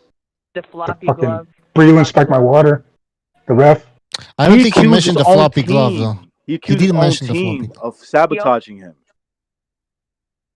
Go ahead, Can you imagine caller. Mark Breland the next day when his Doesn't make any sense. he was saying how his girlfriend is the only one that the reason he even looks at social media. I can't hear the caller. Can you imagine? Yeah, Hold on, Pete. Caller, we can't hear you, man. There's something wrong with your phone. It's very low, the volume, but... that's Minimax? That's Minimax? Yeah, he need to put some bass, some testosterone. No, he's not there yet. Wait Nah, man, he's young, man. He still got time. He's a good kid. Right? Great kid. Minimax, he's a good dude. I like that little dude. Yeah, he does. I was impressed a few times I've heard him. Nah, it's very low. Minimax, if that's your name, call back again next time, all right? Maybe or fix your phone. All right, take care, man. Thanks for calling. All right. Yeah, I can't. Something's wrong, man. Yeah, I couldn't barely hear him. I didn't even know he was on the phone. I would have liked to hear his take because he's pretty good with his chin. No, he is. He is a sharp kid. I'm glad he's a young kid. It's good that doesn't matter how well that fucking there's some smart young kids. Yeah. There is light at the end of the tunnel. There is hope. Oh, you want some hope? Let me show you some hope. Asbury. He's been on multiple platforms talking about it, and Fury's camp they never called him a liar. They're talking about Asbury. If you guys don't know who Asbury is, that's the... I know who Asbury is. Nicholas Asbury, fucking clown sir. show. So your proof is because the Wilder camp hasn't called some clown show a liar. That's your proof that it was cheating. Let me just make sure we got that right. How is that even? It's childish. the It's Kermit like Cintron. He 16-year-old said, "I know girls there was bricks in arguing in his high shit." school. And it took about, let me see, Kermit Cintron twice. He finally got caught. What I'm saying is, what's in darkness always come to light. Now, you can say you don't know, and I'll take you at your word. You say you didn't know. But what I'm saying is that term "in concert," that's something to think about, man. And if you really are in the dark about it, you need to do your research. Go back and look at the first fight. So these guys did their I would be research. like, you need to get a life, bro. So he was stressing in concert, like he didn't understand, like he looked that word up. If you hear the whole interview, he says in concert. So he's basically implying that you are guilty through just being there. You're in concert. Yeah. It's He nuts. just learned that word. Right before the interview, I think. Yeah. Go back and look at the second fight. Look at all the wrist shots. Look at all the rabbit punches. I know you. So he's They're complaining about the gloves being manipulated, and then the wrist shots and the rabbit punches. Okay, come on. cool. Like that changed the course of a fight. Yeah. Hold on, Bucho. I'm willing to do that. I'll go back and I'll watch that fight and see if he hit him with wrist shot, and I'll be like, if he did, shame on Tyson Fury. But I want him to do me a favor. Yeah. I want him Look at to more go wrist look shots at. on Wilder. Hold on. I want him to go back to the Luis Ortiz Wilder one fight and go look at all that, and then I want you to say shame on Wilder. If you can't do that, then there's no way. They're gonna say, well, at least he didn't cheat. I got one better for you. Go back to the first Wilder Fury fight. The first knockdown was 2 shots behind the head. All you got to do go watch it. Both shots was behind the head. Yeah. Any Wilder fight, you can go watch any Wilder fight, and his wrist shots. That's all I thought. And it doesn't do, and it's to no advantage of Fury. No. Like if he was able to pull, say he was able by the end of the fight to get his glove floppy enough, and the laces loosened enough, where he was able to pull his fingers down and get just the ass end flopping like that to like maybe hit him in the eye, do a slap with his glove, but to throw a punch with your hand with the glove in that position only puts risk of breaking your hand. It's the most. Oh my God! It doesn't even like when you have professional fighters like Isha Smith saying, breaking it down, saying, "Look, this is to no advantage. If anything, it's against Fury, wrist shots and shit." So these guys are nuts. Yeah, they're nuts. Okay, we have a phone call 972. You're on the air. 972. What's Go going ahead. on, fellas? What's up? Man, it's good to finally get through, man. But yeah, big fan of the show. I've been watching for a while. I won't take up too much time because I know somebody's probably gonna call in before me or after me. But I had 3 quick topics. My first one. So what's next for Crawford if he can't secure a big money fight against either Errol Spence or Pacquiao? Also, the Ryan Garcia fight. Very good knockout. Very good fight overall. And finally, my third topic is a question, but I just wanted to get your thoughts on those 2 first. All right, so Crawford, who wants to take on this one? Crawford needs to fight Sean Porter if he can't secure Errol Spence or Manny Pacquiao.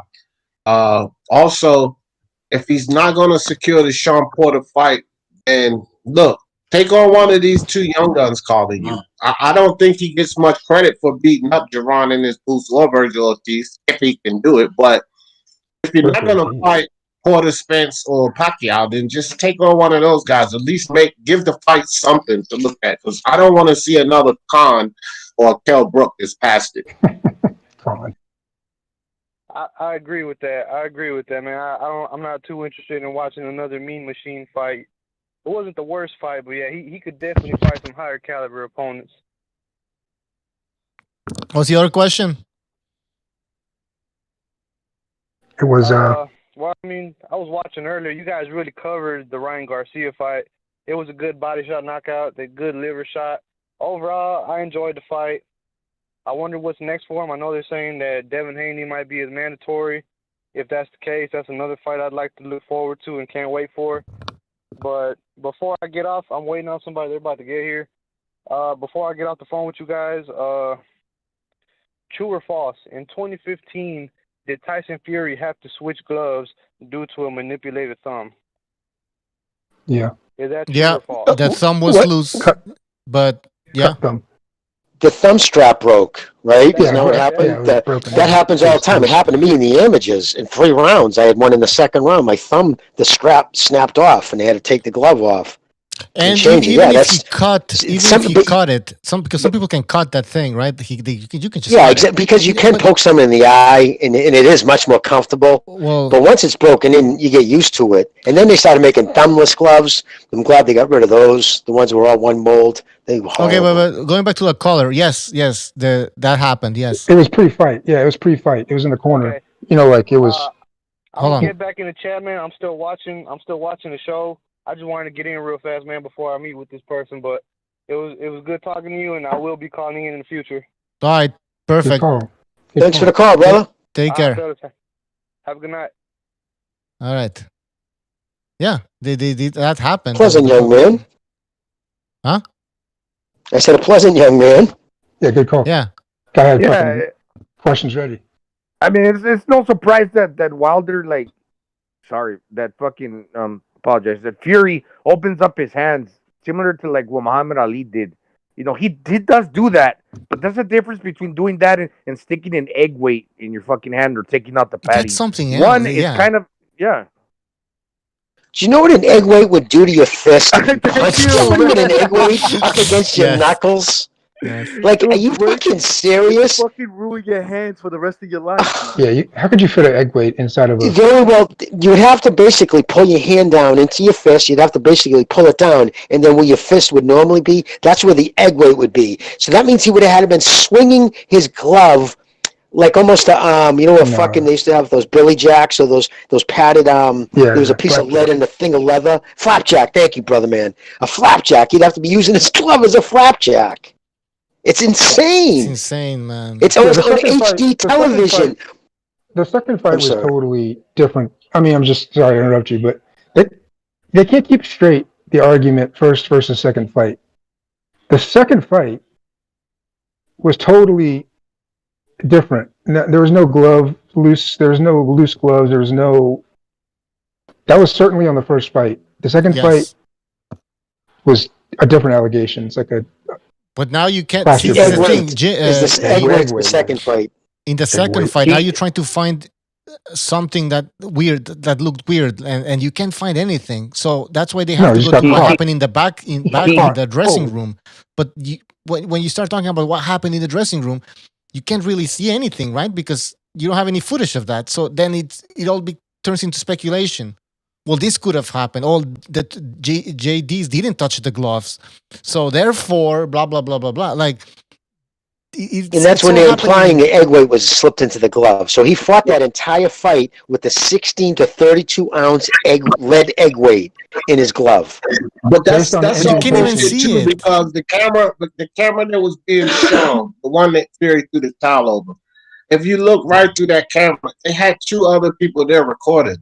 Probably somebody from the commission, and it was somebody else, but they were recording too. He only threw the towel over the camera for television view, but there was people there still recording and watching him.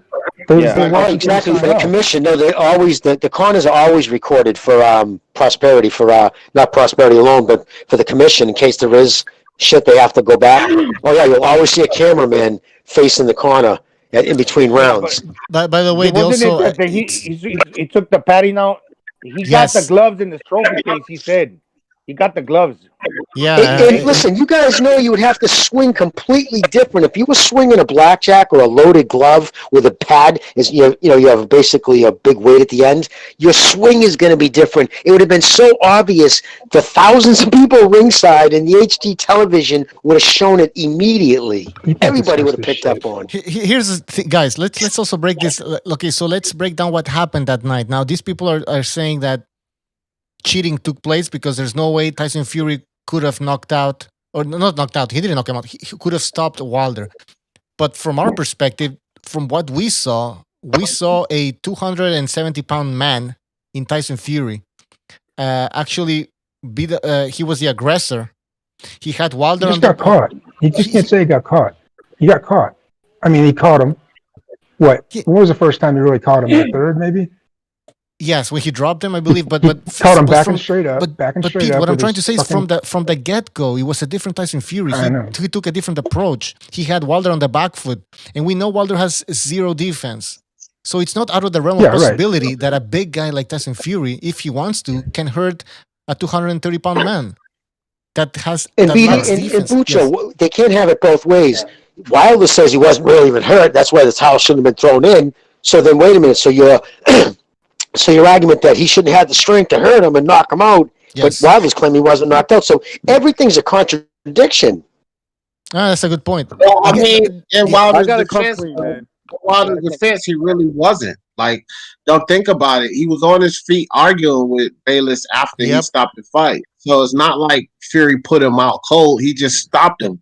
Yes. People look at the stoppage. It's a different kind of stoppage. Technical stoppage, TKO, knockout. It's not like Wilder got knocked out. He got stopped, though. He got stopped. Yeah, he got bruised up. Exactly. He wasn't. He was no longer defending himself or whatever the terminology they use. Corner made a determination that he wasn't able to protect himself anymore, so they stopped the fight. And he was vulnerable to getting hurt real bad. There was one conspiracy that I noticed about that fight, and it has nothing to do with the fight. It's at the post fight in the interview in the ring, and you guys know what I'm talking about. Him singing that song. Yes, yes, Then a yes, couple yes. of weeks later, bye, Mr. American, bye. With that subversive promoter of his. That's the only conspiracy I saw in that fight. But go ahead. Okay. Just had to say that. Just had to say that. You went all the way deep with that one. I'm just saying, D. You asking me they asking us to find a conspiracy. I found one. All right. I found one. I found a conspiracy. There you go. Where's my Jason Bourne in this motherfucker. Where's my X-File sound? I can't find it. Kevin said at the end, what did Kevin, when he called, he said, nah, man, it was the Jews. I'm just kidding.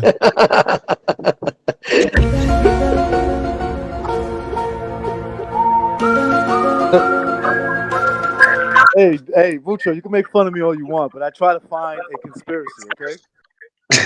Yeah, they're out there. Everything. They're out there.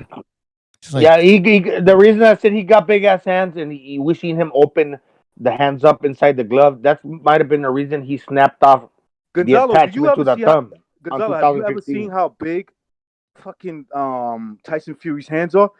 Go look at the first dinner fight. plates. Hold on, time out. I want you guys to look at the post fight after the first fight, right? The first fight, they both got the gloves off. Look at Tyson Fury's hands compared to Wilder's. I went to and Wilder got big hands. Think about this for a second. Wilder got big hands, but Fury's hands look manly compared to Wilder. They look more, just broader, beastly like. He's a giant. I went to a Buffalo Wild Wings once, and there was a cast of Muhammad Ali and George Foreman's hands. And George Foreman, man, he got some fucking huge fucking bird claws. Yeah. So, hey, George Foreman used to say that power comes from having big hands. I'm like, oh, I don't know if that makes sense. He's probably larger because he's 6'9" and he's big as fuck. He's bigger than George Foreman. Hey guys, you know what? Guys, the key to hands is strong hands. You need strong. I mean, you got to have some size to them, obviously, but strong hands is the most important thing. I want to get Justin in here. Justin, go ahead. He wants to say something. Yo, alright, so you guys are talking about Wilder, right? Is there any specific topic you're talking about him on, or? Basically, no, we're talking about his fans making some of his fans making excuses. Oh my, the rate they go to BBL, like, one guy said he wanted to see Sugar Hill die in a car crash. Another guy said he wanted to throw hands in. It was crazy. I just think this guy is not putting food on your table. He's not, providing you a job or nothing, and they're especially, not hugging his groupie, Tay Jones too, who got knocked out by Ndagwu, a guy who got knocked out by a prospect. This is just ridiculous. His fans are delusional.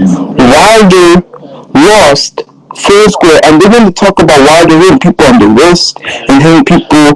They want to talk about Fury hitting people on the back of the head and the wrist.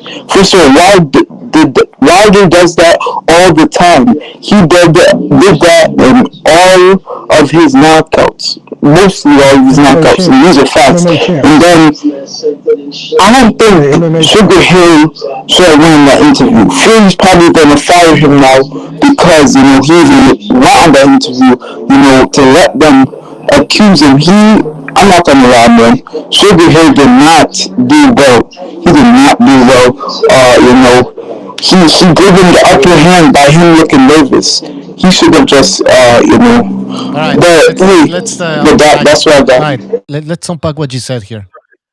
Guys, what do you think about what he said? Like, he didn't look good for... I agree. If I was Tyson Fury, I'd fire his ass for that. That's how did pissed I'd he say, be. look, I didn't watch the whole interview, but did he indict himself? Like, what? No, he didn't indict himself. He just sat there, but he didn't fight for his guy.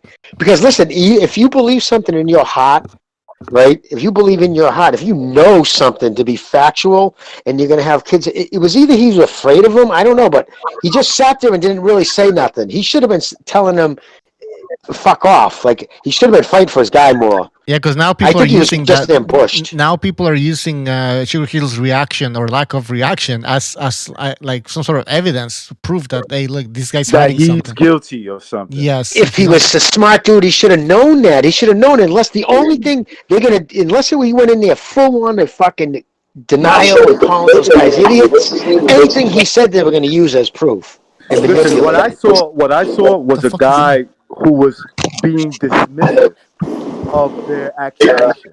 That's what I saw. Yeah, In that's a what I calm saw way. too. Yeah. Well, Joe, but if he would have got angry, they wouldn't have said, "Oh, he's angry because he's trying to cover something up too." Man. Right. So you don't have to be angry. You can laugh at him. Go, you guys are fuck. Are you serious, dude? Is this serious? Is this supposed to be a boxing show? Yeah. So you don't have to be angry. You can I actually think he was demean him shocked, through man. laughter. He was shocked of what he was witnessing. That's what I think it was. I think he was ambushed and he was shocked. Well, exactly.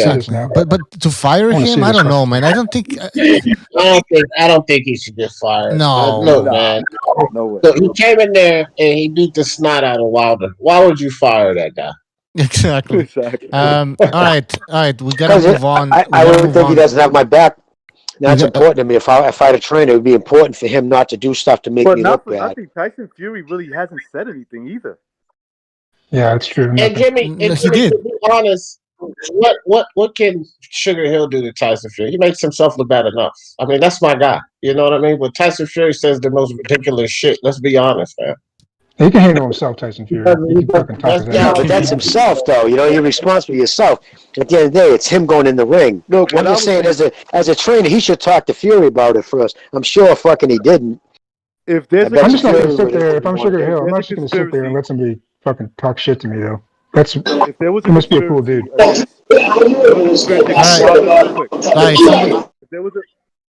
Jesus. Go ahead. No, because Justin, there's a lot of background noise, man. I don't know where you are, man. Go ahead, recognize. I was just gonna say, if there is a conspiracy against Wilder, then JD's was in on it. Exactly. I'm surprised he didn't fucking call We him keep out. saying I'm this surprised he didn't shit, go man. crazy on everybody. We keep saying this. All right. Minimax is here. Now you can tell us what you wanted to say. Yeah, salute to everyone here.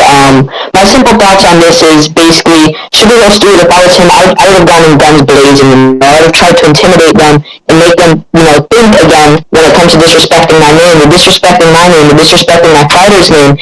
I'm going to make you pay for it. I'm going to start shouting at you. I'm going to start cursing you out.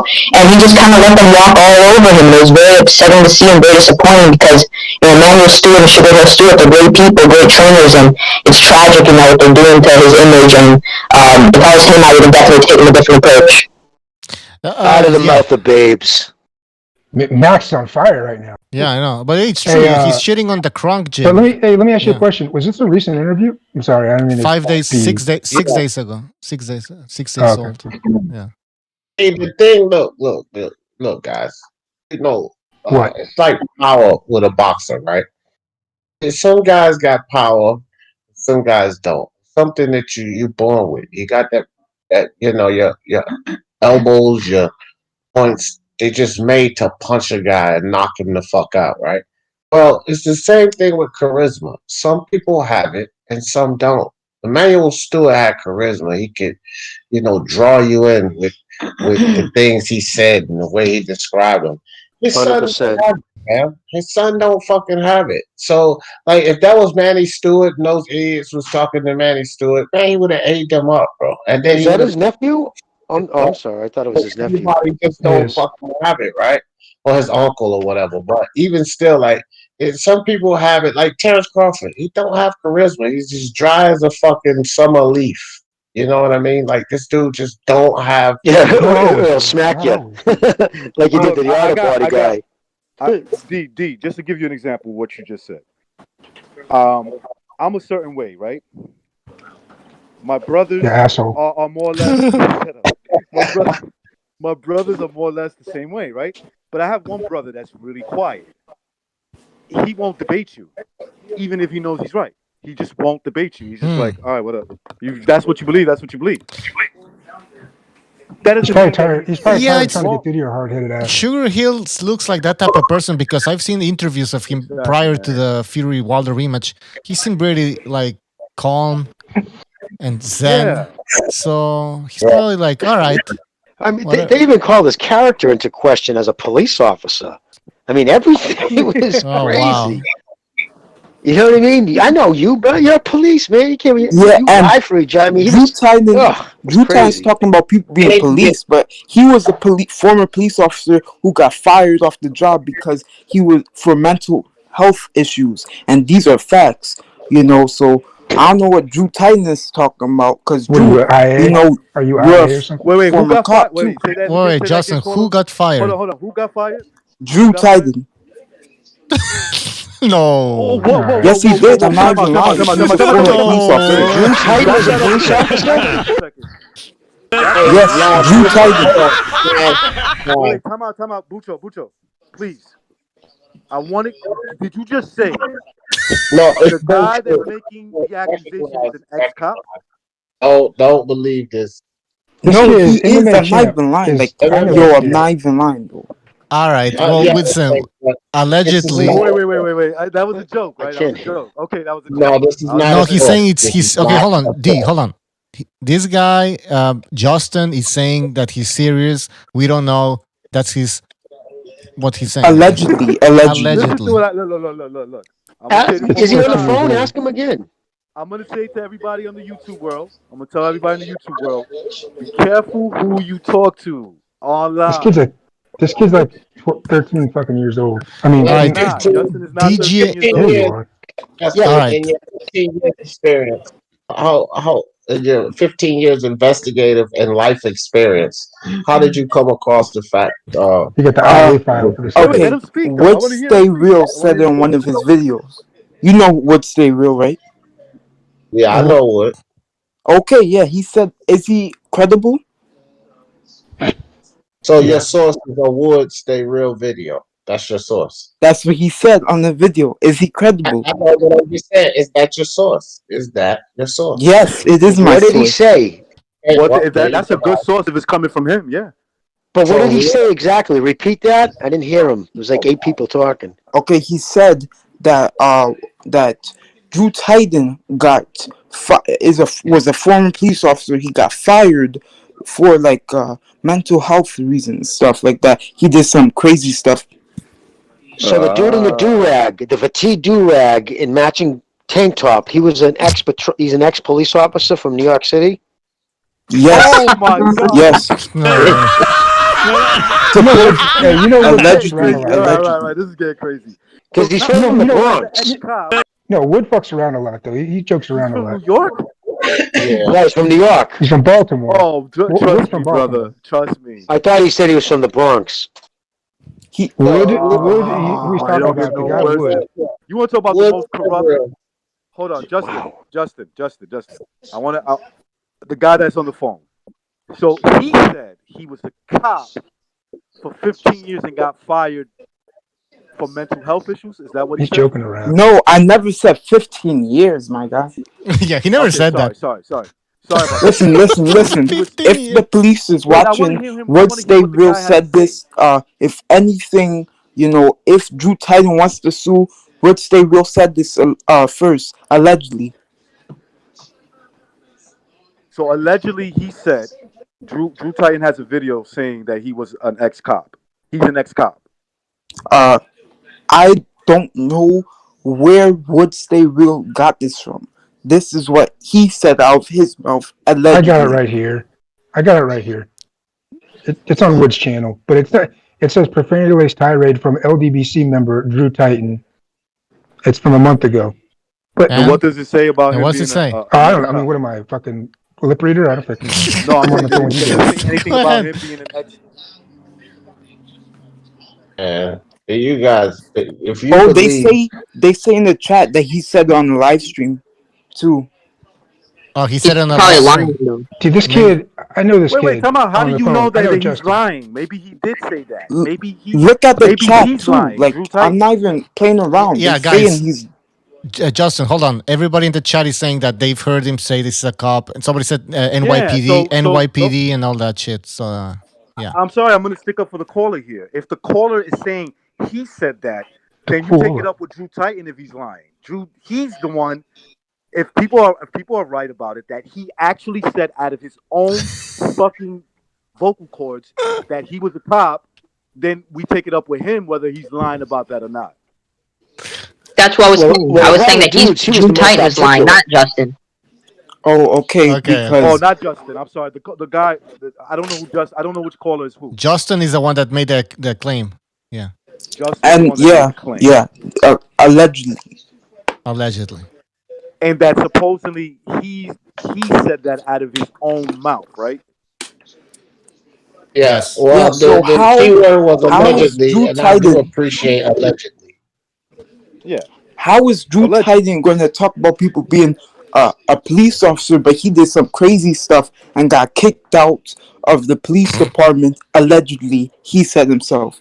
Well, he said that's what he did say. Well, I know how cops roll. I couldn't understand the rest of the stuff he said, but he made inferences about police officers 2 different times. I mean, I could see it. Listen, New York City, man, you just got to fucking, affirmative action gives him 5 points. So if he scores anywhere near 90, no, they just do. Well, they do. He did affirmative pass, action but gives 5 points. He was one of those corrupt. No. Listen. In New York, there's so many corrupt cops. You know what I'm saying? This is what I'm trying to say. Bucha, I sent it to you. I sent it to you, Bucha. Okay. Okay, but Wood stay. Who cares Wood's fucking around, dude. We don't give a fuck. Oh no, but he has a video. Hold on, he has a video of him. All right, I'm gonna play it. Wood is crazy. Shit. He's hilarious. Yeah, sometimes he's funny as fuck. Shit out of liar. Man, this video right here, is very telling. All right, he's gonna play it. Hold on. He said he gonna walk wild. Wood crazy as shit. Go back and watch. Yeah, he's funny as fuck. No, he's not gonna play it, but he said in the video, Wood Stayville says that he got fired from the police office department. That he says that Drew Titan got fired from the police office. All right, let me find the original and maybe we can. You guys keep talking. Okay. But you know how hard it is, crazy, man. How hard it is, what, Jimmy, to get cut off the force? Jimmy. Totally cut off. Yeah. Jimmy, go out and come in. Jimmy got cut off. Yo, Drew Titan Bronx on deck. Shout out to the entire LDBC. Yo, right hand, tap that jaw, fight's over. And he might have some success until he gets touched up. And once he gets touched up, he's gonna the fight will be over. That's this guy Drew Titan talking. Yeah. Oh. I don't know. I'm not gonna be able to find we the talking video. about this guy? Because he claims to be a cop. I don't know, and recognize he's obsessed with this now at this point. No, because listen. I try to tell people. Conspiracy freak. No. It has nothing to do. I'll find the clip. Listen. Hold on. I want to make my point real quick. Hold on. Let's recognize. I became aware of a channel that doesn't talk boxing. This has nothing to do with boxing. He talks about gangster shit from the 80s and the 90s and today. Okay? I got good word by people that person is a cop. Now, that could be nothing. That could just be that he was a cop. He's a cop, so what? But I find it weird that this guy instigates problems. He actually instigates on his channel. Not going to say who he is. People could guess, but I'll never say it. Because this was information given to me by somebody with good sources. That person is a cop. Okay. Made it very clear. I get it. Okay? So, if you got another guy claiming that he was a cop too, and he's talking about violence, I think that person is suspect. And if you don't, then the laugh is on you. Really. This is why your brother doesn't talk to you, by the way. Pigs in the mist. This is why your I'm brother just saying, doesn't bother man. trying I'm to just talk to saying, you. be careful, man. Be careful who you're talking to. I can just recognize his brother Just going, keep on okay, talking fine. to him, Petey. You just keep talking to him, Petey. I can see recognize saying that to his brother. Like, okay, if you don't think there's nothing to it, then it's Okay, I on got you. the Keep clip. laughing. I got the And his clip. brother's just like, Where yeah, he whatever, said it. dude. Fuck Guys, yeah. Justin has a clip. Go ahead. Can you play it, or do you want to send it to me? Or that's probably why he's not a cop anymore. That's probably why he lost his job as a cop, because he got the mentality to be a cop. He just didn't quit that job just because he on some Black Power shit. They kicked him off the force for doing some wild shit. no, Justin, we want the He's fucking around. first-hand Who's evidence. that? Who's that saying that? That's Wood. That's Wood, Wood. man. Fucking around. Man, we I don't want even know him what that is. saying it out of his own mouth. He's hilarious. I don't know where he said that's. No, I'm just saying what Wood said. Man, well, I told you all right. guys from the beginning that's not a source. Man. I know it's not a source. It's also a guy who jokes around all the time. Wood's All the constantly time. Wood busting. fucks around He's all the busting balls. time. He's dry about it. Wood made a video about me, and none of that shit was But true. you know what's funny? That's not even funny. That's not even funny. Like, that's just weird. You know what I mean? It's No, not even like it's a joke, you know? The Yeah, ex-cop he's thing creepy. is maybe out there, but Wood is just like, man, that's what. Anyway, I don't know. I've heard Wood for a long time, and he's just a fucking.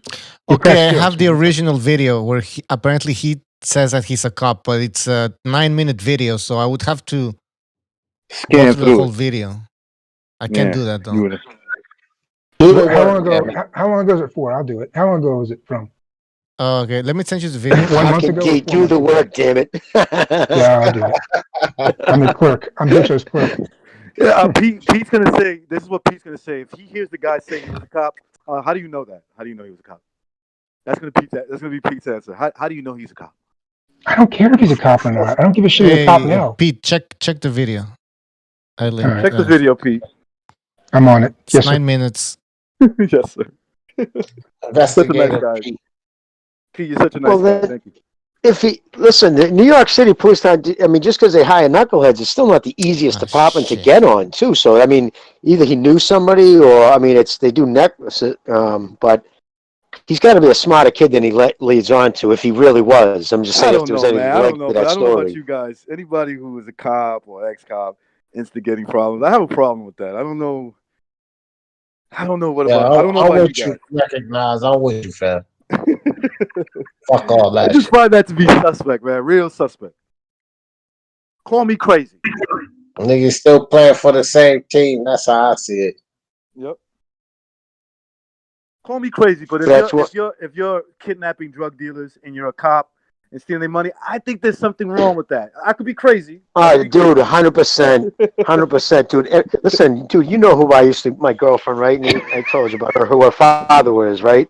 Fucking, Blackie McKay. He's dead now. Well, Blackie McKay owned the street. He's a very connected fucking Irish mobster, born in fucking Hell's Kitchen, New York. He ran Boston Irish mob. Was the only Irish guy Whitey was afraid of. That was my father-in-law, pretty much. I was with his daughter for 9 years. So I met so many dirty cops. Dude, I could not abide them. They come into Blackie's office, take money, and I'd be like, they made my skin crawl. Because it's just, fuck you, dude. You want to play on that side of the law, be on that side. People who play both sides, who hide behind a badge. That's why I always love to see them come down hard on them people. Yep. Hey, I found out something pretty interesting. Want to be a gangster? Sorry. Be a gangster. There's no such thing as part-time. So, sorry. Munguia fighting Canelo, supposedly it's rumored for May the 5th. Great. Right, Oscar De La Hoya put that information out. So that means that date doesn't belong to Canelo. It was more like a promotional thing where Oscar De La Hoya is claiming that date. I see why they could be having beef in the future because of that. Great. So what? Man, the hell with Cinco de Mayo. Bicho, can you see this? Can you see my screen? Canelo schedules a fight on Cinco de Mayo. He'll drown the rest of them. No. Don't say that. Don't say that. It's all legit. Stop that. Big bald-headed white boy and all this type of. Bicho. Yes. I can see it, but Can that's you not see the my video. screen right Forget it. No, that's not it. Somebody's telling me that. You hear everything this guy said. He just said it, and he's hilarious. Wood. He's making a joke. That's Wood. It's so shocking. That's not Wood. Yes, it's Wood talking about the video. Man. That's Wood. He said that. He's gonna play the video, and he goes, "Listen, everything he's saying is shocking." Okay. He said if he do that, Wilder going to win about gun clamp and all this type of shit. All He's right, not all gonna right, walk right. Wilder down if he do this. Everything Tyson Fury said he was going to do, he did it.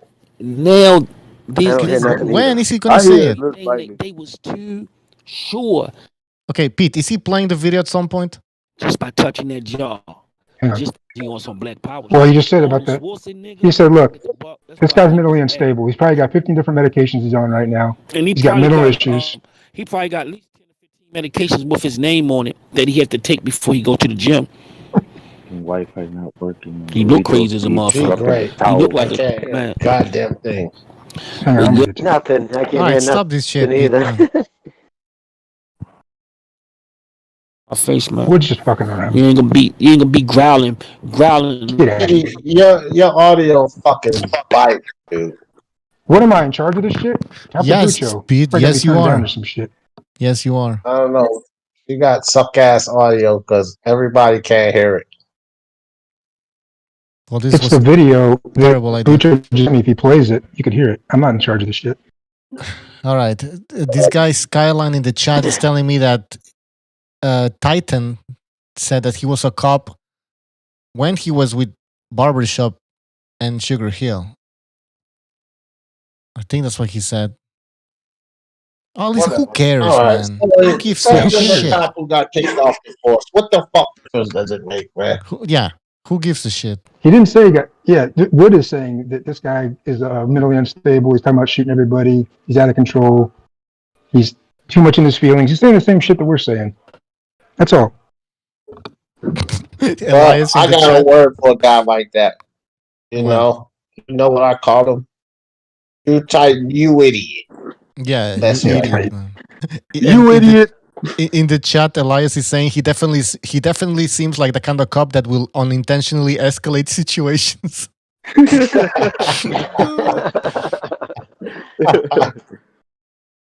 Or intentionally escalate. He'll fucking go to the other. He'll go to the other. He's the type of guy that go to the other side and be like, "Yo, you know that Puerto Rican wreck? Yeah, he been talking shit about you." You mean he talking shit about me? Hey, he said you a pussy, man. He said you a snitch and a pussy. And he said he's banging your baby mama too. On top of that, That dude was catching blowjobs from fucking hookers and shit. You know he was dirty if he was a cop. Anyways. Probably sleeping in his cruiser. All right, guys, let's end the show. It's fucking almost 9 p.m. over here. yeah, same thing over here. I gotta get out of here. Was Uncle Pete? Is Uncle Pete still on, man? He sounded a little spicy tonight. He seemed like he's had a hard day, man. I feel bad for boy Pete. Is he still on? I had a great day. Pete's hair froze on the screen. Yeah. I had a great What'd day. you say? You had a great day? You seem like you're a little bit, it doesn't take much to set you off right now. No, man. He comes lets out his rage on all of us. This kid you're talking to, Justin, I know who he is. He's probably younger than Minimax even. So I'm just saying, you can't go too far down the road with people sometimes because they're fucking loopy, you know, like they ain't right sometimes. Hey, he said he made an accusation. Yeah, but don't recognize though. He gets all schooled check up. that out. Mm-hmm. Especially in light what I've been. Go check it out. I just wanted to see if it came from his actual mouth. You know what I mean? That's what I thought the kid was saying. No. He might have been saying that, but he don't know what the fuck he's talking about. After I've been talking about provocateurs on YouTube, and then somebody says, "Yo, this guy's a cop," of course I'm gonna be like, "What? What you talking about? He's a cop." It's something I don't understand though. Like him being a cop though, like is it like for a sting? I don't understand. Like you're saying these watch out somebody who's a cop. You mean they're trying to trick? Oh, they're trying to trick people into saying something stupid, right? So they could use. Oh, okay, I understand what you're saying. All right. Okay, look. For instance, they've been trying to bust a lot of gang activities online, and when I become aware of somebody being a cop, and he's talking about gangster stuff, and he's instigating stuff online. I'm telling you, he's like instigating shit online, and somebody's like, "Yo, look, I could prove it to you. This dude's a cop." he's 5-0. Like he's 100% cop. Yeah, I'm sorry. I'm gonna look at it different. Yes, I have a. Well, a lot of these cops that are like narco guys, you know, they got they're in the whole game. police divisions. They got Yeah, they're in whole the game police just as much as they dedicated to fucking. cyberbullying.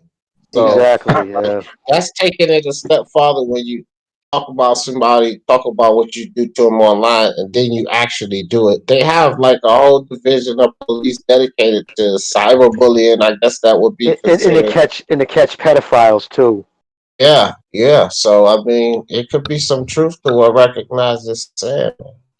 Never trust anything. All right, guys. Let's call it a night. I need to. All right, Pucho. Sorry I was late, guys. Sorry I was late, but I'm gonna go watch this. You should be sorry. You should be sorry that you got angry at man. all of us. Man. You should be Pete, sorry I don't about know if that. you're aware of this, but your hair is frozen on the screen. That's the way it should be. See it? He's rocking the fucking mad colic. I'm liking it. Yeah, that's right. This is Mark my words, Bucho. This is the Ryan There's Garcia. going to be a little bit of a What's that, Gonzalo? of a beef between that.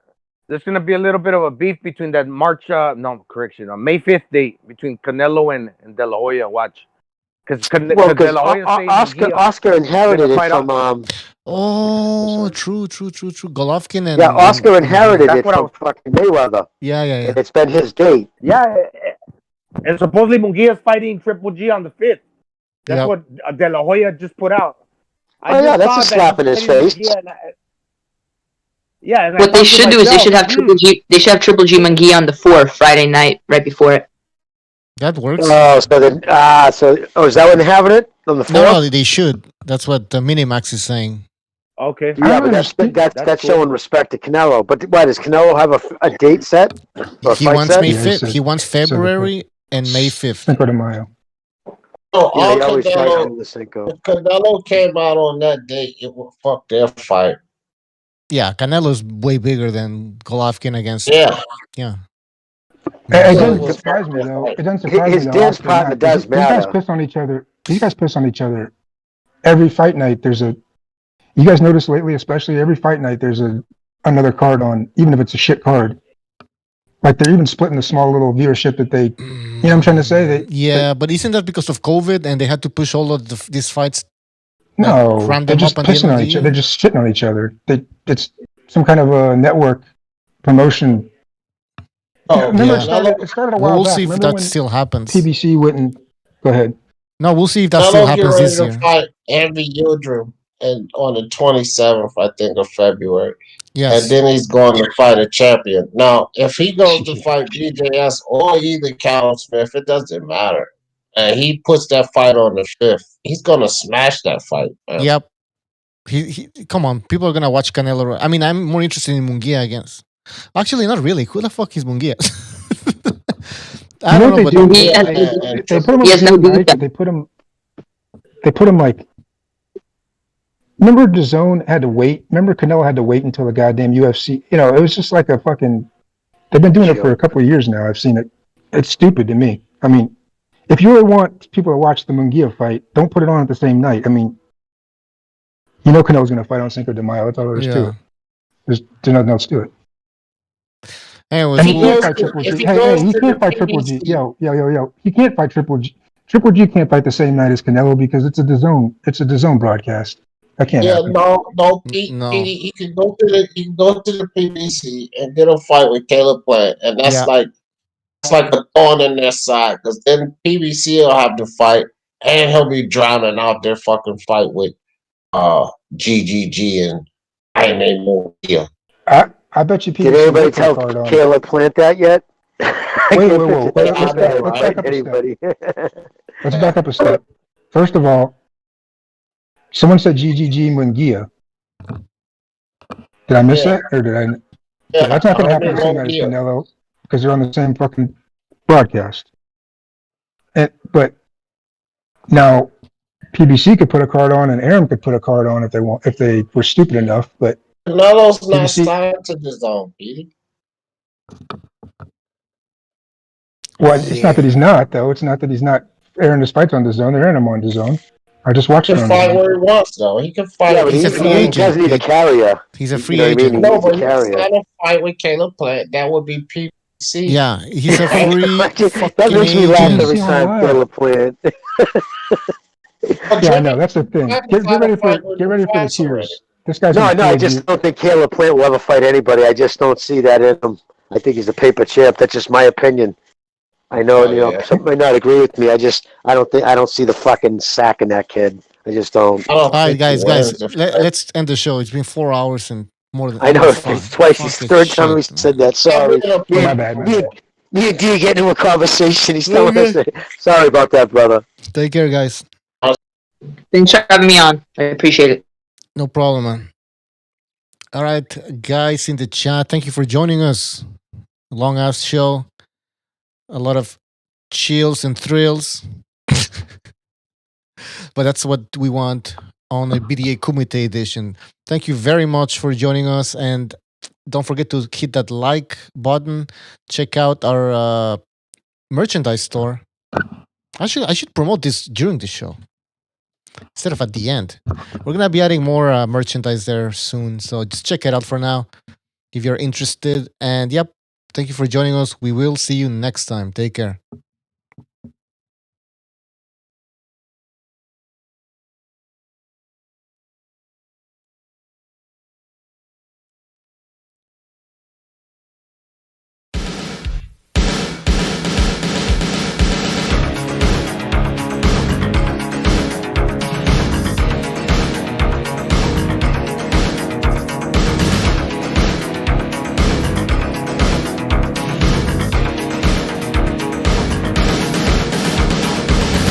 Body's ready, my heart's all